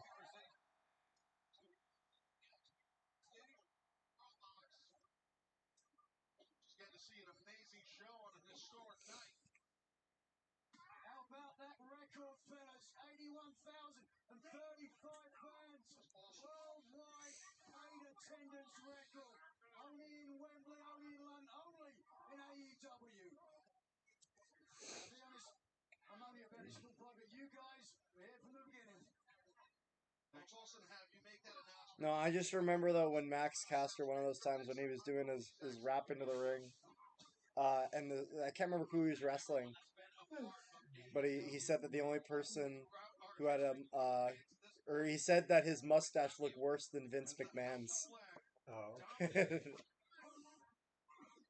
Nope. Billy Gunn, once again, this has been par for the course of their previous two meetings, Nigel. Exactly what I was going to say, not just the previous two meetings, but the House of Black. Oh! Nobody home for Brody King. Billy Gunn moved at the very last second. Brody King unable to change his trajectory. Remember, it's no holds barred. No tags needed. No disqualification. Billy Gunn is in crazy shape. Big Brody is only one direction. He's forward. Oh. Chair got stuck in his head. Trying to turn things around. Buddy Matthews and Malachi Black. And then Owens sent to your living room. I just remember finding it really funny when they introduced the scissor me gimmick because I'm like, isn't Anthony Bowens gay? I was pretty sure he was. Just kind of an interesting thing. It's hilarious though. That's the thing. It's like they're kind of strange in the sense of they're comedy wrestlers, but they're not like Santino or whatever. Where like Santino was never really going to win anything. He won the IC title once somehow, but at least WWE is giving his wife a push. I'm not crazy about the LWO. Zelina is too. Okay, so I disagree with the Zelina Vega comment. I disagree with that. LWO is okay. They just really haven't done much with it. They do something with Santos Escobar. It'll get a lot more interesting. Are they giving his wife a push? Yes, but they're not giving her any opponents. They're like, you're going to be wrestling Natalia tonight. And it's like, that's great. Can we get a storyline? Any build? Anything? It's just all of her pay-per-view events are with, like, there's no build. There's no nothing. It's just you're wrestling this woman today. Which is not Rhea's fault. It's just they're not booking her reign very well. Because she's not given really any solid opponents. I disagree though with Zelina Vega. She had a great match at I think it was Backlash, Puerto Rico. Because that was no. They haven't done as much with her though. So Bowens rapid fire combination. Talk about a beatdown. I feel like the Acclaimed will actually win this one. Bowens gained the upper hand. House of Black have had the titles for a while. Swing and a miss. He's Yeah. dazed. And then also they made a whole point of bringing out the badass Billy Gunn. Although the other option is that they lose. Billy Gunn maybe retires, This does not look good for the Acclaimed. and then they just go back to being a tag team. You'll see those hands of shots. You can't see from it. It hurts a lot more. It's just interesting how Billy Gunn's in the same company as his kids, but he's not paired with his kids. Yeah. Triple-headed. Come on, hold on. The cover by Brody King. 2 and Caster able to break it up. Nigel, I don't think Bowens could have survived that three-headed Hydra. Why not? See, that head is split open right there. Brody. His forehead is something. Make sure you guys leave a like if you have not already.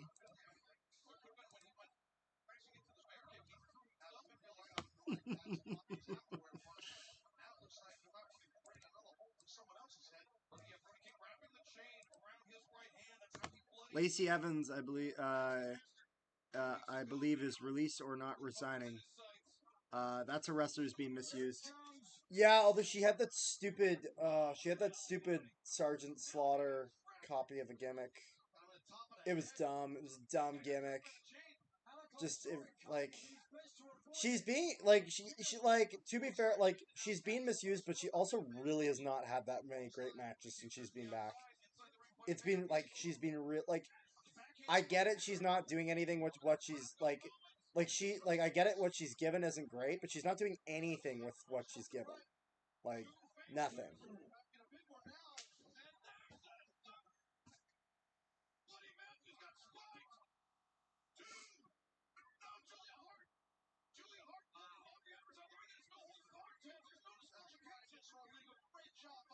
Unless is this not house rules? Because it would say DQs are enforced.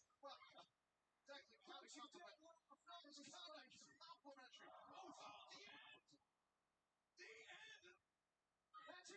Ends the same way.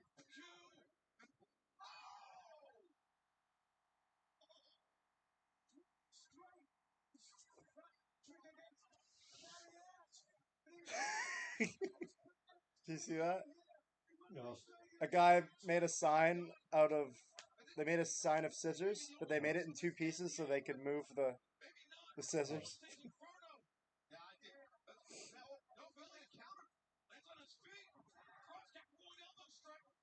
What happened to Wardlow? I know he couldn't travel to Canada, but I don't know if he can travel outside the U.S. He's just boring. That's what happened to Wardlow. He had everything going for him after the MJF feud, but they just did nothing with it. Like, they tried putting Arn Anderson with him. It was better, but it just... Who is this guy? Brody King? Oh, is that Brody King? That's Brody King, yes. Gotta keep hitting him. Just keep He's back to his feet. And a second arrival from Bowens. A second mic drop from Caster. The cover. 2. Oh, new trios champions. Because of this match, and new AEW World Trios Champions, the Acclaimed and Badass Billy Gunn. Well, to topple the House of Black, it took a village to topple the big man Brody. But man, we got new trios champs. Tonight I have set a new worldwide paid attendance record. Oh, but wait a second, the House of Black will not relinquish the titles. Correctly. Well, he yanked them out of the hands of the Acclaimed.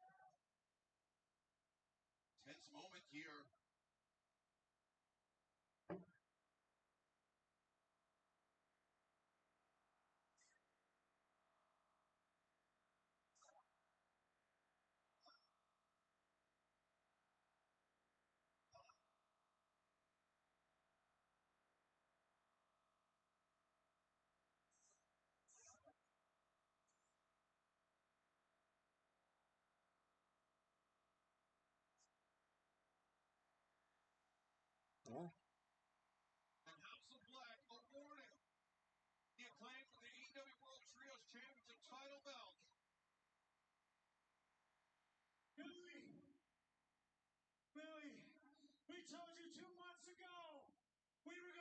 back to the top and put the gold you deserve around your waist.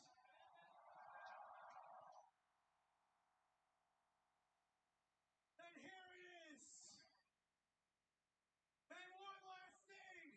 I know you came here as the badass, but we promised 81,000 people the biggest scissor party on earth.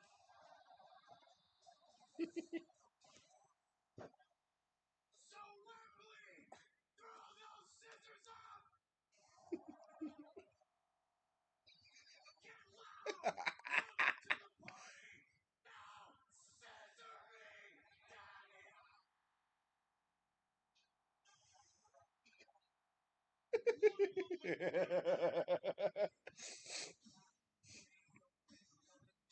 They're fun. Yep. Run out here from ringside. I'll be around shoulder to Mike. What a reaction by 81,000 people for the Acclaim. What a celebration going on over our heads. As the Acclaim claim the AEW World Trios Championship. But fans, coming up next, the main event, the match everyone has been waiting for. Brochachos will collide.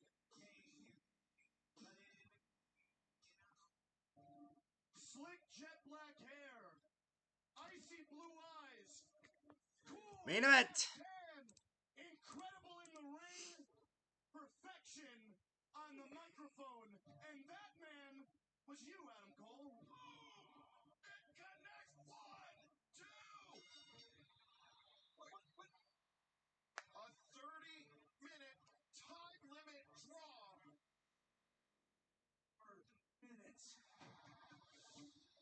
We just had the drawing at Blind Eliminator Tournament, and the first name I drew was Adam Cole. The second name that we drew, the man who'll be your partner in the tournament, MJF. Good luck, partner. Yo, Max, where you been? I've been here doing cardio for an hour. Let's go. Come on. Max is really soaking in this friendship. You know you can't trust him. All right, Adam Cole is all in. Oh, yeah, of course I know I can't trust him. The guy's a maniac. Max, my friend, there's only one thing left to do.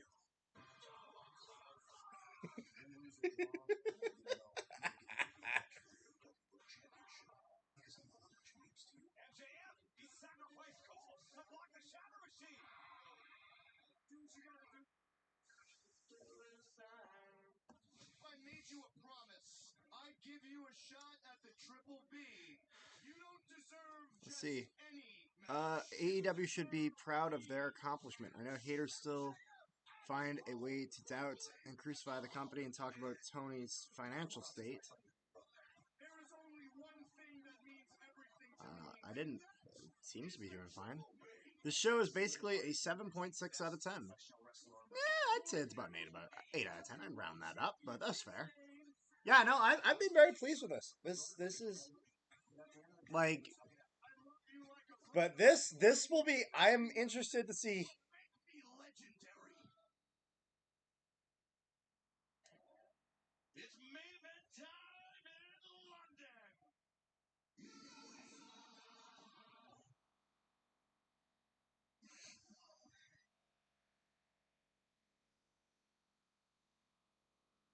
On the same site that the FA Cup, the oldest national football competition in the world, is decided. Where earlier this year, Man City completed the second leg of their treble. The AEW World Championship will be determined here tonight in our main event. Self-assured, self-sure, and immodest. Living smooth and then bristle with jealousy. It's also one half of the brand new Ring of Honor Tag Team Champions at home. Cole and MJF to challenge on the open for the Tag Team Championships and risk injury. They paid off.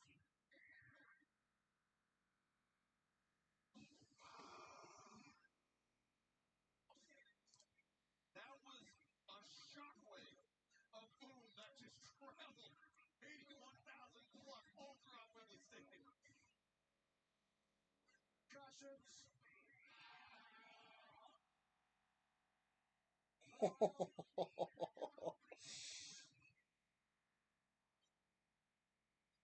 What was the group he was a part of in NXT? Undisputed Era. Asking the question, as long as they form this tag The team, guy who made his NXT theme, MJF, same dude. Cole, What? The guy who made his AEW and NXT themes, Okay. same dude. Oh, okay. That's why they sound so similar. MJF that we've never seen before. Like sportsmanship. Yeah, and he's been a friendly man towards Adam Cole, and he hasn't had a lot of friends, MJF. He spoke about that as a youth, and issues as a kid and whatnot. And was really accepted. So now he has a true friend, and people still kind of doubt, but I don't doubt. I believe in MJF that he's buddies with Adam. I'm buying it.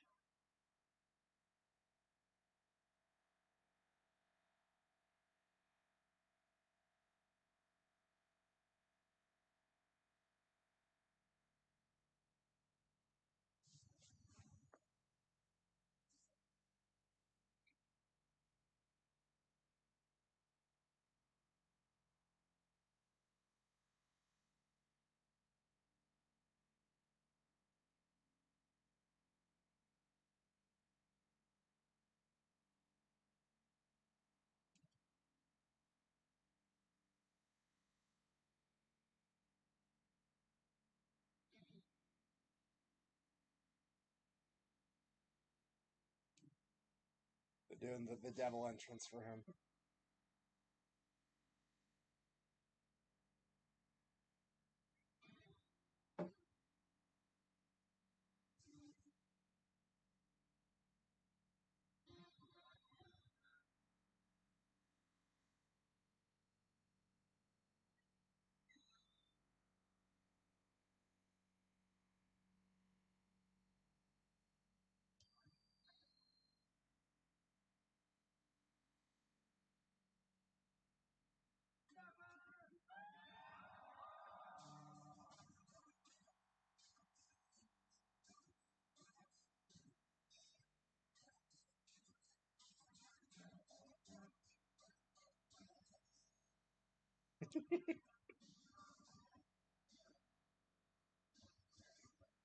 People are singing it. There's no words. People still singing it. A new leaf in terms of friendship. His ego is most certainly intact.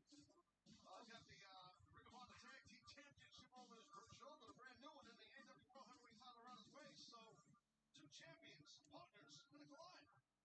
he saw the king, the AEW champion, descend from his throne. In my opinion, the greatest AEW world champion of all time. The quality of his matches only obscured by his charisma and personality. It was at the opening match of first AEW All Out in 2018. 5 years later, he's in the main event at Wembley Stadium. That is not an accident. MJF Yeah, he was in the first match at All In 2018. I forgot about that. 2018, just outside of Chicago. Now here on the biggest stage in professional wrestling, Wembley Stadium, London, England. And now let's go down to the Dapper Yapper, Justin Roberts. London, England. Wembley Stadium! Your only main event is scheduled for one fall. And it's for the All Elite Wrestling World Championship!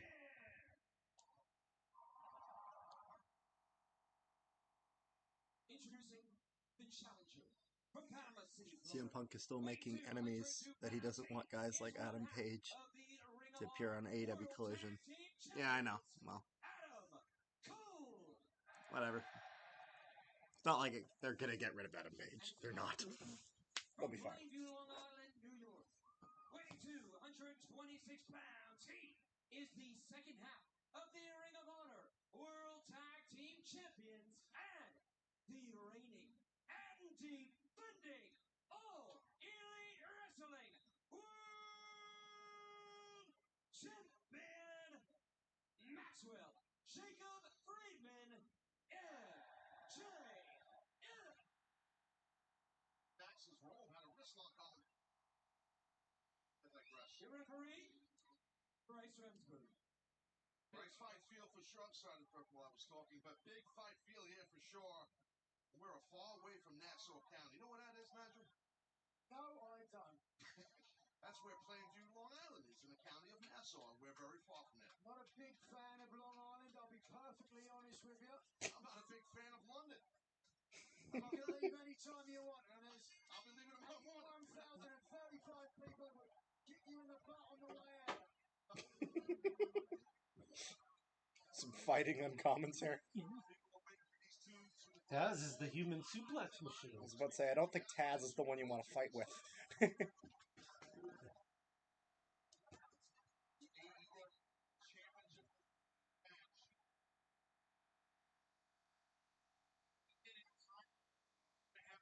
Here we go! MJF versus Adam Cole. On that night, but an unlikely friendship blossoming between M and MJF. That's the key word, Scott. Unlikely, and that's exactly what happened. Shocked everyone. I think especially these two men shocked them their friendship. Now it's not about friendships. It's about the big one. AEW World Heavyweight title.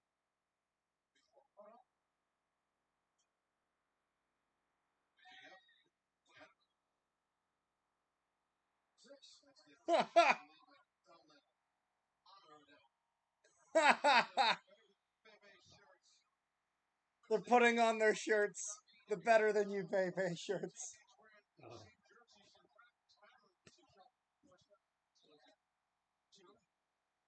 So this is a sign. What they're trying to say is we're going to see a fair contest. We're not going to see either competitor take any cheap shots. I don't buy it. So I think this might actually be MJF's first retain where he wins clean. Because every time he retains, if they're time matches with time limits, he'll win with the time expiring right before the 3 count. If he hits the diamond ring, so I think MJF actually wins this clean, and I think they'll keep them together because there's a lot of money to be made with this pairing. Yeah. Mm-hmm.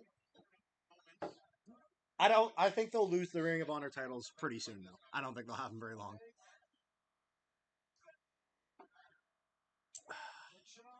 Yeah, I have no idea what WWE is going to do with the Uncle Howdy Bray Wyatt thing.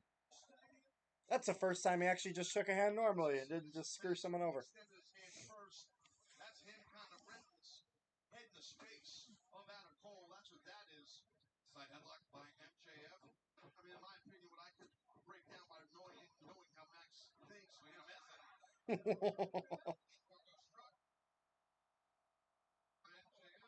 Does it all? This is Rick Rowe.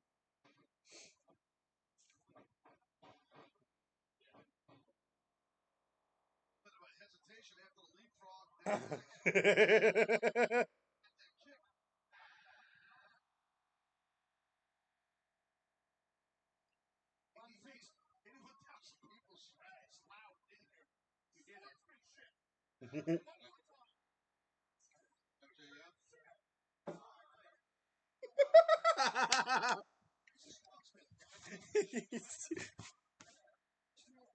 Good.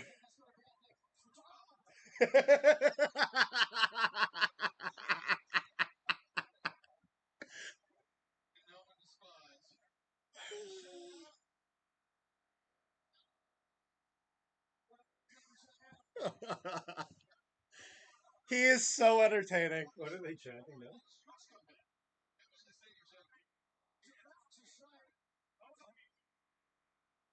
He's a scumbag.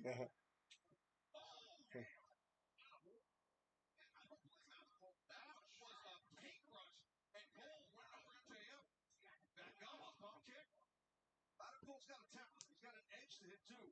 Even the success he has without that. You would have thought. It's a Gary connects. MJF realized he had a temper and didn't want to lie it.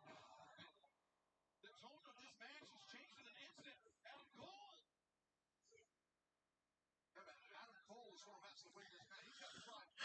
Could we see LA Knight holding a belt before Mania 40? Possibly. I don't know. It really depends. Like, the U.S. title, I don't know what the hell the WWE is trying to do with that. Clutching the back of his neck. Damage sustained. The match by Aussie open earlier tonight on 0 Hour. I don't think.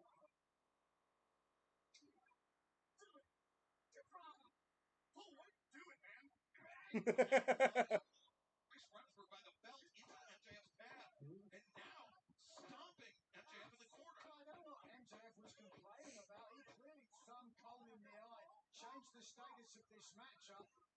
Everything's fair game at this point, surely. Absolutely. The referee didn't see Adam Cole pull the trunks to pull MJF into the front. That's how he got the leverage to do that. Two signed on. Took me back to the original icon stadium name. Two fan favourites, but this one's changing rapidly. You were at that show, I believe, right? I certainly was 31 years ago.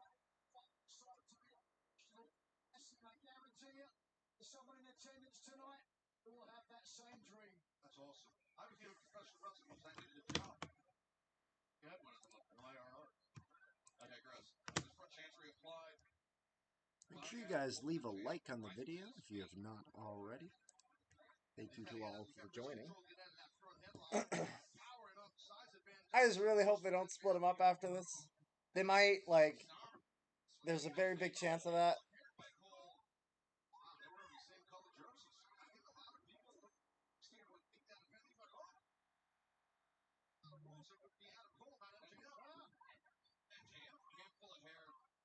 The expression MJF Shawn is set. He's upset at his best friend, but you're gonna play dirty. You don't want to play dirty with MJF. He's the man. So He's starting. Feels weird because it's only like 3:30 here. He's too scared to do the dive. Was lying in wait.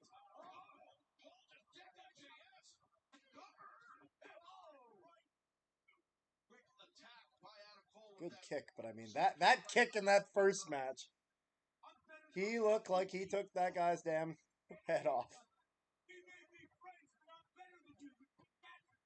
Whoa. Adam Cole finding MJF a Dynamite 2.5 months ago. He landed the 29:58 left on the clock. The thing that saved MJF that night was the time limit. Because MJF is not losing this. No way.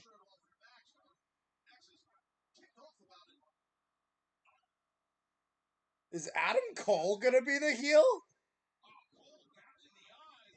I think AEW will do more overseas with the success of All In. Maybe India, Japan. I doubt Saudi Arabia. No, they won't do Saudi Arabia. They have joked.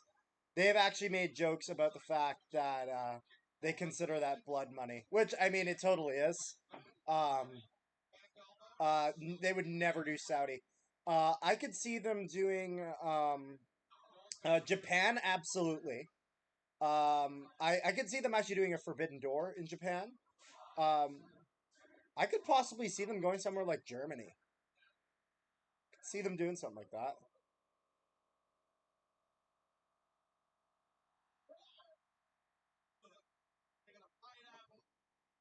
What tastes better than a best friend?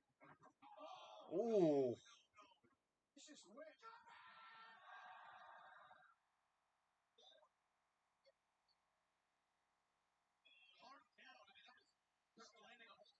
Possibly India. I don't know. India is something like that's a market that WWE is trying to break into right now. And the thing is that I could see them really trying to put more of a focus on the UK. Because you have to realize AEW also has a decent amount of wrestlers from the UK and from Japan, which is why I think they would try. That would be kind of those two. I would hope that Canada would be it, because not gonna lie, when they came to Canada before, it was awesome. Oh yeah, she does a dive. He just did the dive. See, not every wrestler can make a just a normal dive. Yeah. So entertaining.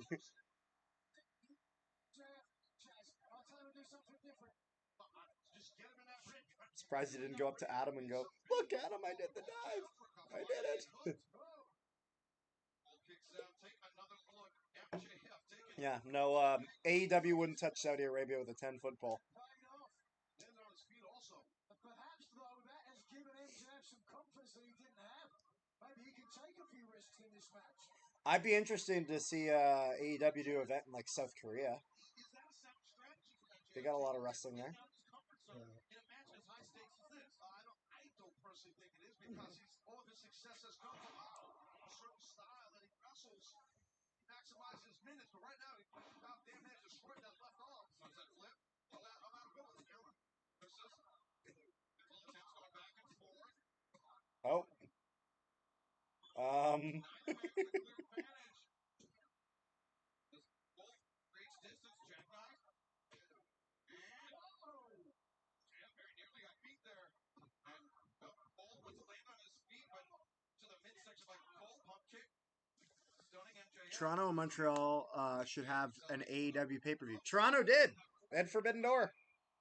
That absolutely counts. Montreal, I could see. So Montreal is one where I think someday, thing is that of all the places in Canada, because Sami Zayn and Kevin Owens are from there, that's kind of WWE's spot. Actually, funny enough, I think this will sound crazy, and I am biased as hell when I say this. I think they could realistically hold one in Winnipeg. Like, they have 3, like, Jericho, Omega, Callis, all from Winnipeg. And if you look back at that episode of Dynamite in Winnipeg, and the crowd is part of that, one of the best episodes of Dynamite ever.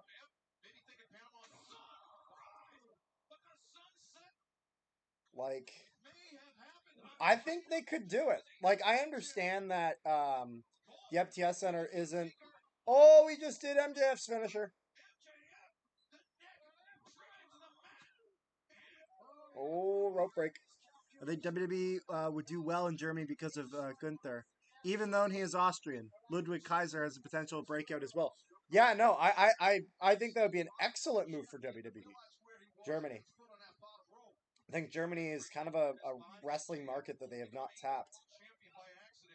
I'm waiting for NXT to launch NXT Europe, because that was the whole point of getting rid of NXT UK. They just haven't done it yet. Throughout the spine of the champion. Yes, absolutely. And you definitely can see he's not done out of going after that head and neck area and spine. He realizes that he has the champion rock right now. No, but even if they did it, like, I could see. Oh! I could see AEW even doing some sort of event at, like, screw it, if they want to. IG Field in Winnipeg works. I see Casey look there on camera. That's right in front of MJF's parents. I know they're sitting right in the front there. He has the question now. That was ugly. That was really bad. That's concern on the face of Adam Cole. I can read that clear as day.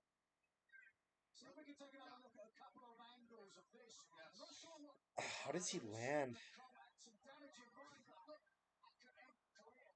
edge there, so sharp. So back of the neck.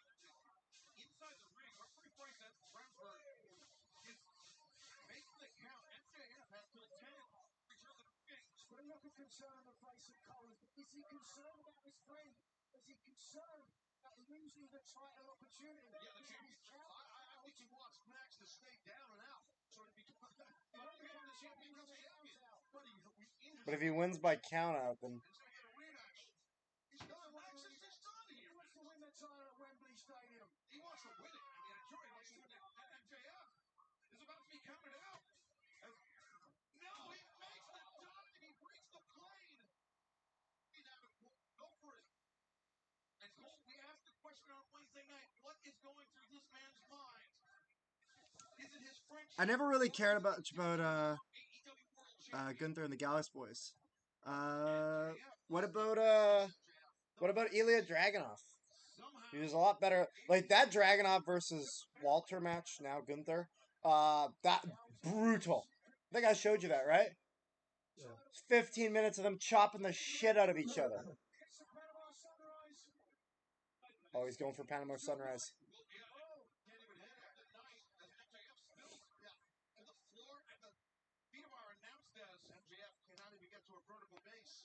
And Cole following MJF to the floor. But, the leg out from underneath. Cole, he went crashing face first. Yeah, well, out to the apron. That'll definitely slow down. Oh, we're finally doing the announce table. Dismantling our announce position. You see a laceration on the shoulder of MJF. MJF now. They're cowering here at ringside.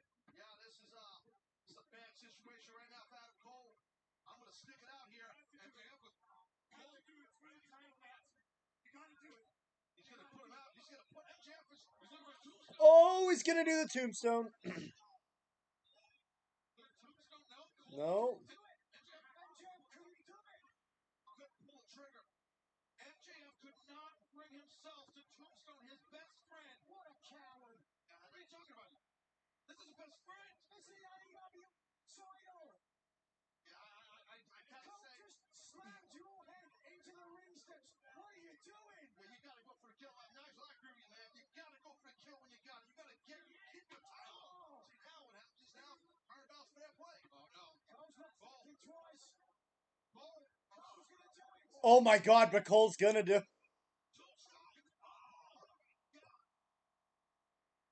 And there is a steel support in the center of the desk. That's why this desk didn't break. And that was where MJF's head landed. So Adam Cole's like the heel.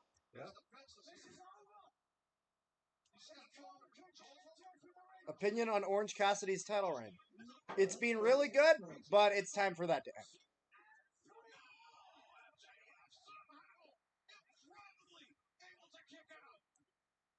So maybe this is them wanting to MJF literally win really clean. Like, not just win, like, without cheating, but actually, like, win with morals? Yeah. Which is interesting because he did his entrance as the devil. Swap by Adam Cole just right towards that head, but looks like MJF's coming back now. But we question whether Cole can trust MJF or MJF can trust Cole. It seems like MJF. Which it is interesting how he calls himself the devil because MJF is actually very, very Jewish. Yeah. Like, and practicing. Like, That was a mistake. I absolutely agree with you, Daddy. It was a mistake for him, Max, not to pull the trigger when he could have at this announce desk. Not to the eye by MJF. You can see he is clutching that neck as he's charging his in, pocket connects. And rolling elbow strike. oh. Last ditch kick by MJF. The only thing that went to the pinfall attempt task. Absolutely. 81,000 people giving these two men a standing ovation right now. The strikes on each other and the attempts of winning this match. Both men down, flat, exhausted. Physical punishment on each other.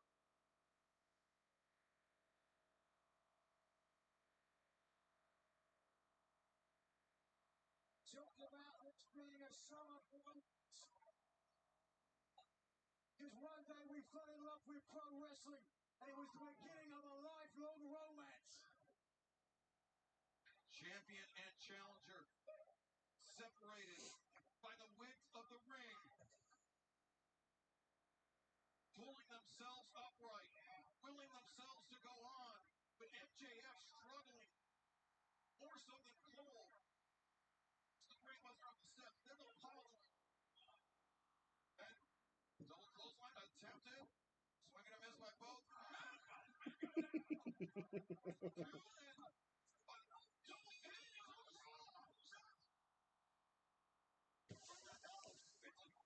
A double pin. He's ready for his punch. Yeah. Trying to give his job right, It's a draw. and the champion retains. Ladies and gentlemen, Bryce Remsburg has ruled that both men's shoulders were pinned on the mat. Therefore, this match is a draw.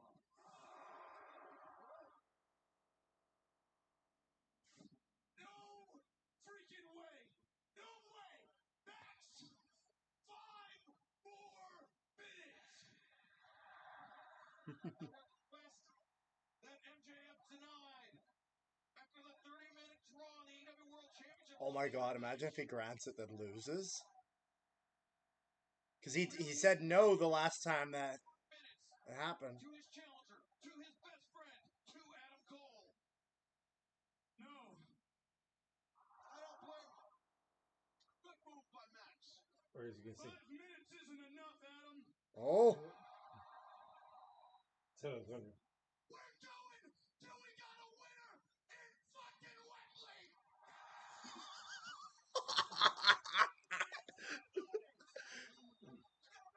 Cole's got in the trunks with too much leverage. 2-0. Oh, this is great. Khan has confirmed that it's a Oh, shit. Oh, the ref's down. Hello, my friend. Hell of a win last night. Hello, Rick. Oh, this is great. He realizes now the captain caught the canary, MJF. Playtime now for Max.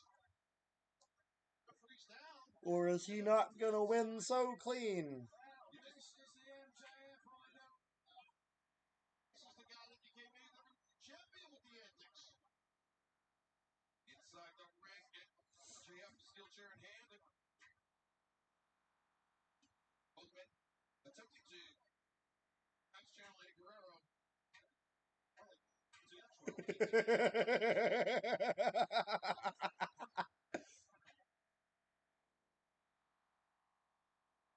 Chris Rumsford's still dazed, he didn't see it.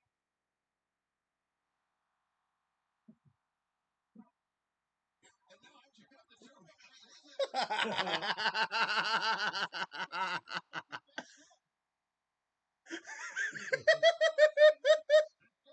Oh, this is great. This is awesome. The only major top belt FTR hasn't won is the Impact Tag Team title. I wonder if AEW will do another cross promotion. Oh, they'll probably.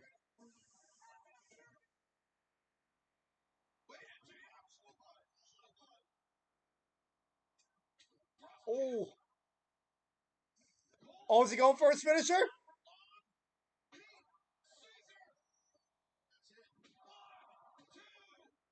Nope. What do you think of this? That's good. Oh, I'm loving it. I'm loving this. God, this is so silly. Like, I'm not gonna lie, I like my wrestling a little on the silly side sometimes. This is just...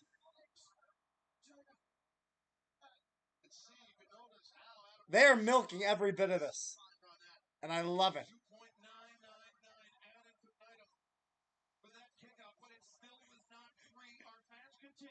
And we got our F-bomb of the night.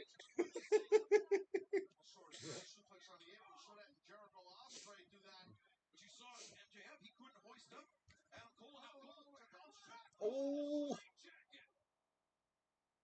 The straight jacket German on the apron by Adam Cole. And that will not be loopy. You have the fences going back on that straight jacket. Your arms are trapped in front of you as the guy back arches. But again, the challenger has a decision to make. Does he leave champion on the outside and take a count-out victory and not become the champion? Does he pick him up? I think he definitely, Adam Cole should do just that. Wait. No. There's a iron C. Oh, Panama Sunrise on the outside. That's it. Get him in the ring. And Cole, champion, crawling out. I don't think Adam Cole wins. I don't think. Basically just dead weight at this point. Cole trying. He gets him in the ring. We have a world champion. Adam Cole gets him in that ring. Has to be. Has to be. Yeah, roll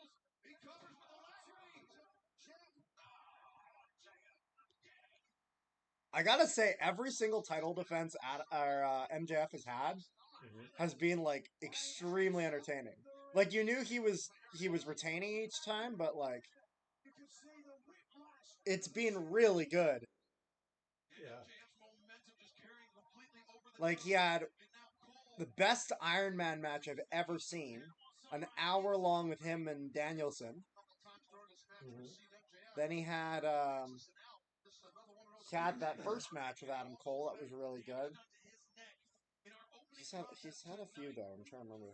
Adam Cole and MJF won the Ring of Honor World Tag Team Championship. It's this Panama Sunrise, guys. It is over. Wait, what the hell? Oh, he just hit the referee!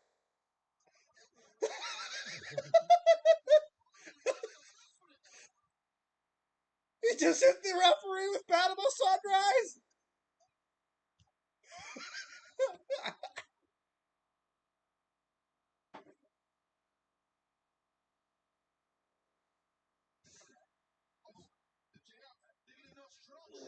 That can only mean one thing, man. MJF, the Dynamite Diamond Ring. Yes, that's so much success for Max. The referee's down and out. How on earth is MJF standing? Ice Reynoldsburg, victim of the Panama Sunrise by Adam Cole. Adam Cole's about to not be standing. Max has that gigantic sweet Max on the verge of tears. He's torn. He doesn't know what to do. Doing exactly drop a contender title. Look at the crowd. Is more valuable than the championship. Oh, Roderick Strong. Robert Strong. Oh, where did Roderick Strong come from?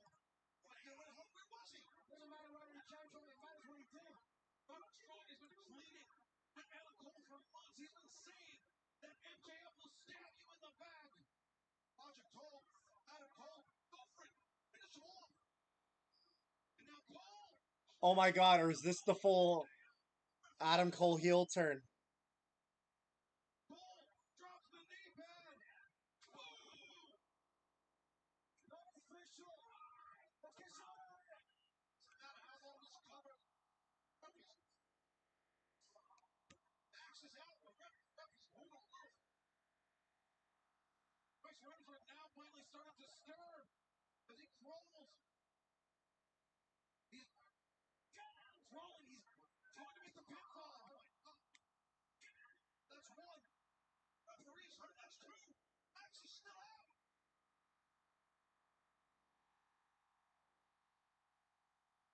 Wembley Stadium is on.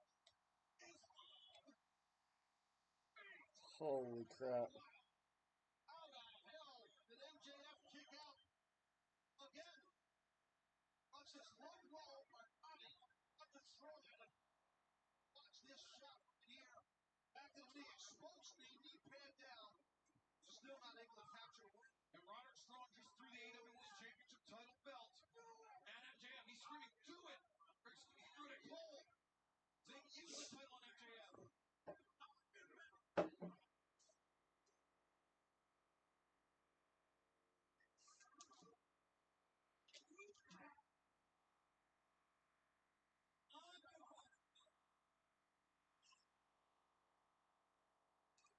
Like I said, I'll do this friend. And the shirt that Cole has worn for the entire match now comes off. That's a sign of his intentions. The champ dead to rights. Yes, MJF is right. Did MJF grab his ring? No. That's a mistake. Missed that Adam Cole. And Robert Strong walking out on Adam Cole.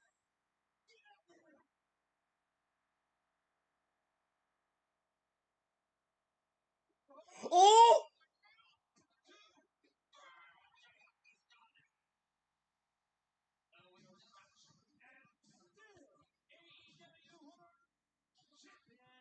MJF won clean as a whistle. It's an old line, an old expression. No good deed goes unpunished. That fits Adam Cole right now. Did the right thing.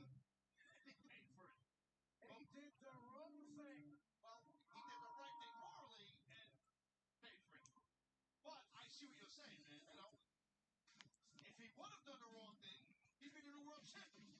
But he tried to do the right thing, and he's crying his eyes out right now for Smack's freedom. The irony is thick in the air in Wembley Stadium. Roderick Strong kept telling Adam Cole that he couldn't trust MJF. MJF and Adam Cole testing their limits as competitors, testing their limits as champion and challenger, and testing their limits as best friends. Well, Adam Cole made a decision. That decision cost him the world title, in my view. And now, despite the hell that these two men put one another through,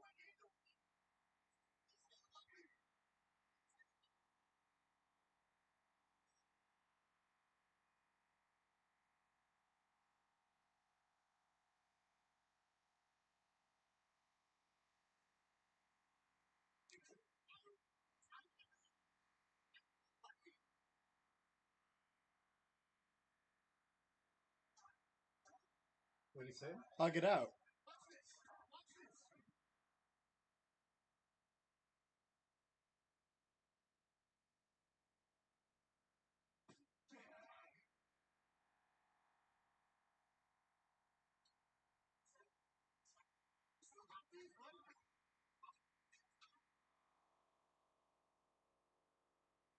Oh, what, Dennis? You never gave a shit about me. You didn't care about the belt. You're a fake piece of shit. You never cared about me. Admit it. You were never my friend. You fell for this. All in. It's for that. Fucking take it. You kidding me? Matter of fact. Just get it over with.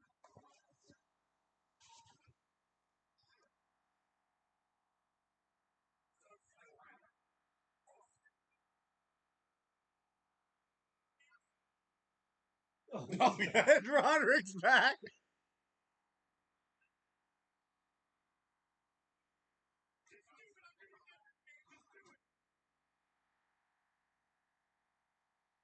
Oh my god, what if he does it with the Ring of Honor?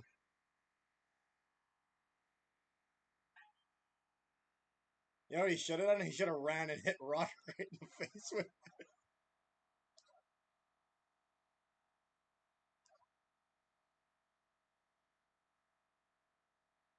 are they chanting to hug it out?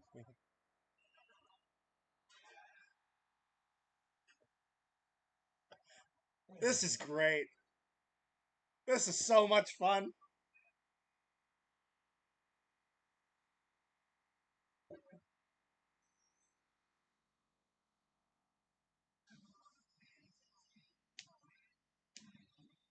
More than 81,000 fans on their feet, cheering the embrace of the AEW World Champion, MJF, and his best friend, Adam Cole. They have a legitimate friendship for sure. I mean, they really do, so. Well, what a match they had, guys. At the end of the day, it's about wrestling, right? Really good pro wrestling. And they had a hell of a friggin' match. There's a lot of defending on this match right now. You see Matt Tatum, Mike Bennett, the Kingdom holding back Roderick Strong Oh, this is great. as the champion and his thwarted challenger embrace in the ring. And Taz, you said, what a match.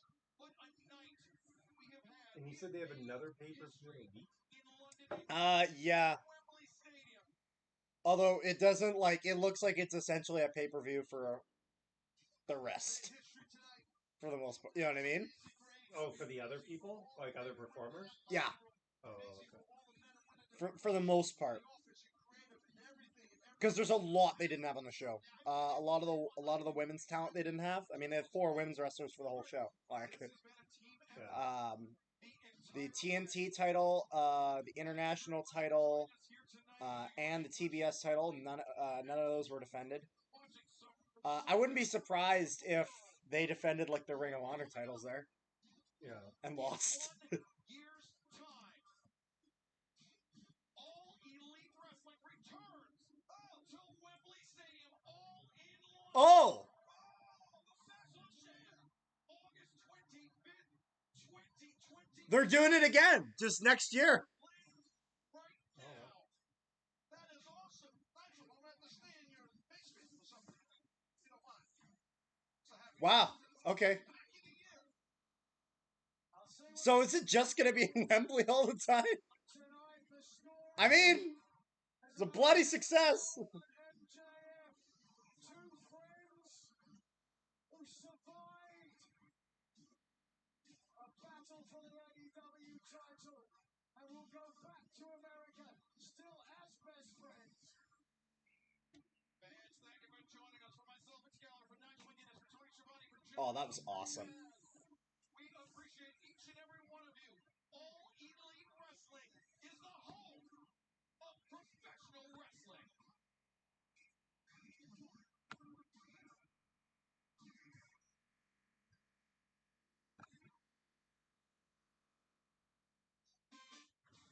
All right, and that is it. So thank you everyone for joining.